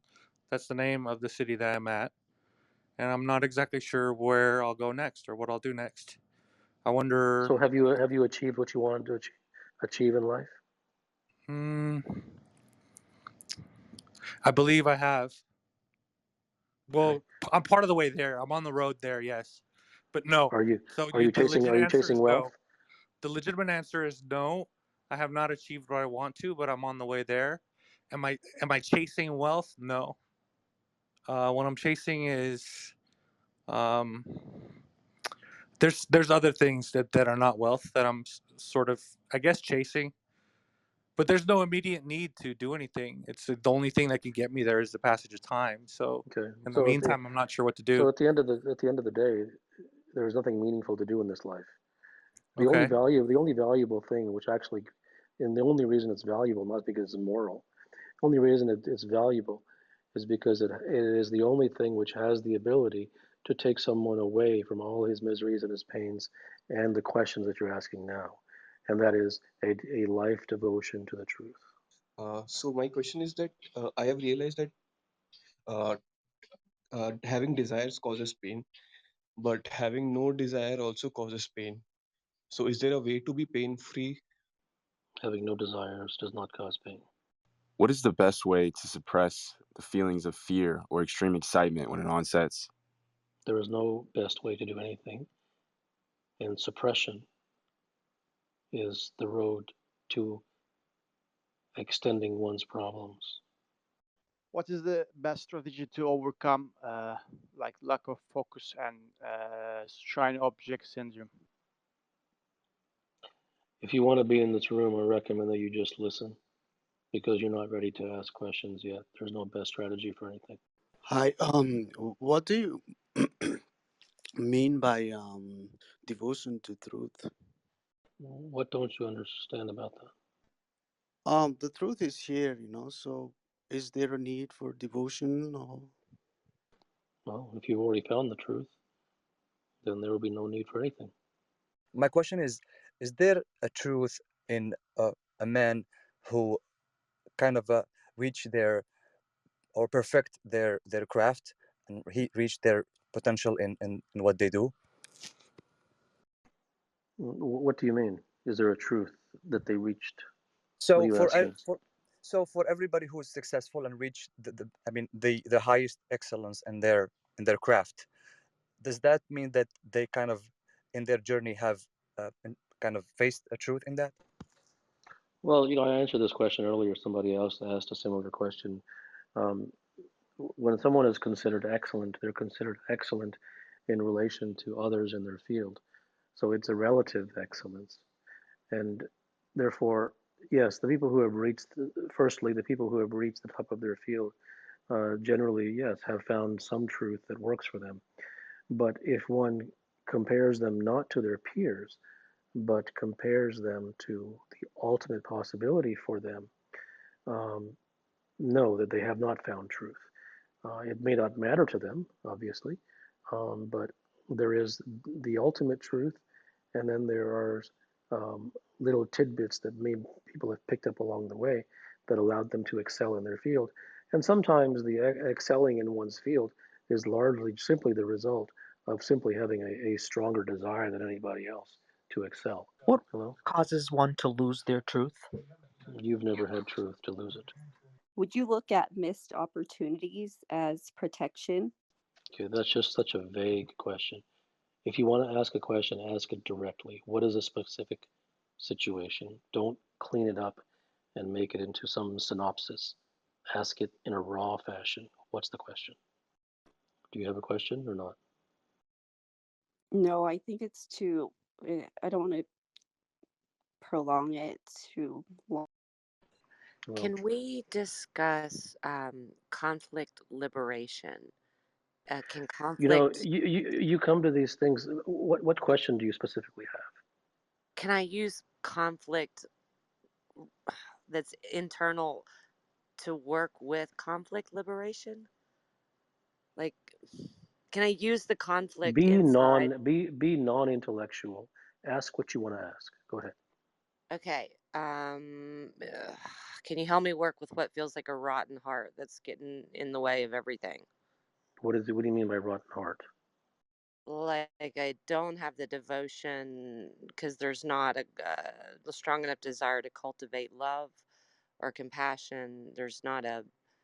I'm not stable or mature enough in the desire to do good Okay. So, well, the very from the heart. recognition of the very recognition of those things is actually far more effective than trying to change them. You must recognize, realize, and if you try to change and better yourself, you will not get anywhere. That's the realization that must be had. That must somehow sink in.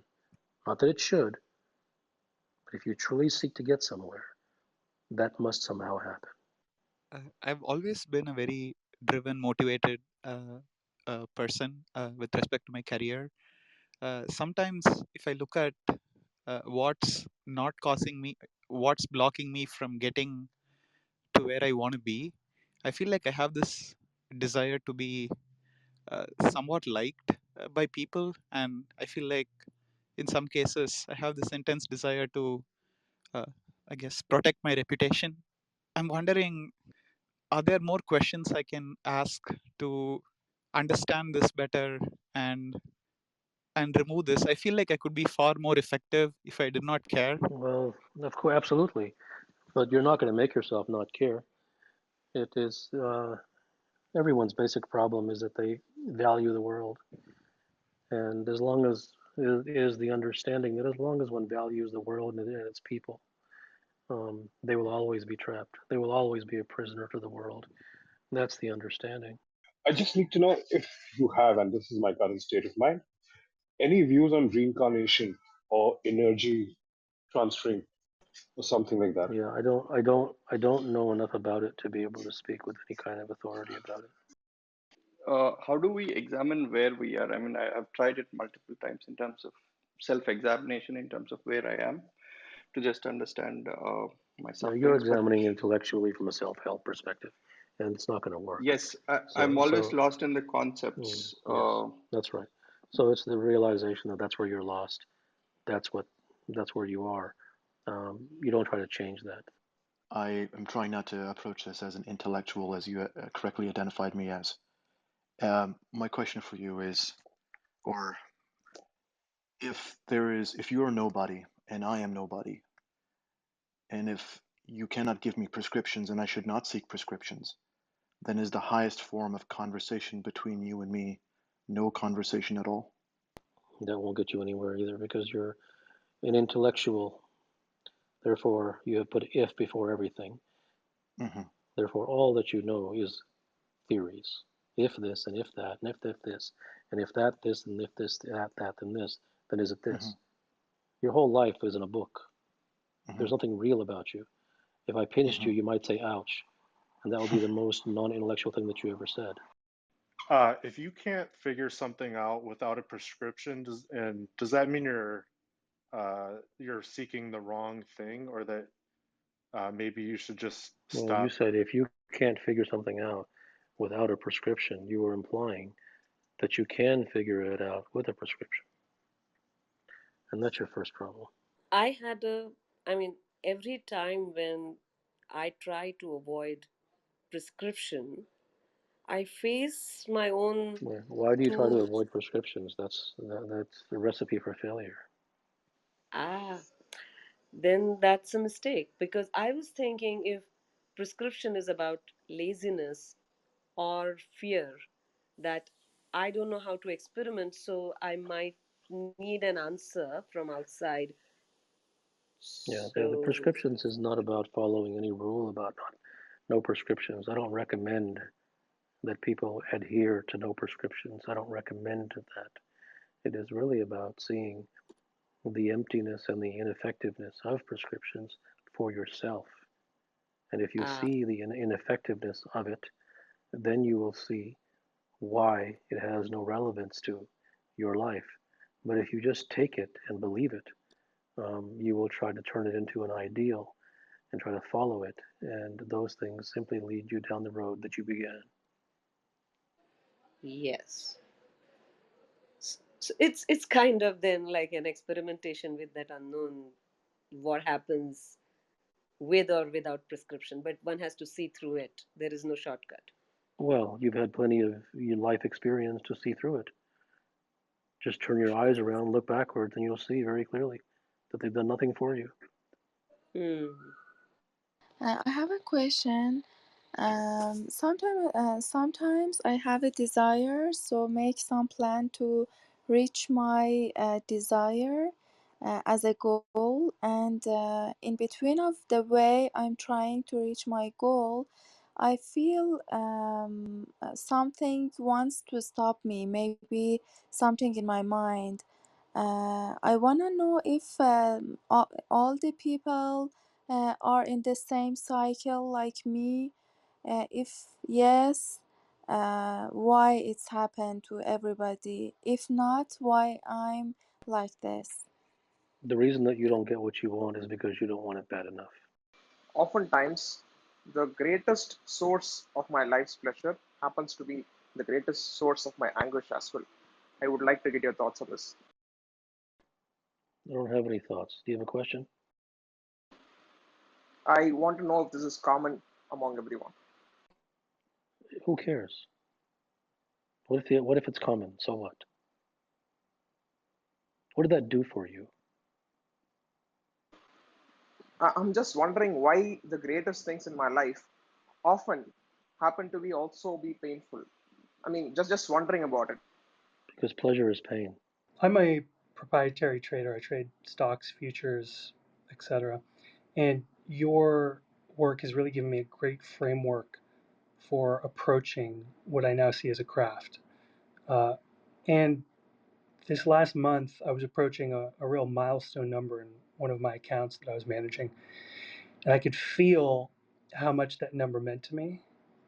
And I could feel as I got closer to it, uh, through a lot of the learnings of your work and the vocabulary of your work and new perspectives it's given me, I could feel myself getting more emotional about that number, how it represented something to me, how I was reaching for it and started to pull myself off balance in my trade that manifests itself as over trading or over managing positions.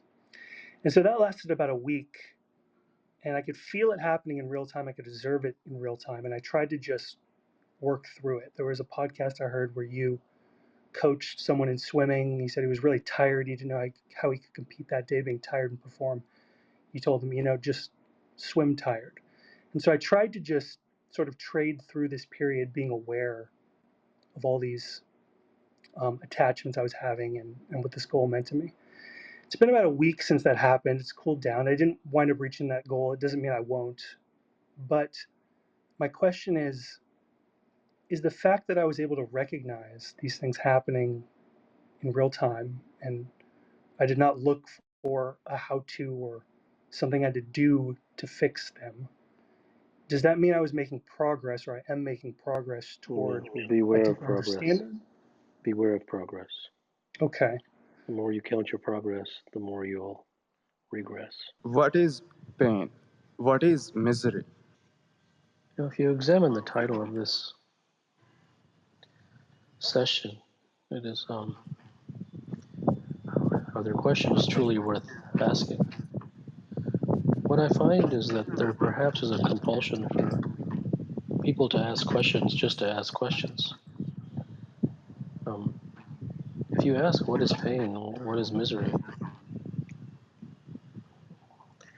that I'm not sure the question goes anywhere. It's humans have become so prescriptive that they seem to ask, well, what is an arm? What is a leg?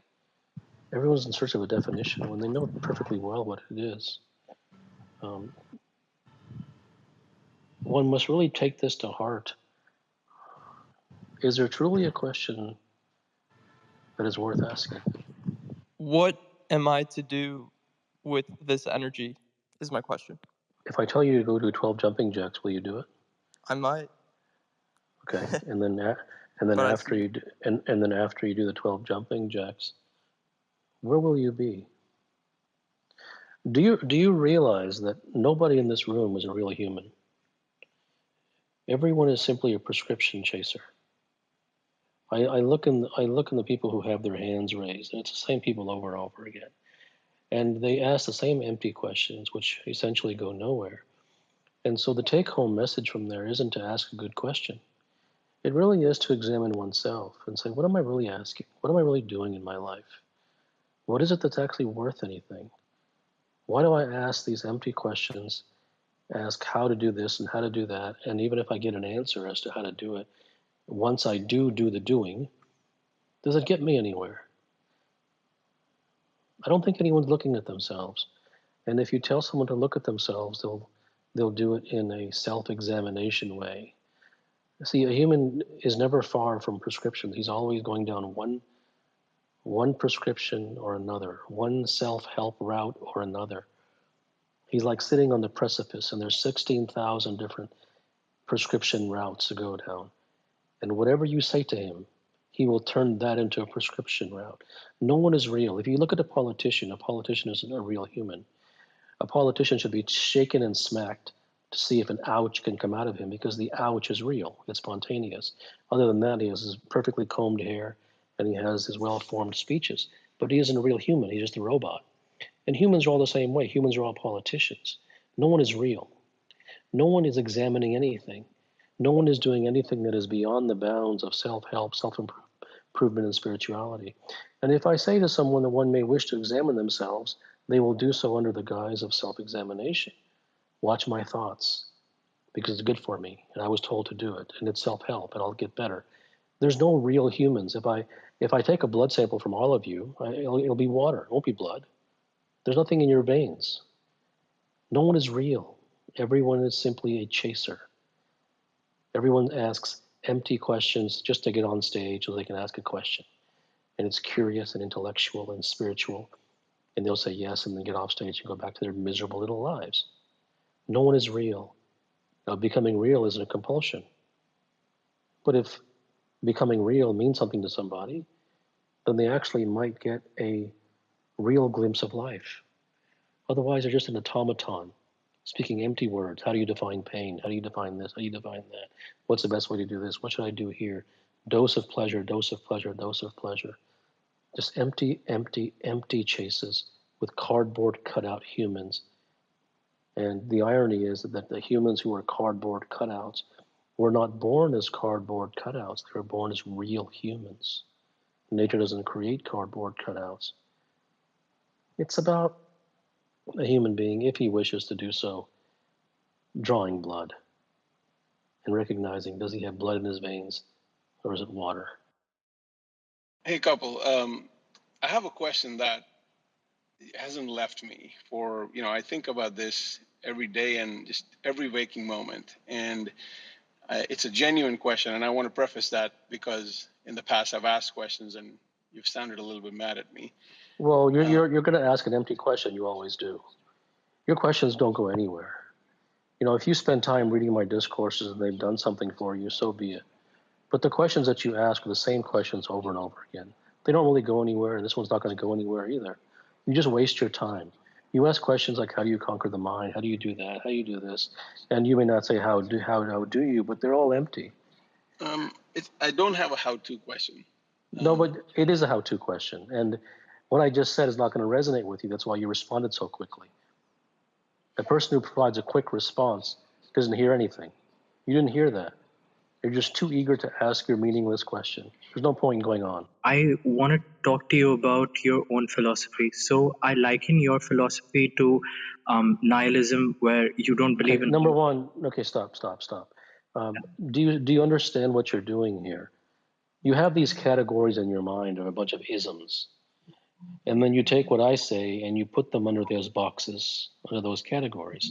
So this is ism this, and this is nihilism this, and this is Buddhism this, and this is ism, and you have your neat little world of your intellectual categorizations.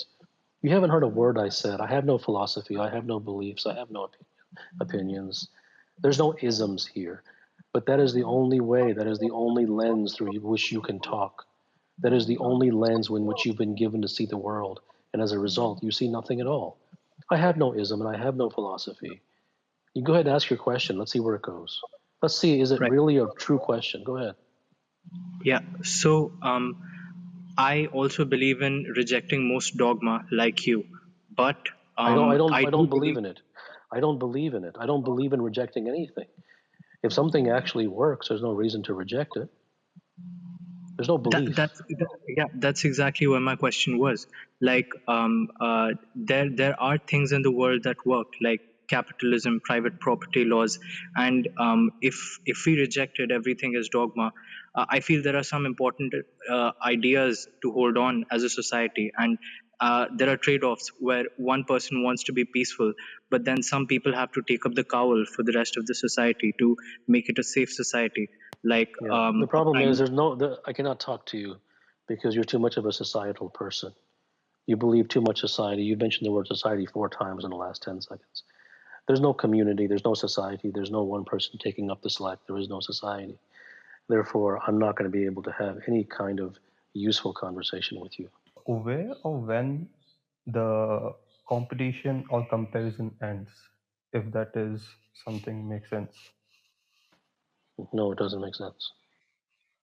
Okay, so yesterday when I had a chat with you, I told that I am envious of every single person out there, and you told me that it's more of I have been grown in a society where it's more about competition and comparisons. So in that sense, I want to know like where or when is the end to that. So what if I told you it'll end next Thursday at 2 p.m.? Do you see the stupidity of your question? Yeah. You're going to wait around for the next Thursday at 2 p.m.? No. So if one is able to see their own stupidity, then they actually have a chance at wisdom. Just one question. If we were to give in to all our vices, would that lead to enlightenment? No. Do you understand why it would not?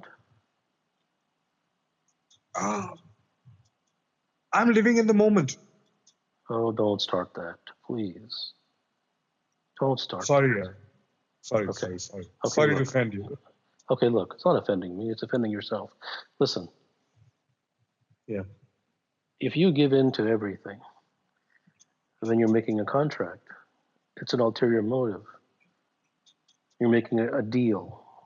It's okay. If I give in to all these things, then I'll get enlightenment. And that is the same exact what thing. if I'm not afraid of death? What does that have to do with anything? You said if I give in to all my vices, will that lead me to enlightenment? And so if the people have been doing these contracts for their whole life, and the spiritualists and the world tells you to make these contracts, that if you do this, then you'll get enlightenment. If you practice in this way, you'll get enlightenment or realization or success or nirvana or moksha or whatever your word or flavor of the week. But isn't meditation now? Isn't meditation Moment? Okay, have you found the moment? Yes, with substances, yes. I'm so Okay, sorry. okay. So if you found the moment with substances, that makes you a drug addict. That doesn't make you finding the moment.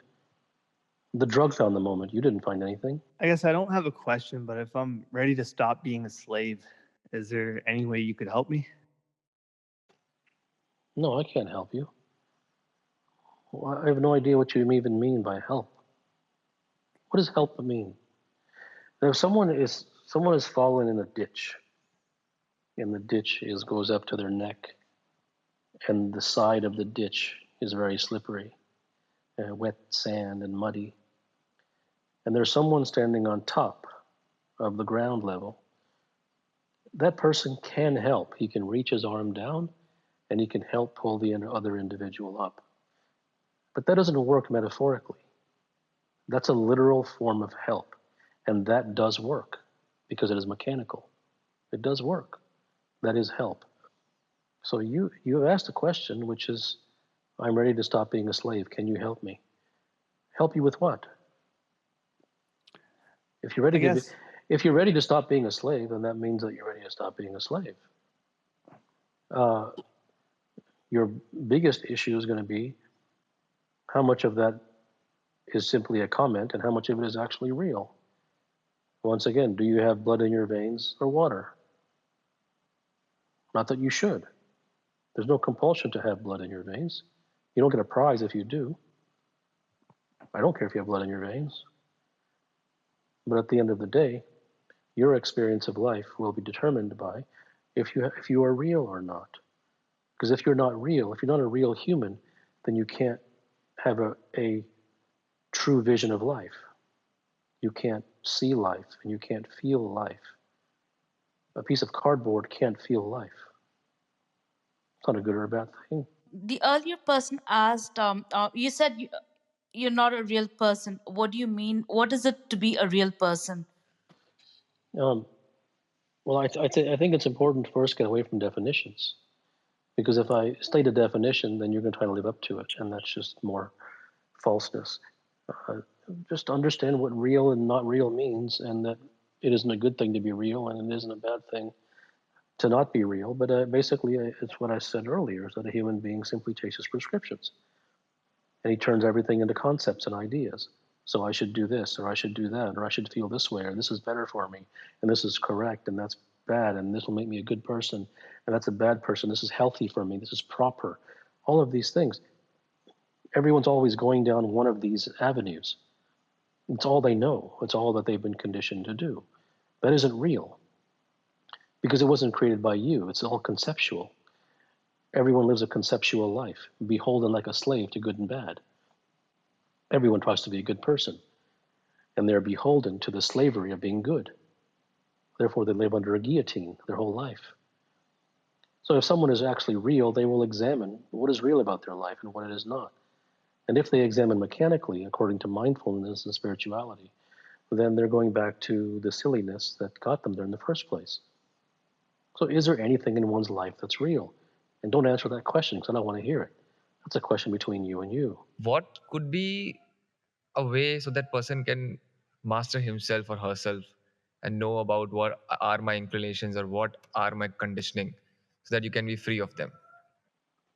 I think it is important to understand that there's nothing in your life that is not conditioning. Everything that you think that you know is false. Begin there, if you wish. Are you able to transfer enlightenment if it's something that you've personally experienced or received? It doesn't really matter. What if I was able to do it? Are you asking me to do it? Yes. Okay. I'm not interested in doing that. Why would I even do that? Why would anybody do that? To help What would be somebody down a path. Well, if someone gives someone enlightenment, then there is no path anymore. A taste of it, obviously not the entire thing. Things don't work that way. But nothing can be given to anybody. Nothing can be given to anybody else. So you're saying that an experience of that sort is not transferable? No, it is not. Not Not even in not in temporarily. the sense, not in the sense that you're looking for it. And the fact that you keep asking the same question means that you are hopeful that it is. My question is going to take me about 30 seconds to ask, but I came on once, asked a mindless question as you previously described about 5 minutes ago. Got a typical abrupt answer which stung but was appropriate. Came back a week later, enjoyed the discussions and discourses up until then, asked another question equally mindless, but the question, your answer stuck with me, and I think that the whole purpose of this forum, it clicked. Since then, I understand that you don't have the answer. No book has the answer. There may not even be an answer, and I largely think social media doesn't have the answer. I'm done with it. I don't think of it that way. It's hard at times. Yet coming on here today, knowing that no one's going to give me any answer, including you, yet I still enjoy the discourse. I still enjoy the engagement and the conversation. Why is that? Even though I think I've learned the point. Well, I can't answer that question for you as to why that is for you, but I will say that discussions about truth are completely absent in this world.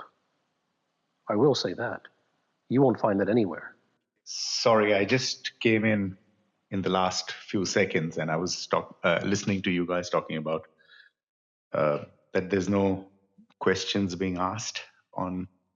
But I think even when we ask a question, is it really the question that we want to ask? Because No, sometimes, that's actually a very good question. That's a very yeah, good question. Okay, and I will answer that for you. You don't have to talk anymore. You've already asked the question. You'll just ruin what you said if you go on. No, human beings don't really ask what they want to ask. Human beings ask questions according to what they've been taught to ask. And they ask questions according to what they've been taught to ask because they've been taught to live and view things in a certain way, which is through the lens of how-tos and prescriptions and dogmas and rituals and religious and spirituality and self-help and properness and correctness and incorrectness and goodness and badness and healthiness and unhealthiness. This is the entire way, and this is the entire lens through which the human being has become conditioned to live. Therefore, all of his questions naturally will arise from that fabric. And because that fabric is false, there is no healthy, there is no unhealthy, there is no good person, there is no bad person, there is no right, there is no wrong. Because all that entire fabric is false, then any question which arises from that fabric must necessarily and definitionally be false. Therefore, the only person who can truly ask a real question is a person who genuinely has some semblance of a reality within him, who has cultivated some degree of organic realness, some genuineness. Even if 95% of his body is plastic, perhaps 5% draws blood. And from that 5%, a genuine, true, sincere question may emerge. You rightly said that the real question can't be asked because most of our questions are based on our perceptions and the conditioning which we have been going through. But then, what is the solution? How do we remove those layers of conditioning? Is there a way of removing those layers of conditioning so that So you it is start? not about the way of removing the conditioning. It is about recognizing the conditioning. Because the person lives his life believing that the things that he knows are real. The things that he's been told by society and by school and by his culture and his subculture and by his discipline and by his domain and by his teachers and his coaches and his gurus and his books and the media, it's all real. And because he thinks it's real, then he lives as a victim of this conditioning. And he cannot become unconditioned until he first begins to realize that all that he has become is 100% false. Can you have innovation without intellect? What if I say to you, yes or no? This is not a real question. Yesterday you said there is no purpose of life. Since then, it's spinning on my head. Should I teach my 8 years daughter like I'm convinced now there is no purpose of life? I didn't understand you. I heard you say that you were convinced that there is no purpose of life. Yes. Okay. And I'm just confused. Should I teach the same thing to my 8 years daughter that there is no purpose of life? In order for one to hear something, there has to be a certain level of foundation. The people who come to this forum and they ask a question like a how-to, they're not ready to hear. Who are new to this, who are new to my work, and they come in, well, how do I find peace? They're not ready to hear that there is no how. Therefore, because they have no foundation. So if you tell someone that, if you tell someone something and they have no foundation for it, it will likely not be met with any kind of understanding. You were telling someone earlier who asked the question that what is real is not necessarily good, and what is bad, what is not real is not necessarily bad, and that both are concepts that we make up in our minds. So, my question is, if emotion is an intrinsic part of being human, then how do you deal with the realization that all of these things are concepts that we make up in our minds that are not necessarily real? Well, you already lost me. You already lost me. Because you bring your own platform, then you stand on the platform that you yourself brought. So you made a statement that if emotions are intrinsic to humans, and then you began asking questions based upon that concept. So they're not? It doesn't matter whether they are or not. The point is, you are convinced that they are. Therefore, you are not able to hear the truth. You're not ready for it because you were convinced of something. You're convinced in a concept already. So if I take away your platform, not only do the questions that follow that platform go away, but you have nowhere to stand now. You came standing on your own version of firm ground, which is that emotions are intrinsic to human beings. It doesn't matter whether they are or not. That isn't even what you were asking. You were convinced, you brought that with you. Then you ask questions based upon that assumption. Therefore, everything that you ask is irrelevant because it is based upon something that is an assumption. And whether that assumption is true or not is a completely different question. But you didn't come asking about the foundation. You came with your foundation in hand. I respect that, thank you, but I do believe that some things that come naturally might actually be natural and might actually be real. So when I was talking about feelings, let me change the question a little bit. If I get the feeling after understanding that what you said is so very true, that yes, we do make up those concepts in our minds, but as I understood that when you said it, if I get the feeling of being lost, that there is nothing that's really tangible, how do you deal with something like that? So There is nothing to deal with anything. There's nothing to deal with. What does dealing with mean? living with it, tolerating it, not being And so upset that, about it. right. So what is tolerating going to do for you? I suppose that it will make it easier to Okay, understand fine. something like that. Yeah, sorry, go Well, ahead. no, I don't think tolerating will make it easier to understand. Tolerating simply makes it easier to live with something that you don't really want. I believe that, but of course, you might have a different opinion, but I understand that accepting something and not being resistant to it is the first step to really understanding it. If you're constantly resisting an emotion or even an emotion that arises towards an idea, then you're not really giving that idea Your problem is the that you have too many space. beliefs. You have too many beliefs. You're not ready for the truth. And you seem like a very intelligent person, but you're smitten and poisoned by belief systems. You come with a basket full of beliefs. As a result, your cup is not empty. You can't receive any truth. Thank you so much. I'm done asking questions, but I'm just going to say this one last thing, that I kept actually hearing that sentence in my mind all day, that my cup is too full. So I thank you for the opportunity, and I appreciate everything you said. Thank you. I'll give the Sure. stage to someone else. Hi. You mentioned earlier that, you kind of alluded to it, that the social fabric has conditioned us and that we need to kind of accept that our perception is false, or how we've been conditioned is Be false. very And which careful with your words. I know. I don't Okay. want to say that you said, that's why I said alluded, but my No, I didn't even what allude to the fact. confuses. I didn't even allude to the fact that one should accept anything. Okay.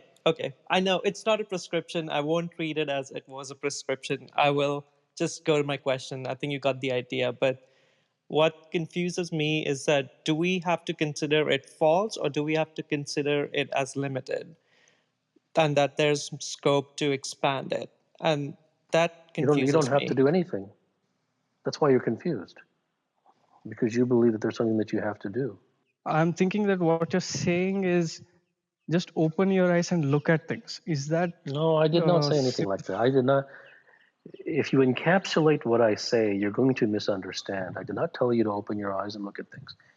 I didn't tell you to do anything. Whatever, if you gained something from it, you did. If you didn't, you didn't. I didn't try to make you gain something from it. I don't care if you do or not. But there is no, I'm not trying to help anyone. right? I'm simply stating the way things are. What you choose to do with it or don't do it or conceptualize it in your own way is up to you.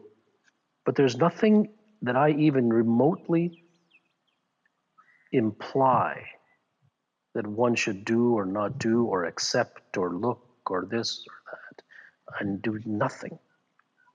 I don't think that you can fathom, or anyone can really fathom, the degree to which I don't hope or expect or need or suggest anything.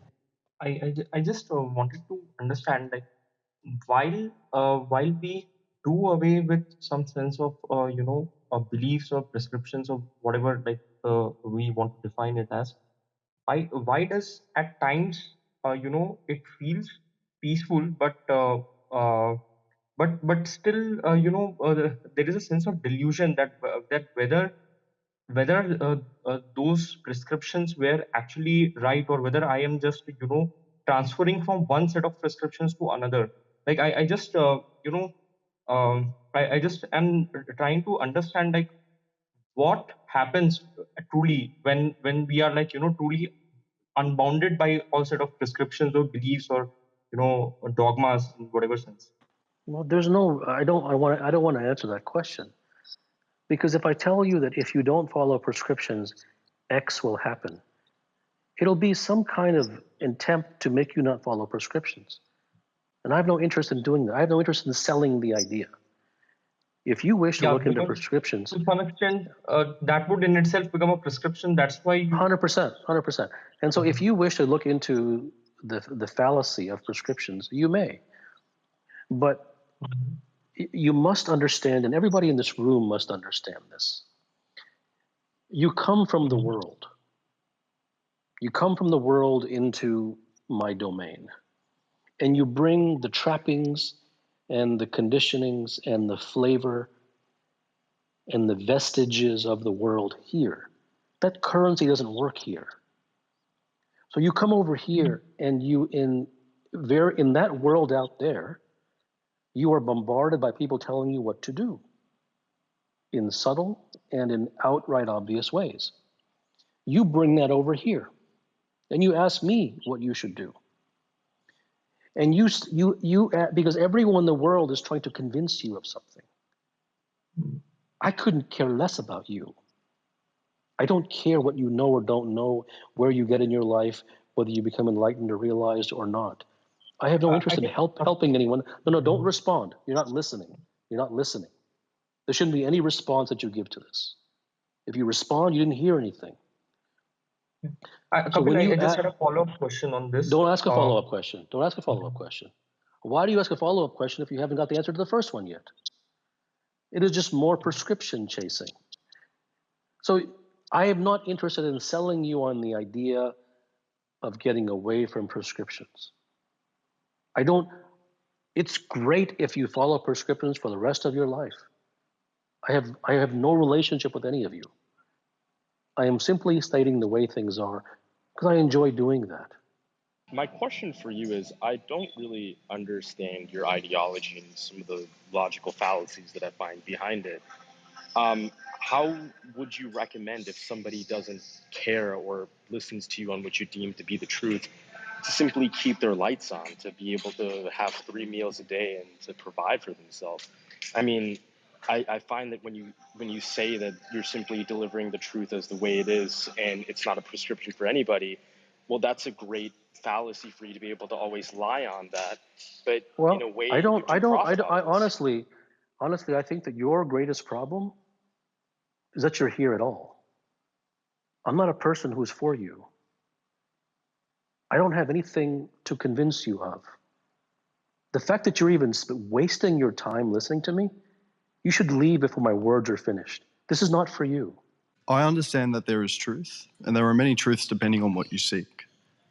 The question I ask myself, which I now ask you, is how does one know that one's genuine understanding of certain truths is not infiltrated with any potential level of untruth and therefore deceit, such that one may feel absolutely sure that they are living a pure life of authentic truth Well, without deluding I think that themselves? you've conceptualized and turned truth into a concept to live up to.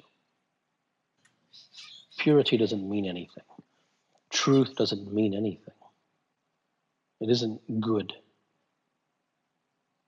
And you've put it on a pedestal. But that's not real.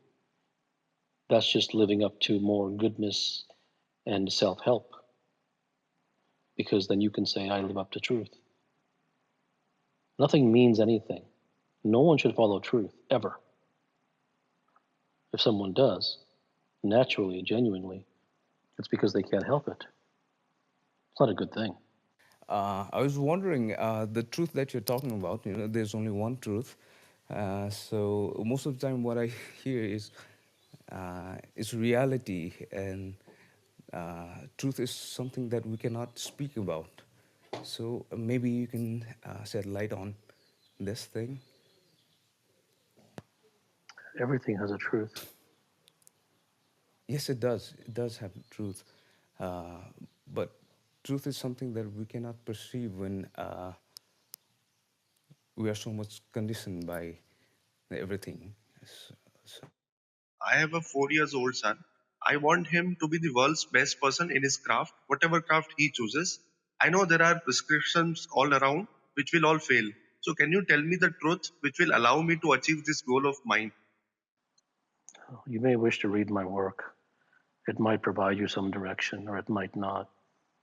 It's too big of a topic for me to sit here in this forum to explain that. There's a bunch of there's direct truth podcasts. There's things on the website, all sorts of things that have been published that I've written about that. I was just curious why you waste your time on us. Like, why? Like, I don't know. I've read a lot of your work, and all these questions are like, I know I'm not at a point or I can embody the stuff that you've written. And I genuinely know I have no questions. And all these questions feel like so far, far beyond like the realm of your work. It's like a totally different world almost. So I just wonder, like, why do you? Is this a waste of your time? Like, why are you so generous with your time? Well, I mean, it's an excellent question. Why I do it, I don't really know, and it's possible that someday I will just stop, or I may not stop. I have no idea. It's a good question, though. Perhaps one that I should ask someone too, because I have no idea what the answer is. Hi. Do you have a question? Yes. Like my question is, why don't I have any questions? I mean, they just fly away. Like as soon as they come, they just fly away like water vapors. So what will it help you to know? Why will it help you to know why that is, besides Why intellectual would you help curiosity? me? I why you're saying why would you help me, right? No, no. Why would it help you to know why your questions go away? How is Why that would it help? how is that anything other than intellectual curiosity? I've heard a few people over these clubhouses ask you, why do you do this? And I know you say you don't know and you know you best, but boy, I got to say, my understanding of why you do this is because this is you practicing your craft. I mean, you're an incredible orator, you're a wonderful writer. This is you channeling everything you know, your understanding of the truth. And this is your performance. This is your sit up performance, as far as I'm concerned. And this leads into my question, which is, I came into your work as someone who was an ex-athlete, now a trader, also in business. And I came to sit a performance to better understand myself, to perform better in those areas. And I think the only real example I have of someone like living their craft to the fullest, living their truth, and exemplifying it in performance is you, but you are an orator and you are a writer. And so my question is, what is sit a performance, to quote the name of your banner, for a business person or for a trader or for... Number one, I have no interest in performing. Because if I'm to perform something, that means that there's a contract with the audience, and more fundamentally, there's a contract with hope that my performance will be a good performance. I don't think that you can fathom the degree to which I have such little regard for how I am perceived by any audience. So there's no performance. It's an anti-performance.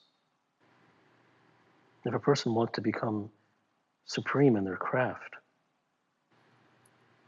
and they're beholden to an audience, they're slaves. You have said a lot earlier that there are few, if any, people in your domain who seek truth or explore truth. And since we are what we are most exposed to, so if I have to seek truth, then is it entirely about what truth I can derive from repeated experimentation and people I'm around with, rather than the people around me themselves? Is it just entirely about Well, me? you will never derive truth from anybody around you.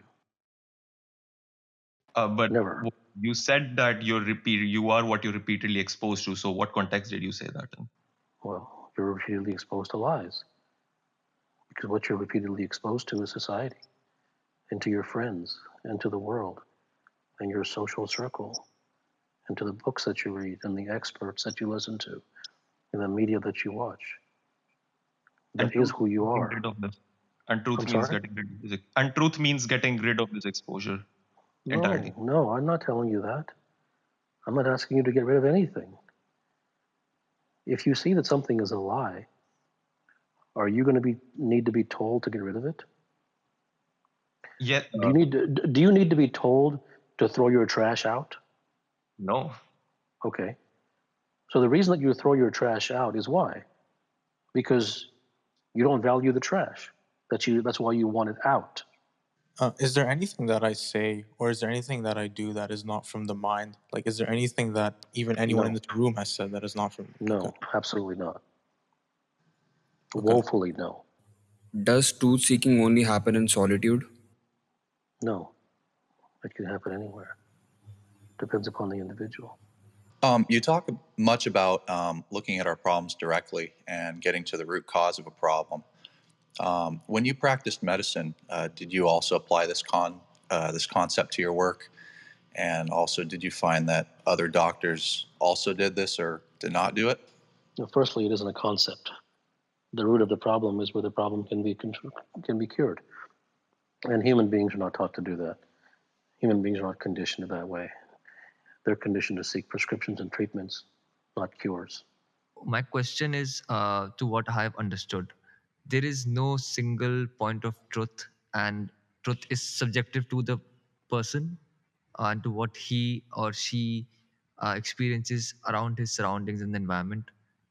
Is it what I am getting from your telling in this community? No, truth is not subjective. Truth, everything has a truth, and the subjectivity is opinion and belief, and truth is the enemy of opinion and belief. My question is related to the topic that came just before this. So, truth does have two sides to it, right? I mean, two sides of the story. So, uh, how do you decide which one to pick? I don't even know where to begin. It is such a misguided question. I don't even know where to begin, so I won't. The place from where we ask a question, that is intellect. Is it capable to know the truth? No, it is not. Then why? Then why questions? Because you've been conditioned to use only your intellect. Got it. Thank you. Good question. Namaste, Kapilji. Namaste. I wanted to know that when I started getting aware of myself and aware of my conditioning, and I got closer to myself, and slowly I started to shed my conditioning, and I know there is a long way to go for that. But sometimes when I'm in presence, I feel intense emotions, and sometimes I tremble, I cry, and I know this is I feel like maybe this is a process releasing my emotions and energies process. What do you think it is? I'm just curious about it. It doesn't matter what it is. If you turn it into something, you'll intellectualize it. Understand So, this. yeah, You're not getting better. yeah. So we just feel into it in the present and just let it happen. I didn't say anything about letting anything happen. Do you see how quickly you responded after I spoke? Yes. You didn't hear my response. Unless a human being hears the response that they're looking for, they just react with another question.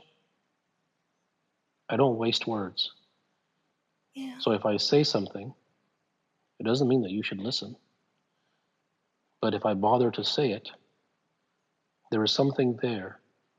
But if you wish to, you may look into it. But nothing that I say is to invite more questions. Namaste, Kapil. My question Namaste. is truth beyond reasoning? Yes. Just a question follow up. These methods the Buddha or the Hindus teach, they say there is a path to It's which nonsense. just It is utter nonsense. And just let me complete do my not, question, please. no, I don't need to let you complete. Hang on. It is utter nonsense, Okay. but Mhm. do not listen to anything that I just said.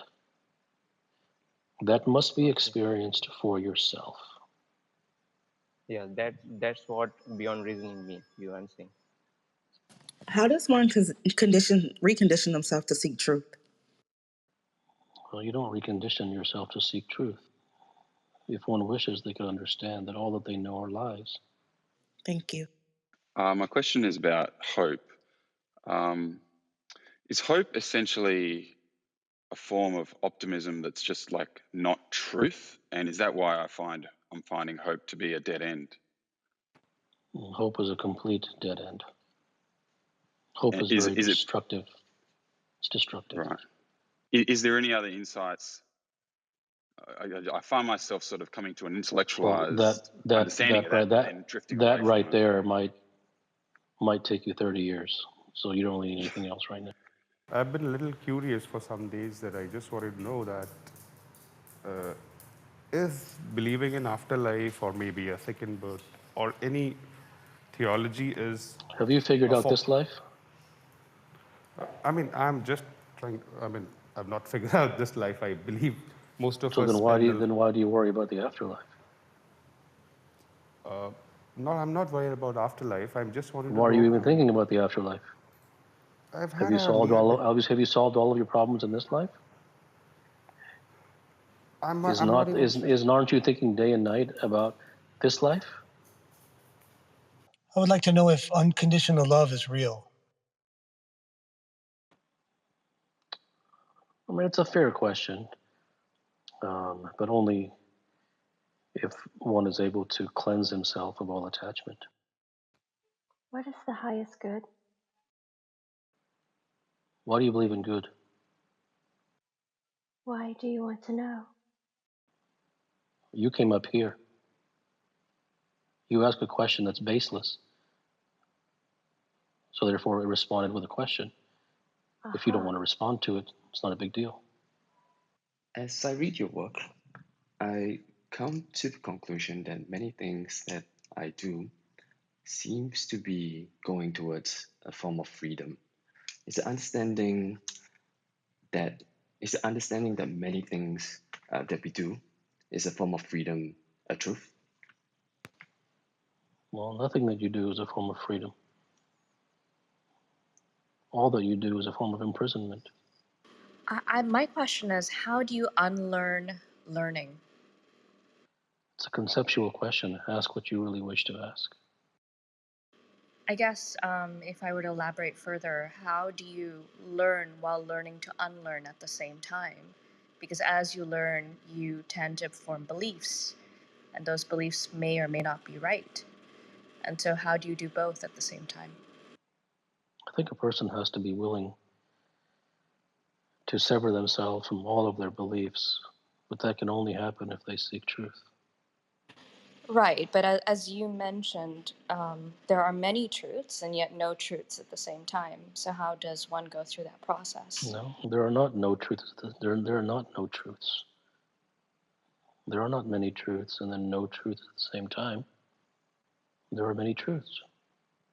My question is arrival at the truth is, or is it just a constant discovery process that never really ends until we take our last breath? Or is it just my mind again getting sucked into this journeys and not Yes, arriving at that's the exactly destination? right. That's exactly Yeah. right. Yeah, Yeah. that's very wise of you to understand that you asked the question and you found your own answer. You're exactly correct. That's just more Thank you. the conditioning of the journey and not the destination stuff. My Hello? question is regarding discovering the path which drives me to do. In the path, when I was exposed to your discourse or solo podcast, I listened to it hundreds of times. So it drives me to go into that and listen to it. But the same thing, but to come to this location, it took a lot of my years. I don't know why I could not get your podcast before itself.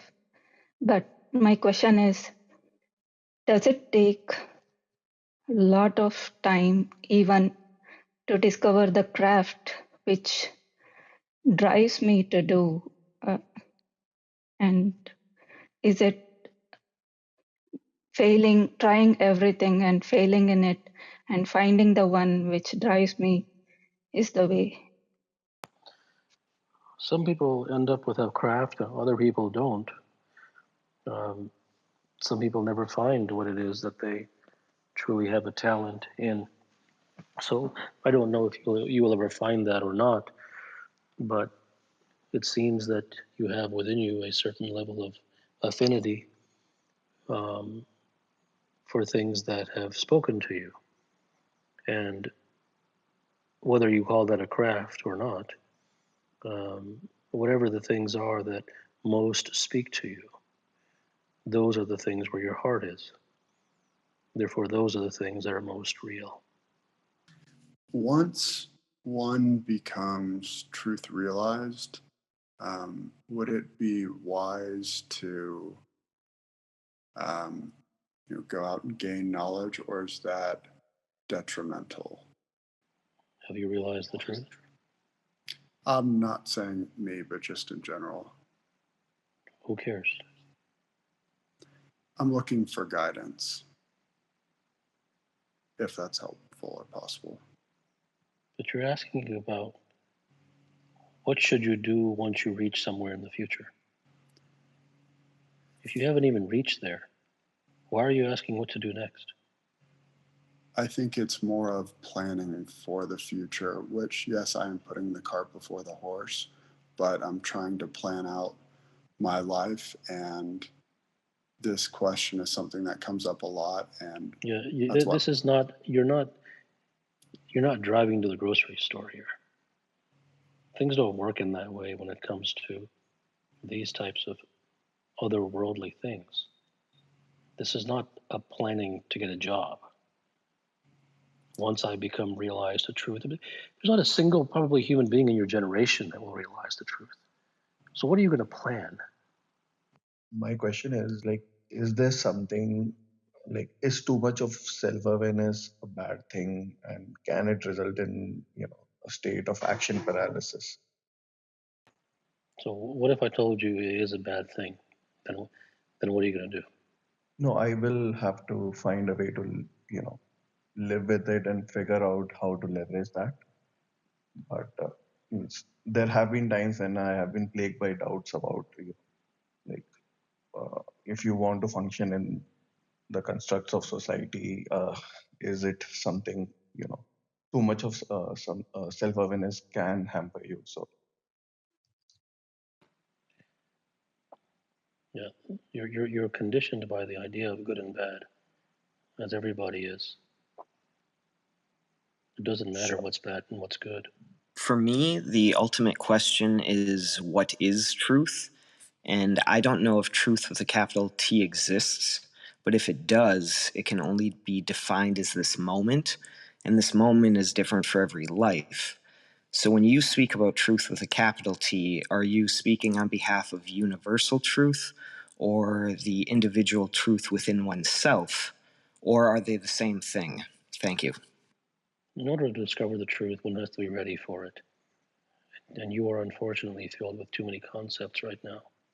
Thanks in large part to your work and a lot of time spent in solitude, I had a very brief and short period of time of a few weeks or so where I felt as though I had achieved a state of no self, where there was no turmoil, there was no inner conflict, and if it did arise, it vanished as soon as it came. And I felt as though I had a lot of clarity on everything, and I was able to see the truth very clearly. But as you might imagine, the reason I'm up here is because it did fade. And although I understand the futility of trying to chase it, my question is, what causes it to come and go like this? And is this something that's normal? Who cares? What caused it to come and go? Who cares? Is it normal? Who cares? Of what relevance is that? What if I told you it caused it to come and go because the atmospheric pressure changes in the air? That's why it comes and goes. And number two, is it normal? Yes, it's normal. Therefore, in the next second, how has your life changed? Presumably, my question was what causes it, so I could try to get to the root cause. That was the thinking behind the question. Yeah, intellectuality is in your bloodstream. I'm afraid you're correct. And you don't see the detriment in that. That's why you're okay with saying you're correct and yet go on with your life. You don't recognize the poison that you're holding, and you don't recognize the time of life that you're wasting. You can say that I'm correct all day long. The point is, you continue holding the bomb. Therefore, you're saying that I'm correct, just intellectual. You're not desperate. I feel I'm sincere. I feel I have been obsessive of my life. I achieved things that I wanted to achieve materially. I've been exposed to your work for over a decade. I I have this fear. So I am truly committed to freedom. That's my main thing. Not caring about things and just be free of my mind. So that's something I live for now. The fear of not getting there, I don't know if that fear is fear because I am not sincere enough, because I have doubt, I doubt myself, or is that fear normal? I don't want to live a Well, it life doesn't in matter. misery. It doesn't matter if it's normal or not, and it doesn't matter why the fear is there. The point is that when you have fear, it is because you're putting something on a pedestal and you're afraid that you won't live up to it. And even if you do live up to it, it doesn't matter that because you don't get a medal anyways. So at the end of the day, truth lies in a devotion to truth. So your whole life, if it is devoted to the truth, then there won't be any fear of trying to live up to it or not, because you're trying to find the truth, not trying to get somewhere in your mind. I was having just two questions in my mind, which I'm struggling with a lot. The first one is like, I have so much a plan of my career of where I want to go and what I want to do. But the problem is me, I'm lacking in executing that ideas. What can you suggest? What I'm like messing up with, or I'm thinking a lot. What the proper way of executing this thing? Why are you interested in executing anything? Because that's a part of my career, and I want to execute for fulfilling my desire, you can say, or in career, anything.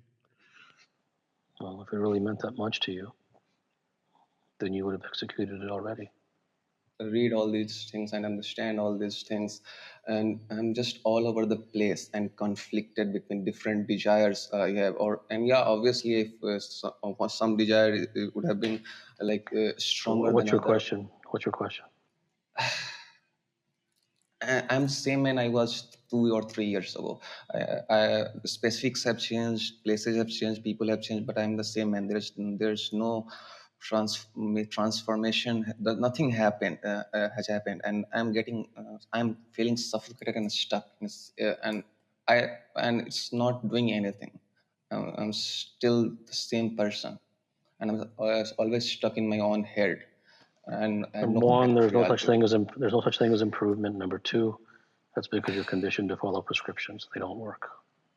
There is an area, called a narrow sliver in which I think I am pursuing truth. And I recently realized one thing where there was a disconnect, where I felt both intellectually and viscerally that I was pursuing the truth, but I noticed something that didn't add up, where, as you say, sort of truth goes beyond reason. I realized that there was a part of me viscerally that did not align with the truth, essentially that it was false. And in parallel, one thing I've been doing is trying to talk to people about this truth, and with the desire that they would understand certain things. But in particular, listening to you, I realized that there's no point in doing that. And I have engaged with people in more of a detached way. And so the question is, does a desire to essentially tell people about the truth reflect something within me where I'm still at the stage where I'm only reasoning about it, but haven't fully internalized it? Thank you. You think talking to people has value. That's your problem. So my question was, how we've read that growing up, like we're conditioned to believe that nights are cooler and days are warmer. I was just wondering if as human beings, do we feel this first or do we read this first? Who cares? How's that going to affect your life? It's just something that I was trying to like wander over with my thoughts on education and like how it's working in the current world. What human beings call education is not education. So I was thinking about something I heard where about the cult of society, and I was a little reluctant to discount all of society in general, in the sense that if say two people that each have the truth-seeking DNA get together, have a dialogue, and in doing so unintentionally shed some light on the blocks that the other person just can't see yet. So Yeah, is that a possibility, or does it you're have to just be way off. solitary? You're just way off base, and you're not ready to hear something opposite of that. You're just way off base. You're too interested in two people knowing the truth in discussions and socialization. It just isn't true. It's just not worthy of conversation. I have a question is that why we all think that all the gurus have the answer to all the questions. Why can't we go inside and find that question? Why we are so unable to ask this question to ourselves There is and no we. always There is no uh, we. I I so if I say about myself, why I always believe that my answer lies to you and you can only give me the best answer and I cannot go somewhere else. You can do what you want, but I will tell you that you're conditioned by society in an almost irreversible way. Human Yeah, beings I don't know. No. Why do you ask more questions when the first question isn't even finished? I don't sorry understand. sorry. Are you trying to do a Guinness Book of World Records with how many questions you can get in? No one hears anything. They just want to ask questions. They don't want to hear anything. You seem very calm, especially how you handle the other people, how you handle questions. How do you reach to that stage of self-assurance and confidence? Thank you. I don't try to be a certain way. Whatever shows up, shows up. There is an intense devotion to truth. There isn't any attempt to perform, and that isn't a good thing that I'm not trying to perform. Don't copy that. That isn't a good thing. However it comes across, it comes across. I didn't try to be self-assured. I didn't try to be confident. My question was, do you believe one should fear death? I don't believe anything. My question is, when does the fear end? Next Thursday at 5 p.m. How do we know that the reality that we're living in right now is the real one? You're not. You're living in your head. Your entire life is a lie. If someone was. No, let me rephrase this. Sorry. If one was left to his own devices, completely and utterly by himself, would the mind still create a self? Doesn't matter. It's theoretical. It's not your reality. So what's the difference? My question was, is it possible for us to live without intellectualizing? What if I told you it wasn't possible? Would you give up? If it wasn't possible, Uh-huh. I might give up. Right. So at the end of the day, the person who gets the truth is the person who deserves it. And the person who deserves it is the person who doesn't have any interest in whether something is possible or not. They are so beholden to it. They are so devoted to it. They don't really care about anything else. Thank you. Why is it rare for one to know the truth? Why is it rare? It's not common, it's not popular. Society is built Because on rare lies. humans are rare.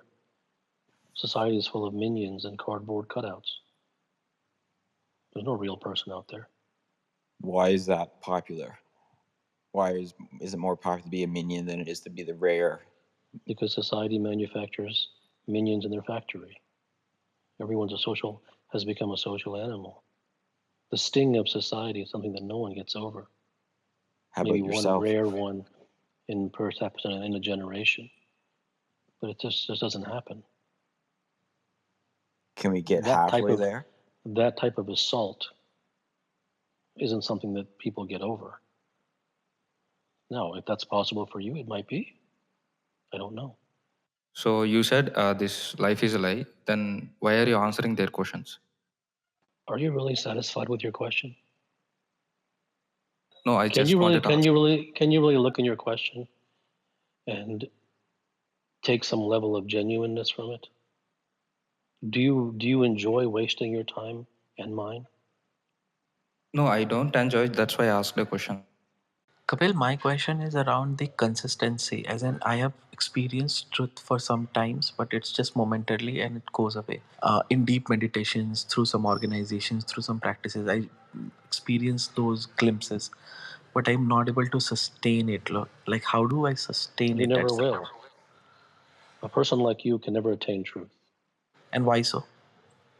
because you are committed to prescriptions, organizations, So, meditations, methods, techniques. And don't ask me what else you should do. It doesn't matter.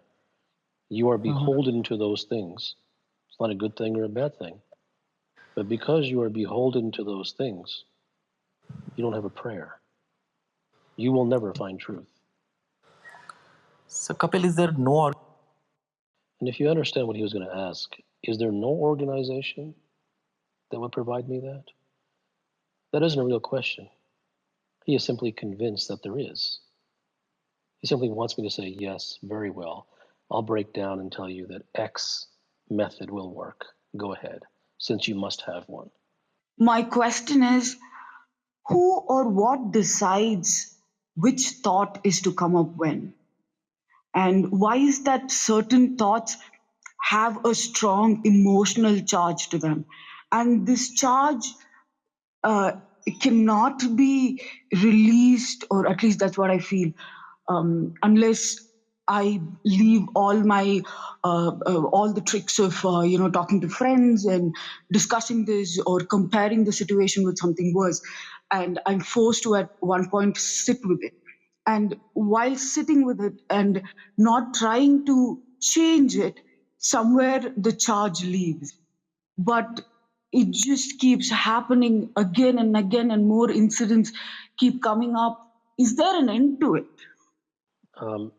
If there is an end to it, it depends upon the DNA of the human being. For a human being who is life devoted to truth, an end is possible. For a human being that is not, it is not. Do you mind if I ask another question? Okay. So there was a monk who suddenly, I've known him for 7 years. When I first started asking questions, for some reason, I was, there was this feeling to meet him. I studied with some of his cousins. I knew he was a no nonsense guy, but very kind. But over the years, he just spoke logic. He never taught me anything or anything. When during the lockdown, a lot of things started happening that probably physics that I've learned in school and college would not be able to explain. And at one point, he gave me certain things to probably, or I think him being there kind of made things easy at one point. And I think when these things were coming up, a lot of it, I have a feeling, just I was able to get rid of because he was there around, and I wasn't even meeting him every day, or I didn't even meet him during that period. I would just talk to him over the phone, and suddenly he didn't tell me, he just disappeared, and I was just left by myself. And when I talk about weird experiences, I'm talking about experiences. If I So told somebody, what's your they question? would call me crazy. Why did you just like leave me? Then did it mean that does it mean that maybe I should drop this pursuit, or I'm in a place where I can't go back? There is no going back. Well, if you're devoted to truth, then you will tend to find your way. Okay. What came first, action or contemplation? What does it matter? Because it might possibly be the answer to consciousness. What does consciousness mean? The ladder to truth. I don't know. You don't know. is the only worthwhile thing that you've said. Everything else is just babbling idiocy from the spiritual world. What drives someone to seek the truth, as you say? And is it driven by fear, which makes someone to seek truth, or is it something else? It can be driven by anything. I don't really know what drives a given human being. Everyone might have their own particular drive for it. The only thing that really matters is whether it's there or not. So my question is that, after exposing myself to your work over the last couple of years, I've been able to disregard certain thoughts and urges of the mind, specifically, when it comes to, let's say, overeating or, reaching out to my phone to look at social media. And it's happened in a very organic way.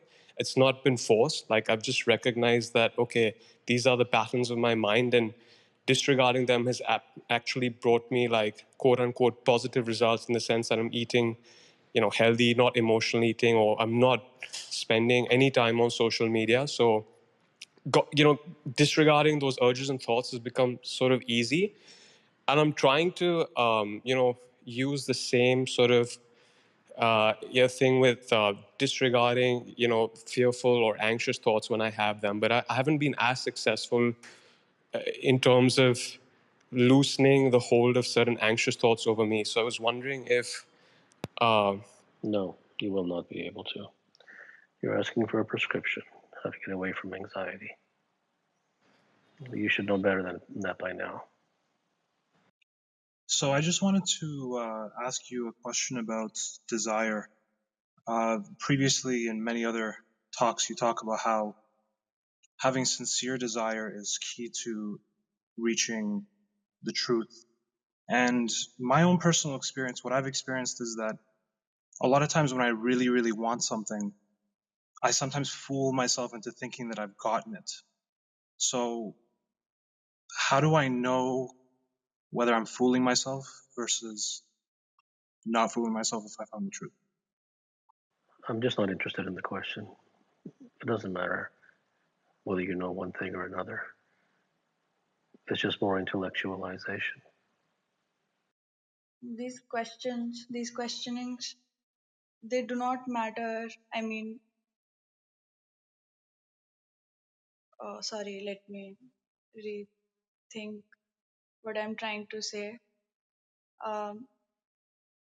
There's no particular path to truth, is it?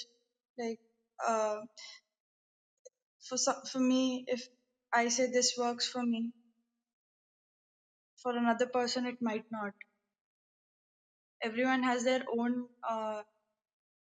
version of truth, or like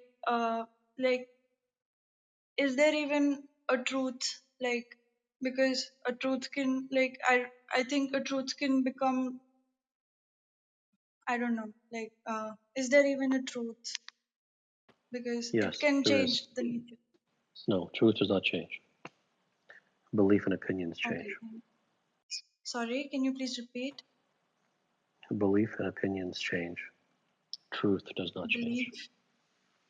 What is value? I just don't know what to say. Can I put it into context? Just open dictionary. Why do you ask these questions? Like in every judgment or in every action I do, I seek to make it valuable and not wrong. And I always get into this loop of not making it wrong. And you will continue to do so because you believe in right and wrong. Why are we curious? Who cares? I care because I'm curious and I want to understand the nature of where that curiosity comes from. So even if you understand where it comes from, what's that going to do for you? That's Give just me, more curiosity. No, it's not. It's not going to give you anything. It won't give me more perspective. You're just you're just being curious about why you're curious. So it's just a never-ending loop, essentially. Your whole life is a never-ending loop because intellectuality is a never-ending loop. A while ago, I came up and I asked a question about love and attachment, and you gave me something that you answered that with a statement that said basically if you start with absolute attachment and you work your way backwards, the point at where that focus that you have is purely and authentically on the freedom of the other is where love begins. And this struck me as profoundly true, and I sat with it for a long time. And one of the questions that came out of it for me was, am I, like, if I applied that same scale, like, to myself, where I start with 100% attachment to everything I think and consider, and then work my way backwards to the point where I have freedom, what is that? What am I attached to? So here's the issue. Yeah. Here's the issue with you. Yeah. There's a lot of sincerity in you. Yeah. But you hold the truth at arm's length. You hold your desire for the truth at arm's length because you are very smitten by intellectualness. You believe in science, and you believe in modern speakers and intellectuals and books. And because you believe in all those things, they poison and interfere the sincerity within you that could otherwise move towards truth. You are not all in, but you have the potential to be so. And actually, the greatest tragedy is not for one who never had the potential to be so, but it is actually for the one who did have the potential, but the world got in their way because they allowed the world to get in their way. Yeah, it's true. If you don't go all in, one day you will meet with a very, very difficult time in your life. At this time, at this moment, why are you with us right now? I don't know. Hello, Siddharth. I've never been to your room before, so I've only just come across it now. I'm not sure what my posing question would be, but I suppose what I'm really asking for is life direction. Can I just pose that question to you? Would that be sufficient, or would you like background? You can ask the question. But since you're new here, you likely will not understand the response. Okay, I'm always open. But, my question basically is that I I feel I need to move in a certain direction, but I suppose I can't seem to find the courage, or I'm actually just looking at the obstacles rather than the opportunities. How do I do that? Number one, there is no such thing as courage. Number two, there is no how. Number three, you're not ready for those teachings yet. My question is, when you are doing a deep dive into a how of something in order to understand, why do the biases keep creeping into the mind to uh, sway us into one direction, and we are not able to think into the first principles? You already look at the first principles. You've just marked yourself as an intellectual. There is no first principle nonsense. You don't have any possibility of learning the truth because you are absolutely saturated by intellectual idiocy. There is no first principles. Unless you burn your books, which you will never do, you have no prayer of seeing the truth. Hello, Kapil. Hello. Hello. Yes. You can hear? Hello. Yes. It's an honor to finally speak with you. In your work, you've described the causes that lead to basically everything that I ever wanted, like success and peace. And causes, those causes are things that I can personally control, like seriousness. Apparently, I can't make myself become serious. What do I need to understand so that I stop being unserious? Thank you. If and when it happens, it will happen. Attempts will sabotage you. I was just wondering, what is a question that is worth asking according to you that you were wishing that we would ask here? I don't wish anything like that. I don't have a question in mind. I mean, like a valid question that would, you know, I feel that all the previous questions were kind of not what you were expecting people to ask. I wasn't expecting anyone to ask any real questions. Humans are conditioned creatures. You may want to read and contemplate about the title of this room. What does being of service mean? It means that you are smitten by the false ideas of spirituality, and that will be the greatest barrier between you and truth. And you will not understand this at this time. What, according to you, is the ultimate truth? You know, there are many ultimate truths, but really the only effective thing is a given human being devoted to it or not?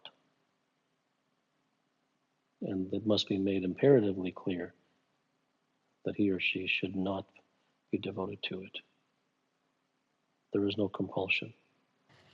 How would one deal with this inner struggle if one seeks a lot of silence and solitude, but is not getting that because of work and other commitments? One does not need silence and solitude. There only needs to be a devotion to the truth if that is in one's DNA. My question is relating to questions that are inward versus outwards. Do you think that any questions that is outward comes as a hindrance to understanding that? For you, the inward and the outward are the same. What has been outside you has just seeped inward. So what's inside you is just a conditioning of society that's outside of you. It's all the same. As a human being, is there anything in our hands, or every action just comes from our mind? Or The practical reality is that everything that you do in your life is from your mind. But that which a human being is genuinely devoted to, that can be not that can be more significant than the mind. So just let me say this for like 1 second, like 1 minute. I really don't know where to begin with this. I just wanted to genuinely, sincerely thank you for everything you've done. Just on whatever it is that you do, and all the work that you've published, all the clubhouses. I don't know what caused you to be on my way, but having found your work at such a young age, I think has just sparked something within me that has always been there, but I never knew how to access it. But having been exposed to your work, and realizing some deep truths about life has tremendously affected me in a way that I can't thank you enough. I just wanted to say thank you, genuinely. Like no matter what word I use, it's just incredible. I can't really believe that there is, like, I found you on this internet through whatever it was that I really don't know the first time I was exposed to your work, but ever since then, having read and bought all your books and having doing all of that is just, I don't know. Thank you. Thank you. It is said that duality does not exist when true knowledge arises, when someone attains the ultimate truth. So, wouldn't that imply that when that happens, the person itself ceases to So who exist, or cares? Who cares when that happens? If it happens, if that's even true, you're talking about something that's light years away from you. You just intellectual curiosity. It's just chit chat. My question to you is, how do I go through the workings of the day, everyday work, and uh, not feel good or bad about it? Just go It's through. not going to happen. There's no bad or good. There is no how. You're not ready to ask questions yet. My question is actually, is the life is predefined or it happens based on the actions what we do? Do you have an answer for this? You may want to look at your everyday life and focus upon what you're actually devoted to. That will take you to a much more effective place. Our cognitive abilities are reliable, do you think? I mean, we don't know how our mind works or our brain works, so can we really know what the truth is? Not through that vehicle. I know that I'm a slave of my mind and there is no way out of it. Is there any hope? If one is devoted to the truth, then there's a possibility, yeah. How can I continue to search for the truth if I am surrounded by a society immersed in the material world? It doesn't matter what society does. It's about what's the level of one's internal devotion. Kapil, I wanted to understand this DNA thing a little bit. Like you keep mentioning, it needs to DNA be is not healthy. genetic DNA. DNA is how one is wired, one's sensibilities. So is it predetermined? Yes. I've been trying to ask myself what I really want. In the past, I've asked this question, and if I get some answers and pursued them, it just turned out that I wanted something more after I attained them, and it just feels like I'm chasing something one after the other. Is that because I'm not asking this question with the right level of sincerity, or is that so? Yes, How do I go about this? you're asking it mechanically, not sincerely. Is truth some kind of pleasure chase? If it was, do you think that I'd be devoted to it? I think it has become a chase after exposing to your work. Before that, it was only pleasure chasing. It feels Yes. liberating if we'll know it. Yes. Some people do turn it into a pleasure chase, and if you have, it won't get you anywhere. But yes, Okay. some people do. I've been listening to you here and there for a little bit. I like the title. Just want to come up to ask, like, if you can just give a brief introduction of yourself, and then especially the performance art. You're a performance artist in a bio. I just wondering what kind of art do you perform? I'm not here to give my bio. If you have a specific question about yourself, you can ask. But the bio, and there's a million things written about me on Google and on the website and on my bio and on Twitter. You're welcome to look there, but I'm not here to give any introduction. I was wondering, I guess, are there experiences that indicate you are getting closer to truth, as in what maybe a spiritualist would call like an astral projection or a lucid dream type of experience? Is getting into that kind of state? Well, a spiritualist can never know truth. Spirituality has nothing to do with truth. Well, right, but the experience of what may be truth spiritual. is not an experience. Okay. There's no such thing as looking for progress. If one is devoted to truth, then he is. If one is looking at it as a pleasure chase, then he begins to look for progress.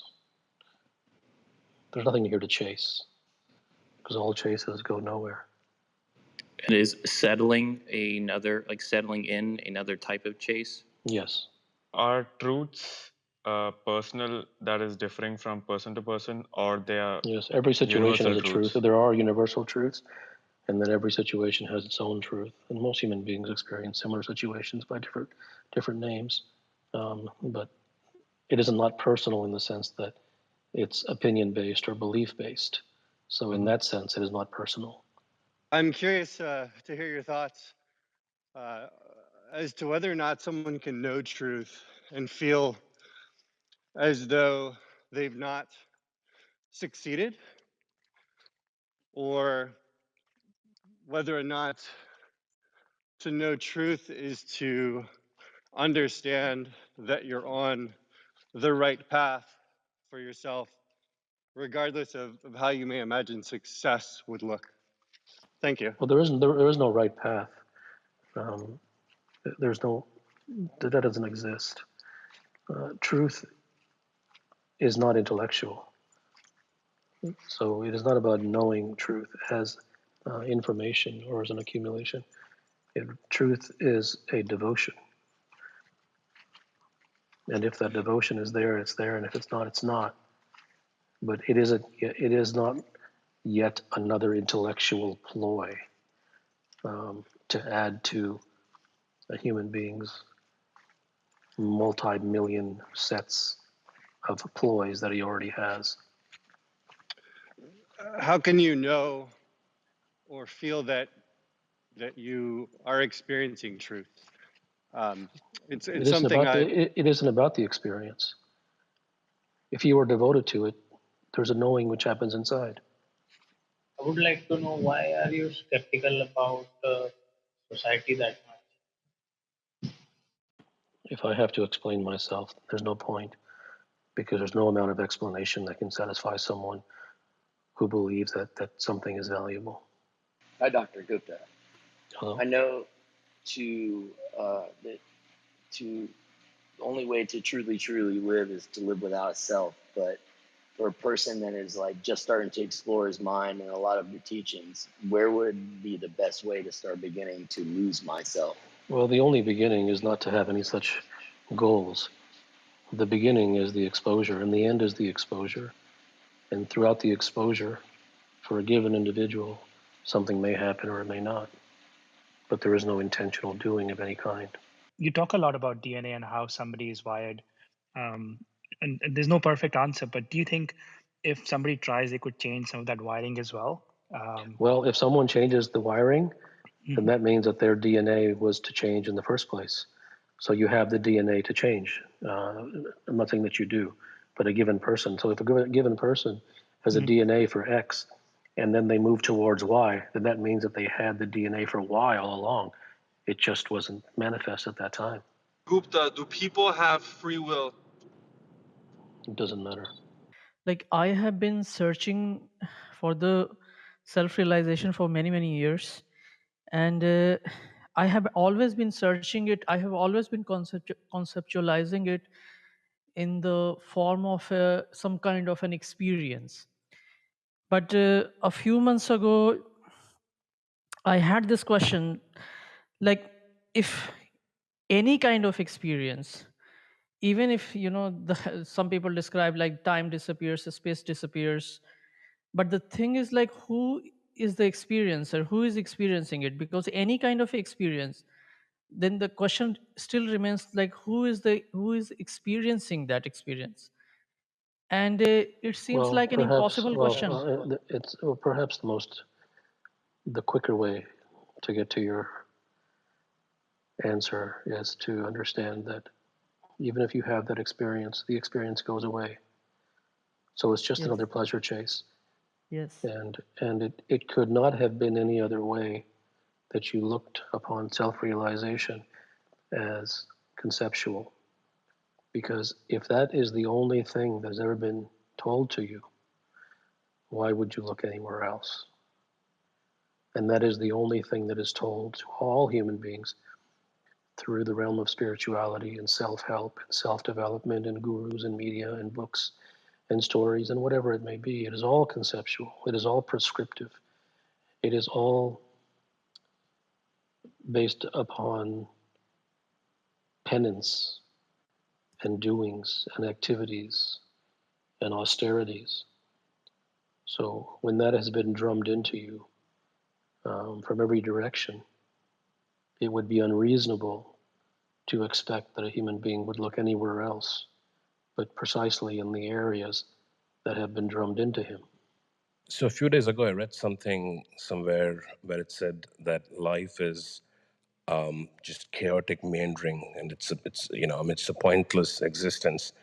I kind of found that striking, although I'm not sure if it explains what life is. Like, is there a purpose to life, or is it just what I Well, I read? think that if you bring something that you read somewhere else, I cannot comment about that. I have no idea what that individual was talking about and what his context was. So It was a totally different context, but I just, those lines just appealed to me because I thought that kind of fit what they kind of fit in with what I thought life could be, right? As opposed to, like, is there a method to the madness, or is it like this individual is saying, it's totally pointless? I have no, I don't want to comment about the individual.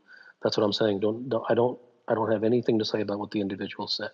If you want to ask me a question, you can ask me, but don't bring something else in here and ask me to comment about that thing. Okay, so the question then is, what is the point of life? Life has no point. Life has no purpose. Question is, why I'm getting constantly feeling that the time is running out. Why it is? I don't know why you feel that way. Wanted to ask you, in your experience, what separates top performers from good performers? Uh, given similar levels of talent, is it desire? Is it effort? Well, it's a very big question, but I would say perhaps one of the most foundational things that anyone has when they become super elite in anything is obsession. If I can ask a question, does that also mean that I should be able to find the answer as well? I don't know. How you receive it and what happens within you is on your end. I have no idea. So you mentioned that, yes, life is pointless and there's no point to life. The guidance I'm seeking is, if if that's the case, and that is, how do I drum up required motivation to do anything? There's no how to. If you think life is pointless and you understand that it has no purpose and then you have no motivation for anything, then that's the way it is. At what point of your life did you get the realization of truth, like as you perceive it now? It doesn't really matter. How does that affect your life if I tell you I got it in No, just to learn 1973? your experience. No, that's just a curiosity question. It's not worth Yeah. talking about. I wanted to ask, like, so many people talk about enlightenment, but what exactly is enlightenment? Yeah, that's a good question. Enlightenment's a big word, and different people define it in different ways. And the problem with these spiritual concepts is that, well, not that they don't exist, but they become dressed up as concepts and things to chase. And I think that's perhaps the greatest detriment of all, is that everything in spirituality and everything in self-help and everything in a human being's life is essentially a chase. And the trouble with chases is not that they're wrong.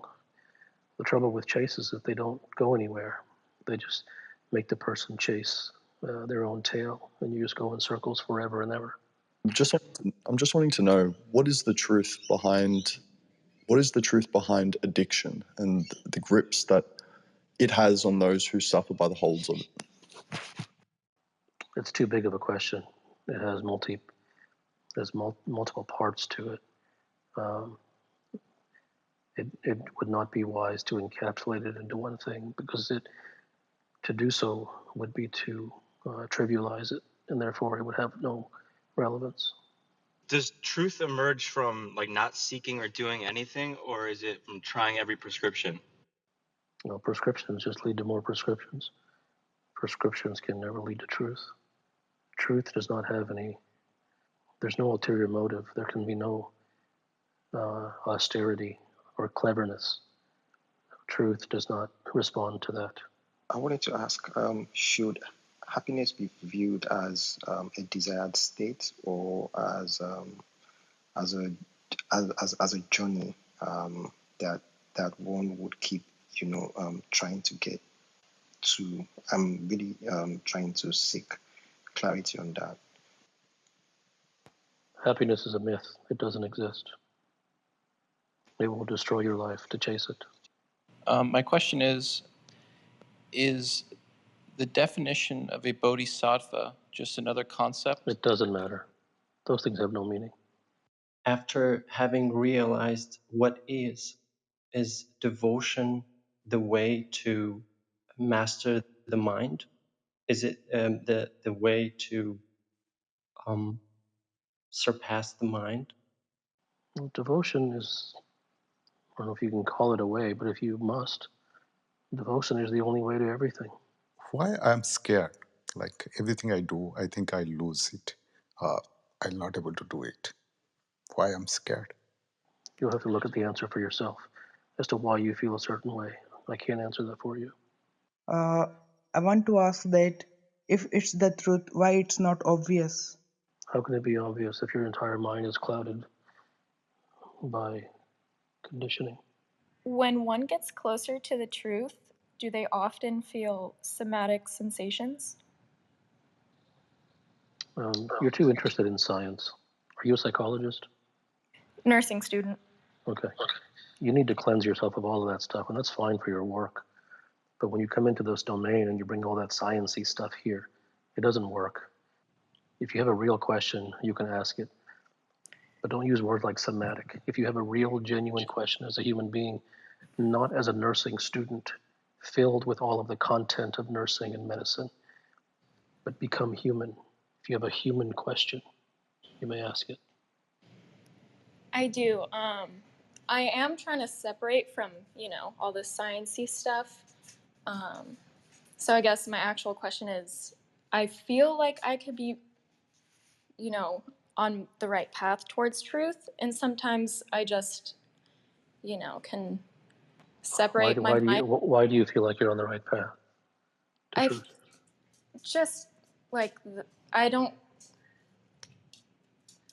going through my day-to-day life. I guess I just don't really care about anything that's going on because there are just too many ties to it and too many emotions, so I think it's just easier to not care.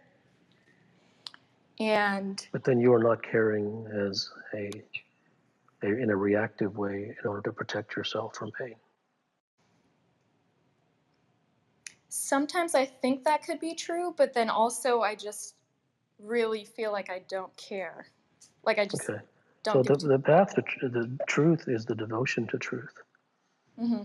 And if you find yourself devoted, if you find not because you should, if you find yourself devoted to the truth as opposed to prescriptions and how-tos and methods and techniques and spirituality and self-help and self-development and experts and media and books and nonsense, if you find it easy to burn all your books and to throw away all the experts and to never turn on your television and to burn your radio,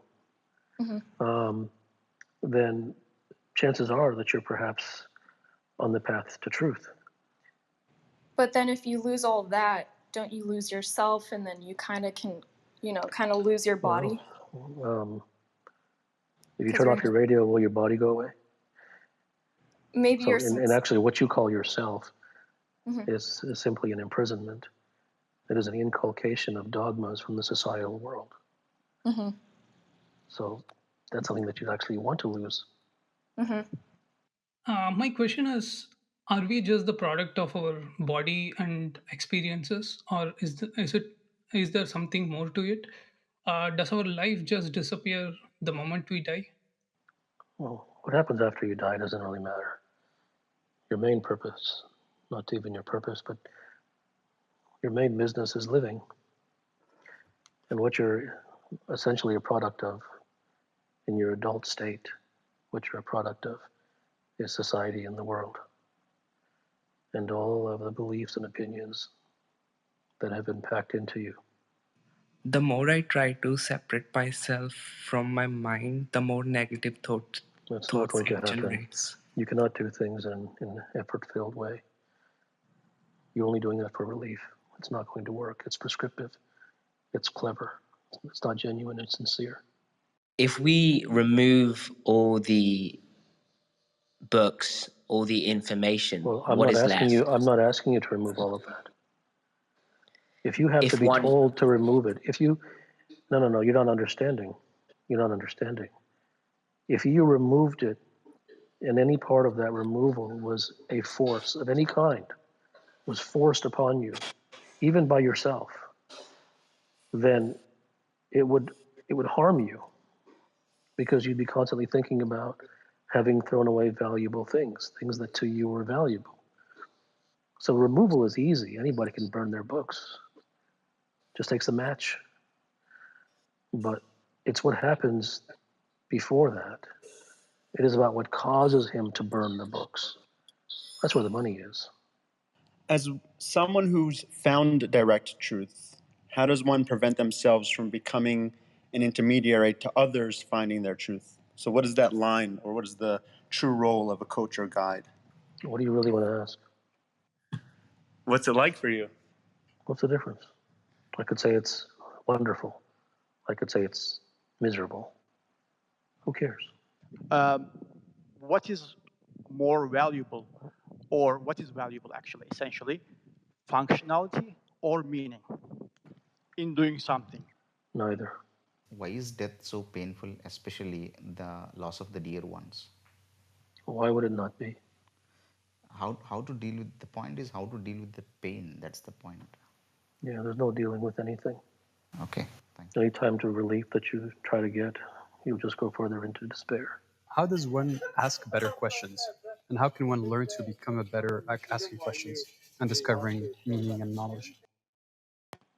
I guess that would depend upon the degree of genuineness within them.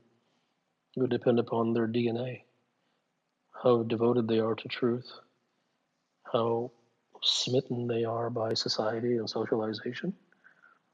Those would all be large factors in determining that question.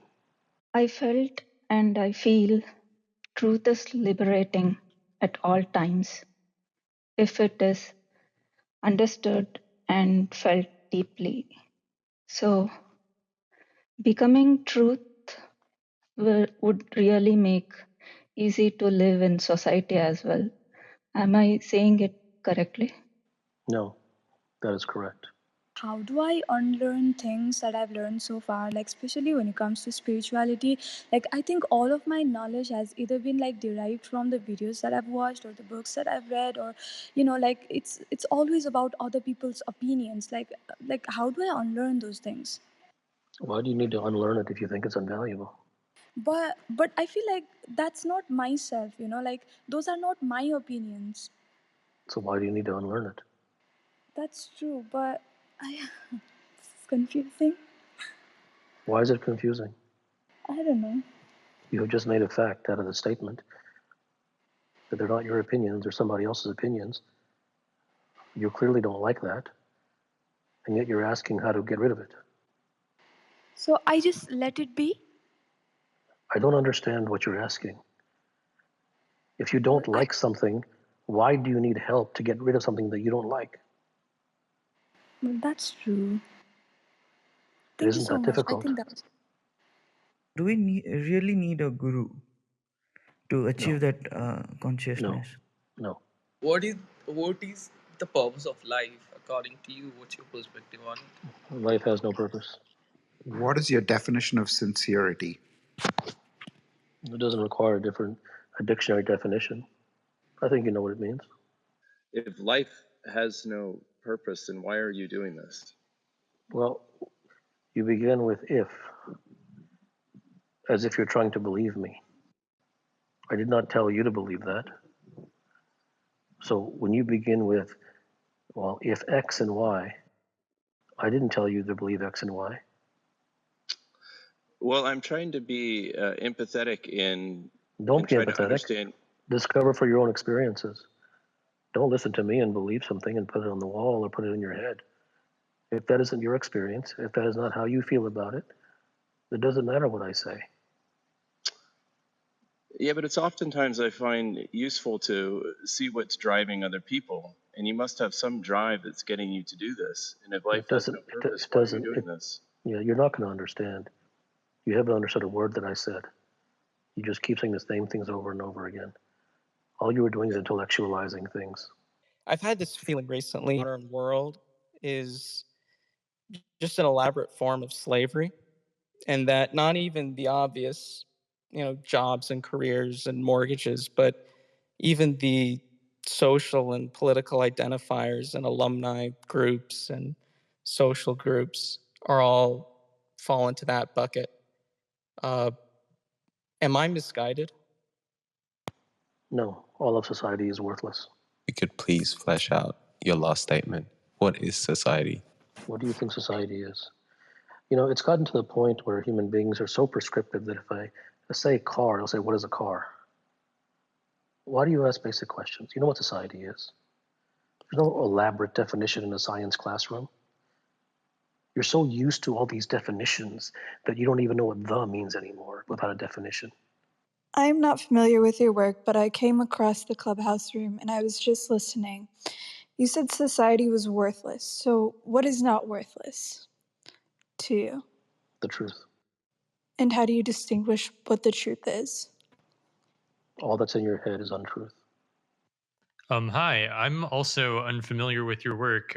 Could you say a little bit about what your work is and why people should? Okay, number one, it's like you're saying a lot of empty platitudes with an authoritative tone. I will tell you that this is not a place for you. You will get nothing from this, so you can go back to your little life in the other rooms. One born with truth, more specifically, can one lose truth later on? Yeah, when a child is born, he is truth. He's free. And as he grows up and goes through society and inculcates all of the information and cultural things from society, then he moves further and further away from truth. You have talked a lot about intellectualizing and trying to understand things intellectually, which is against some form of non-truth. So can feeling guide you better towards the truth? Not in the way that you're asking it, no, because your feelings are created by your thoughts. So yes, in the end, feeling is closer than intellectualization, but it is not in the sense that you're asking about it. One must really get over the idea of intellectualization, and even then, once he does, he'll have different. Even his feelings will change. I've been searching my whole life for this.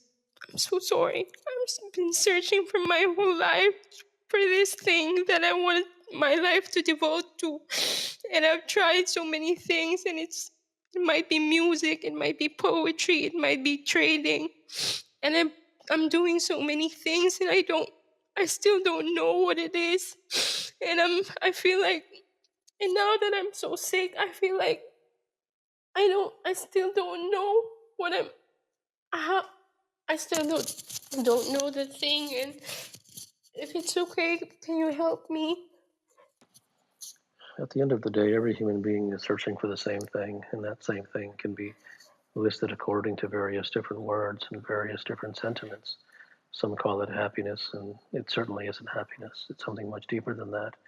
Some may call it freedom, some may call it enlightenment, realization, peace, whatever it may be. But the thing that it is, it's never worldly.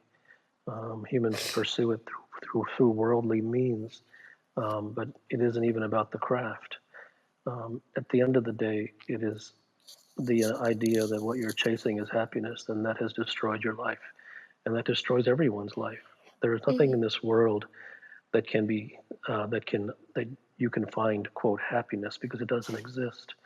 So the only thing that there is truth, and the truth begins with wherever you are right now, or however you're feeling right now. So all of these things that you're trying and they all fail, they're failing for everybody. It's not unique to you. So every human being lives in desperation in their own ways. And therefore, at the end of the day, all there is a devotion to truth, a self-honesty of where one is. And that is where one must begin. Thank you so much. Yes.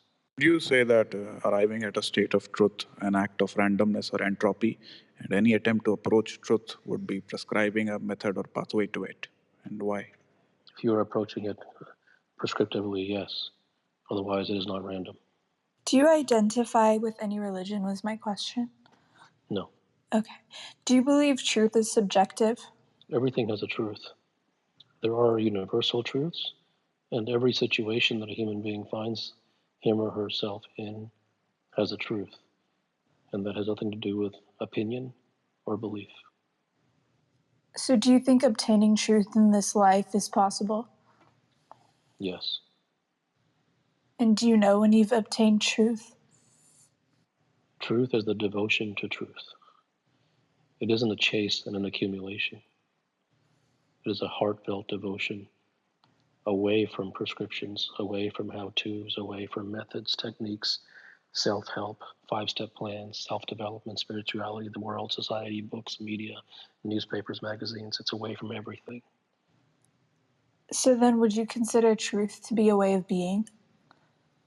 It could be, but you have a very spiritual tone, and spirituality is a wall in front of truth. What makes me come off as spiritual? Okay, if I'm wrong, then I'm wrong. I don't have any interest in arguing with you. If you are not spiritual, then you're not. What questions do you ask to gauge someone's sincerity? I don't. You can usually tell. I've been listening to you in rooms for a while. I never asked a question, and I didn't read your work or anything, but I do feel like I understand conceptually what you're saying all the time. It's going to be conceptual for a very long time. It's going to be intellectual. That is going to be your first introduction to it. That is the only way that your mind will be able to conceive it, is through intellectual means. Truth is arrived at, or it's actually beginning to arrive at, when it is felt viscerally. And that is done through continual exposure over time. So it will always be conceptual. It will always be intellectual. What must be understood is that there's nothing to do. There are no prescriptions. There are no how-tos. And any attempt to do something will cause you to fail. What happens when you know the truth? Means when you realize what happens, how do you know that you have known? I'm not going to answer that question, because then that would be a sort of a convincing, and the idea of, well, if you find the truth, then this good thing is going to happen, and that good thing is going to happen. And I don't really have any interest in selling the idea. And it's all conceptual to you anyway. So what happens to you when you go to Geneva? And you could say, oh, well, you'll see this street and that street and that street. And to you, it's only a concept. You'll say, okay, and you'll go home. So it's just intellectual. It's just chit chat. It won't go anywhere. Whether you're devoted to the truth or you're not. And either way isn't good or bad. Hey, I was going to ask you if most professionals are aware that the solutions they prescribe cause more problems. Zero are aware of that. I'm struggling to understand from truth as a black and white. I often find myself looking at both sides and understanding that truth exists on both sides. And truth does not exist on both sides. Opinion and belief and intellectualization and analysis exist on both sides.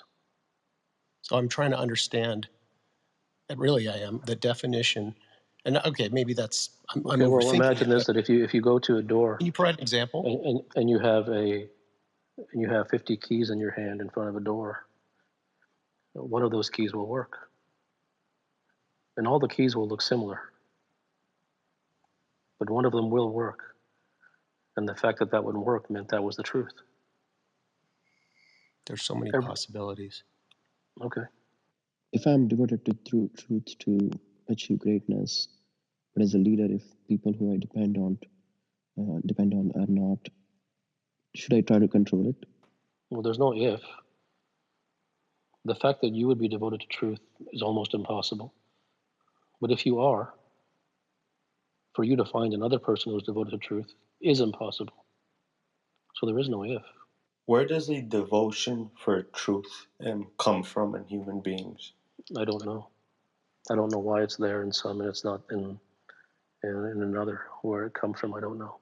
I have heard you say before that that hard work is, reaching peak performance and greatness is a murky, nonlinear process. And I was wondering if you could expand on what don't you understand about that?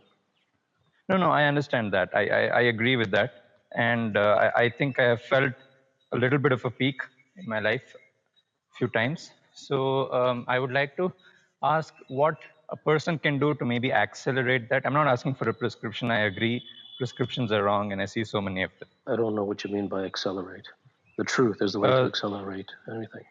It is finding the truth. Is there a truth for everybody, or only some people can stay on the path, as you say, can have the devotion to find the truth? Well, no, I mean, the devotion to truth is available to every human being. But in the practical realm, devotion to truth is exceedingly rare. It's practically non-existent. So by virtue of a person being a human being, they are absolutely a candidate to be devoted to truth. But the trouble is that society assaults the human being. It's in such an irreversible manner that almost no one ever recovers from that assault.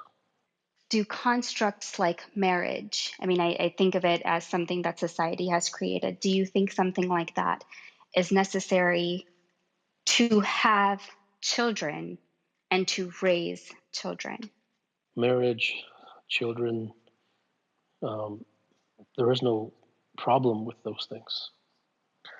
The trouble occurs when a human being brings all of the beliefs and opinions that they have been stuffed with by society to those things. And that's it's inevitable. That's going to happen. And the intersection of the beliefs and the opinions and the dogmas and the perspectives that one brings with them from society and from the world to the relationship destroys all relationships. True. But then we can't say that on the flip side. I mean, if humans stopped reproducing, we wouldn't exist. So, well, you don't exist now. I mean, look at your life. And you is not just you, you is every human being. Look at your life. Well, how do you exist? Your life is suffering. It is one problem after another. It is one anxiety after another. Your life is nothing but an ocean of problems. What do you mean by exist? You only exist to get assaulted. So if humans stopped reproducing and no more humans came into the world to create a society, that would actually save a lot of pain. Now, I'm not recommending that. No, I'm not recommending the opposite. I'm not recommending anything. I have no conclusion. Right. I'm not selling you any idea. I'm simply responding to what you say.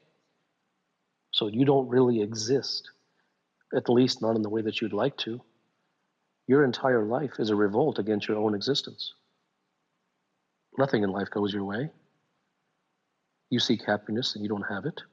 And when you do have it, it goes away the next minute. You have infinitely more pain than you have happiness. You search for this and that. You chase pleasure all over the place. Your entire life is a chase. So you don't exist. So this idea that we must reproduce and make more and more is the same stupid idea about prolonging people's life and what the intellectuals chase about longevity and looking at genes that are make human beings live longer. It's idiotic. The life that you have it's a destruction. It's a fire. Sure, it is. As I feel like as long as you follow prescriptions, as long as you who follow... doesn't? Do you know anyone who doesn't do that? No, I don't it's actually. Very easy. That's right. So it's very easy to say that. So you're speaking very theoretically. So yes, if this and if that and if this and if that. Well, that if human being doesn't exist, therefore the if doesn't matter. It's about what is, not what if. And what is that everyone's life is in shambles. So getting together and making children isn't going to make your life less in shambles, and refraining from that isn't going to make your life less in shambles either, because both are clever pursuits in order to attain happiness. Is it better to work within a system that doesn't align with your values, or to go outside that system? Nothing is better. There is no choice. You must do what you feel the deepest about. You should never look up to somebody or should not look down on anybody. Is that applied to everyone? I don't believe in should. There is no should. There's no rules, no prescriptions. How can we move from this intellectual conversation in the minds of those on Clubhouse to one of truth, and what does that process look like? There is no process. Okay. Have you found benefits to a more truthful life over one of a different value set?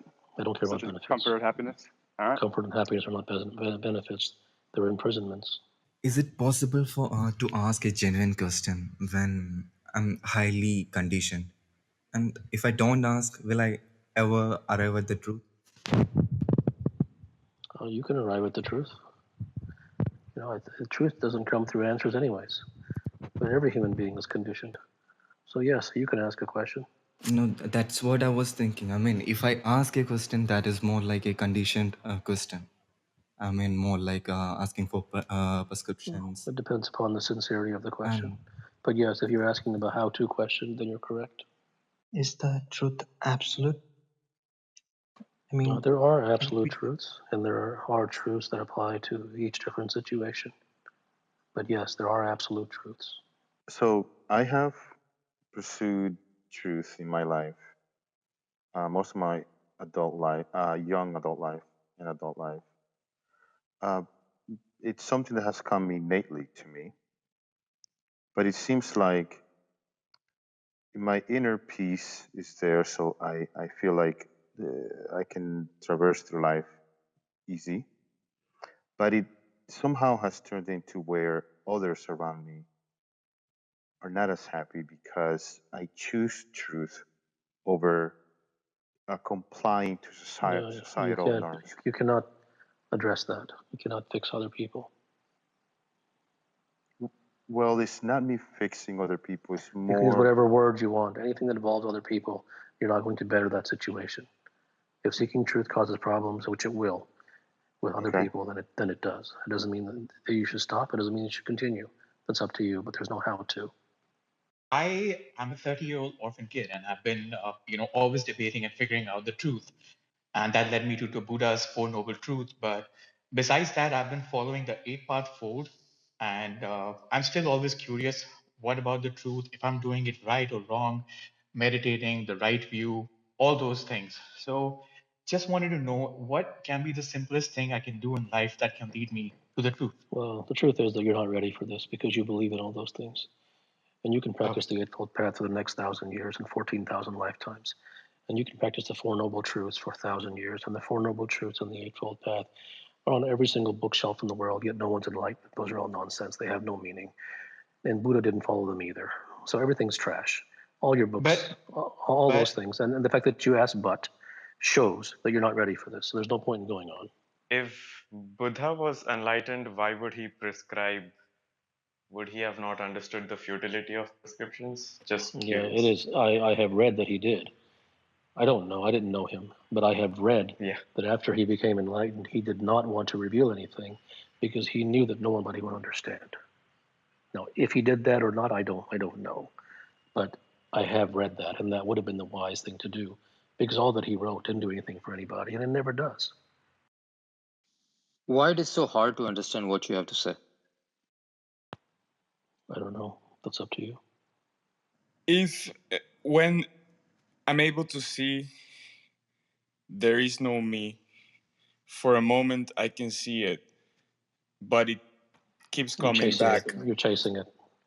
It's not going to work. You need to forget about that. You're chasing these concepts. They're not going to work. There's a genuine lifelong devotion to truth, not chasing all these fancy experiences.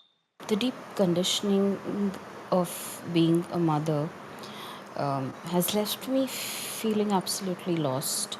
I feel it's futile to go into these aspects of nurture and care because I've lost myself through it. And I'm filled with deep angst because of that. It's taken me away from what I really want to do or the purposes in life. How do I work around this? Like, I'm not saying I'd leave everything, but how do I... There's no working around anything. There's no how do I anything. You have expressed some deep sentiments, and they are true. At the end of the day, every parent is a prisoner. And that isn't a good thing or a bad thing. And he's a prisoner because, as you have just described, he is a prisoner to his own caring. Now, the moment you change that into, well, how do I get this, and how do I get that? How do I stop that? How do I X, Y, and Z? Now, the entire truth about your sentiment devolves, it degrades.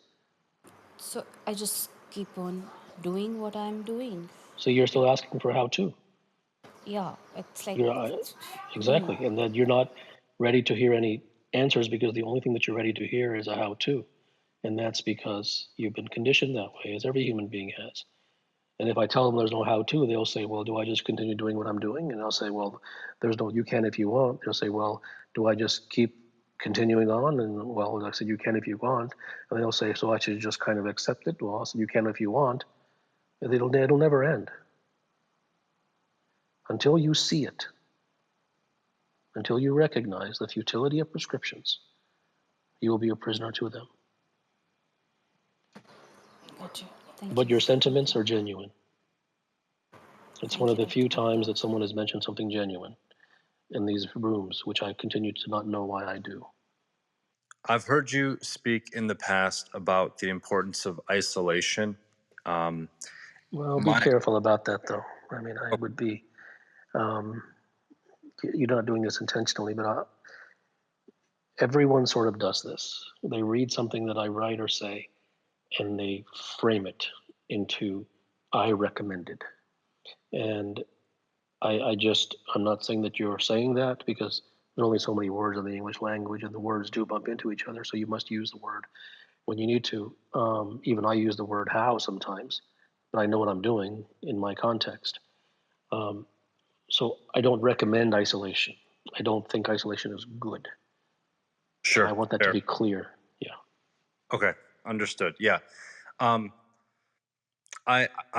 yeah. So I guess my question is, when you are not alone or having your alone time, or one is not having their alone time, Well, I don't know what you mean by alone time. That's pretty cosmetic. What do you mean by alone time? I'm trying not to use the word isolation. Well, same thing. You right. already have you're let the cat out of the bag. So it's not about the alone time.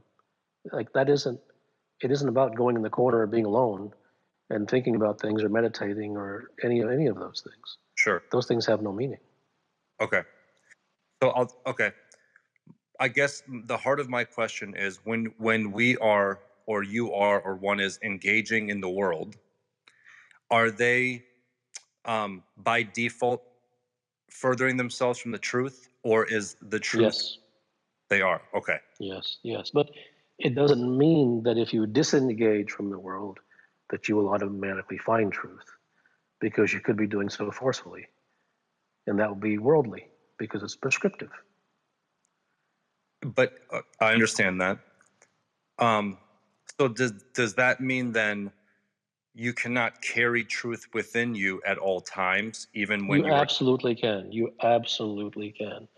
But for a person who engages with the world, to find a human being, go outside, spend the next 20 years interviewing every human being, and find one for yourself that engages with the world, yet does not value the world. Find one. So theoretically, you are correct. If someone has found truth, he can live on Main Street. He can live at the center of society. Absolutely. But in practical terms, the person who's engaging with society and who's engaging in worldly things, the chances of them having truth, and they're just doing so in some cosmetic way, is zero. Okay. Yeah. But the answer to your question is yes. Building on the previous question, why can't a person find truth if they're engaging in the world? You can. But I'm not interested in convincing you.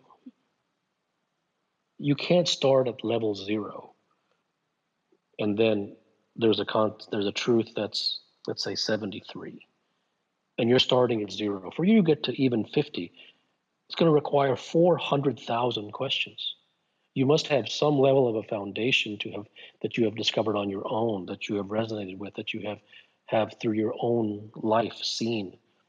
You can't be picked up in a stretcher and carried to 72. This is just one of many thousand questions you'll ask if you're at the level where you don't understand the detriment of society in the world. When I'm trying to genuinely understand the truth behind why anxiety arises, I often feel like I'm going in circles, and I'm wondering, well, you always will. Is this because self-truth requires ongoing self-examination? Well, no, because see, everyone uses all these words. And the truth is that word may actually be true. But because they're a societal human who's using it, they've already bastardized it. So the self-examination, now in a technical sense, that is true. But I know how everyone uses it. They use it in a prescriptive way. They use it in a spiritual way. They use it in a Silicon Valley way. They use it in an intellectual, good for you, 10 steps in the latest bestseller book way. And therefore, it's completely null and void. So I don't think anyone should self-examine because I know where they're coming from. I know what I mean, and I know what you mean. So human beings are not genuine, not because they're bad, but because they have been made to be false and artificial, because society is a cesspool and it only creates artificial humans. So, yes, if one is genuine and honest and real and devoted, then yes, he is able to examine himself. If he is not, he is not. He will just watch his thoughts and do nonsensical spiritual new age crap of self-examination, which won't get him anywhere. I have really hard time understanding the intentions of the people. You know, they are generally not genuine. Intentions of what people? Like family members or friends, Okay. when they present to you, you know, it's not the real self. You know, they're not genuine and not authentic. And you know, when you find that out, it actually hurts and you know, just very disappointing. The way you're thinking and when the way you're presenting to them is, you know, even though it's in a genuine form, they're different. So is it just me, or is that how the world works? I don't know. That's how the world is. The world, you see, human beings are not ready to the world one flea market. No one's ready to hear that. And they shouldn't. No one should be ready to hear that. It isn't a good thing to hear it. There's no properness in hearing it. The truth simply is that the world is a flea market. The world is simply a cardboard cutout with neon lights. And every human being that you see walking around is not genuine. They're just a plastic creation of society. Now, they were born genuine. Mm-hmm. When they came out of the womb, they were born genuine. But society is the greatest evil that has ever come upon human civilization. Whenever human beings get together, they create untruth. So all the humans that you see walking around, and in all honesty, perhaps even yourself, this isn't a derogatory thing to say. Not that I care if it's derogatory, Mm-hmm. but the fact is that human beings do not seek truth. They seek prescriptions and methods, techniques, how-tos. They chase pleasure and they chase bars and they chase all these ingestible substances, and they're just empty, plastic, useless human beings. There's filler. There's no genuine human beings. And the ones who seek truth, which are extraordinarily rare, those human beings in this lifetime have an opportunity to discover something that is otherworldly, something that is truly native within them, something that is divine. And the rest just live a societal life and they die on Main Street. I'm 38 years old, which to me seems, you know, an age when it's appropriate to whatever. I've been really truly seeking truth. I think it's been about 10 years, and So before what do you mean by that? I think I realized later that that's what I was doing because I kind of lost a lot of things in my life, and I wasn't able myself to understand why was I so okay to just let some things go even though they hurt me tremendously. And I'm at a point now that all that makes more sense to me now. But I guess from here on, I just feel like the more I understand myself, the more I understand the people around me, the less there is anyone left, anything kind of left.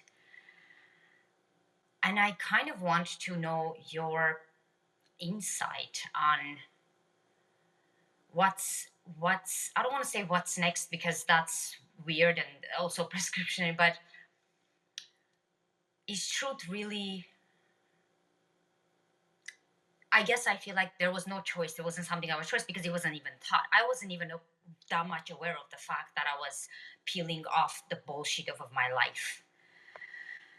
So now I'm much better in understanding, and I can contain myself better in a lot of sense, and people around me even better. But at the same time, I just feel like I'm secluding myself a lot more as I go forward. Is there any truth to that, or is it a defense mechanism? That's where I'm having a little bit of difficulty. Is there any truth to the fact that you're secluding yourself? Kind of. Is there any truth to what? To the fact that I'm okay with that. Is it? I mean, I don't know if you're okay with that or not. I feel like I am, because before I wasn't. I could say I was in turmoil. So then you are. So what? What's the question? What's the question is that I'm sensing that I will be even more alone as I go, and I will be even more okay with that. And I'm like, so did you not just say that you found the emptiness in yourself and you found the emptiness in other human beings? Did you not say? Okay. So I don't understand. You're sounding like the person from before who said it's everybody else's opinion. So how do I get rid of it?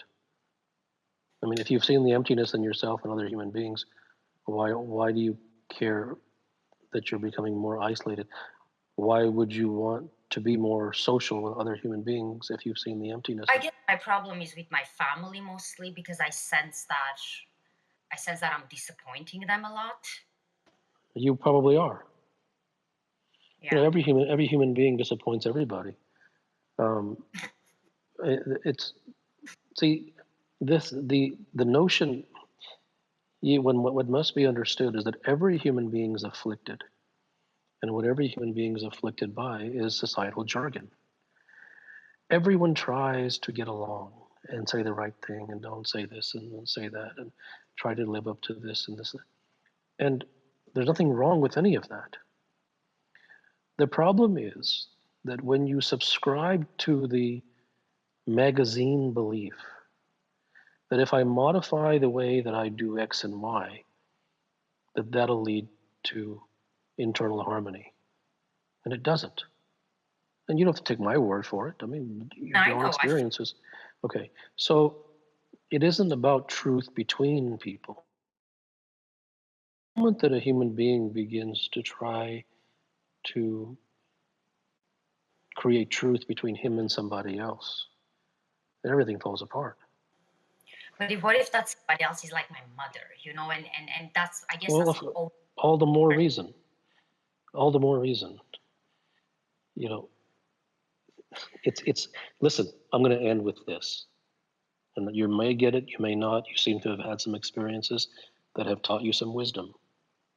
I'm going to end with this. It is all about you. Where or how does one expose themselves to truth? You can read the things that I've written and the podcast that I've done. They're truth. But you don't have to. And you don't have to read them. You don't have to listen to them. You don't have to imbibe them. I'm just answering your question in the most direct manner that I can. Hi there. Hello. How are you? Thank you for doing this. I have a really serious question, and I have a lot of problems with people in general and them not understanding other people, and I don't care at the end of the day. A lot of people like to talk shit, and my question for you is, why is it that bitches ain't shit and they ain't saying nothing? Okay, so first of all, there's no reason to use profanity. My apologies. I have a foul mouth. Number two, all human beings are empty. And it is precisely because you seek to find wisdom in relationships, and that you seek to find genuineness and truth in other human beings, and you seek to find fairness, that is your problem. Now, that isn't an assault against you. That simply is how everyone is. And it's natural and it's logical to do so. No one is born knowing that the world is garbage. No one is born knowing that. In fact, virtually every single human being leaves this world never even having an inkling of that. Every human being dies in mid struggle trying to function with other human beings. And it doesn't work. It will never work. It has never worked. And the reason it cannot work is because there is no truth between two people. There's probably Thank you. one person per 100 million who's even looking for the truth. I appreciate that. Thank you so much. I want to know your thoughts. I've actually experienced that the internet, before I was trying to stay away from devices, but I've actually found the internet has actually allowed me to explore some of the things that I was in a way repressing. And I just want to, I've seen some of your tweets where you've talked about device addiction, but at the same time, I really believe that repression is this, like, it's a way of regressing your progress, whatever progress, it's regressing from the truth. So I would just like to know your thoughts on that. I don't know, it's too big. Just if you have a specific question, you can ask it. Just your thoughts on if there's any way that the devices or the internet could actually be beneficial. Yeah, they have some utilitarian value, but at the end of the day, if that's the stance that you take, then it is. The devices are the new tobacco. They're the latest cancer, and they have changed human beings forever. Human beings will never be the same. They will be destroyed in manners that they can't even imagine. Kapil, do you know in your personal experience someone who has found the truth in your life, this life? Okay, thanks. Perhaps the more important question to ask is there anyone who's looking for the truth? Is there anyone who's devoted to the truth? My question is, you said once in your podcast that chasing what you want is not, really the answer. We have to, attract it. Like it has to come to us. So one of your podcasts, you also said that the want has to be pure. So I think it's kind of contradiction. So can you really explain? You're always going to have a contradiction when you look at things intellectually. So either you understand the essence of things or the literality of things. And your problem is that you're looking at the words and not the meaning behind the words. So at the end of the day, it's all about chasing. Chases lead nowhere. Of late, I've realized that there's nothing in life that excites me, meaning a new job, a new job or relationships. It's just that there's nothing in life that is exciting for me. Would you know why could that be? It is what it is. In the early stages of someone who is on the path for looking for the truth, does it cause more suffering? Yes. You talked about devices. The devices has changed the humans, and we won't be able to revert back, right? Has devices, smartphones, has changed you? No. But I'm seeing that you are using Twitter. You are using. So you asked me a question. I gave you an answer. Now you're asking for evidence and you want to argue. Not interested. How do I fight procrastination? I keep delaying things forever. There's no how to. What should be the cue for that? There is no how to. Does knowing the truth make you dispassionate towards materialist things in the world or your friends or family? I don't know what it'll do for you. Do things like music or flowers trigger any feelings in a man with freedom such as you? Or another way to put the question would be, does the free man find anything beautiful or nice? Beautiful and nice are simply conceptual concepts. He may not. Depends upon the individual. I'm curious, in a world of like hustling, unaware professionals, is gambling the most honest profession? There's no honest profession. Only honest or dishonest human beings. Good night.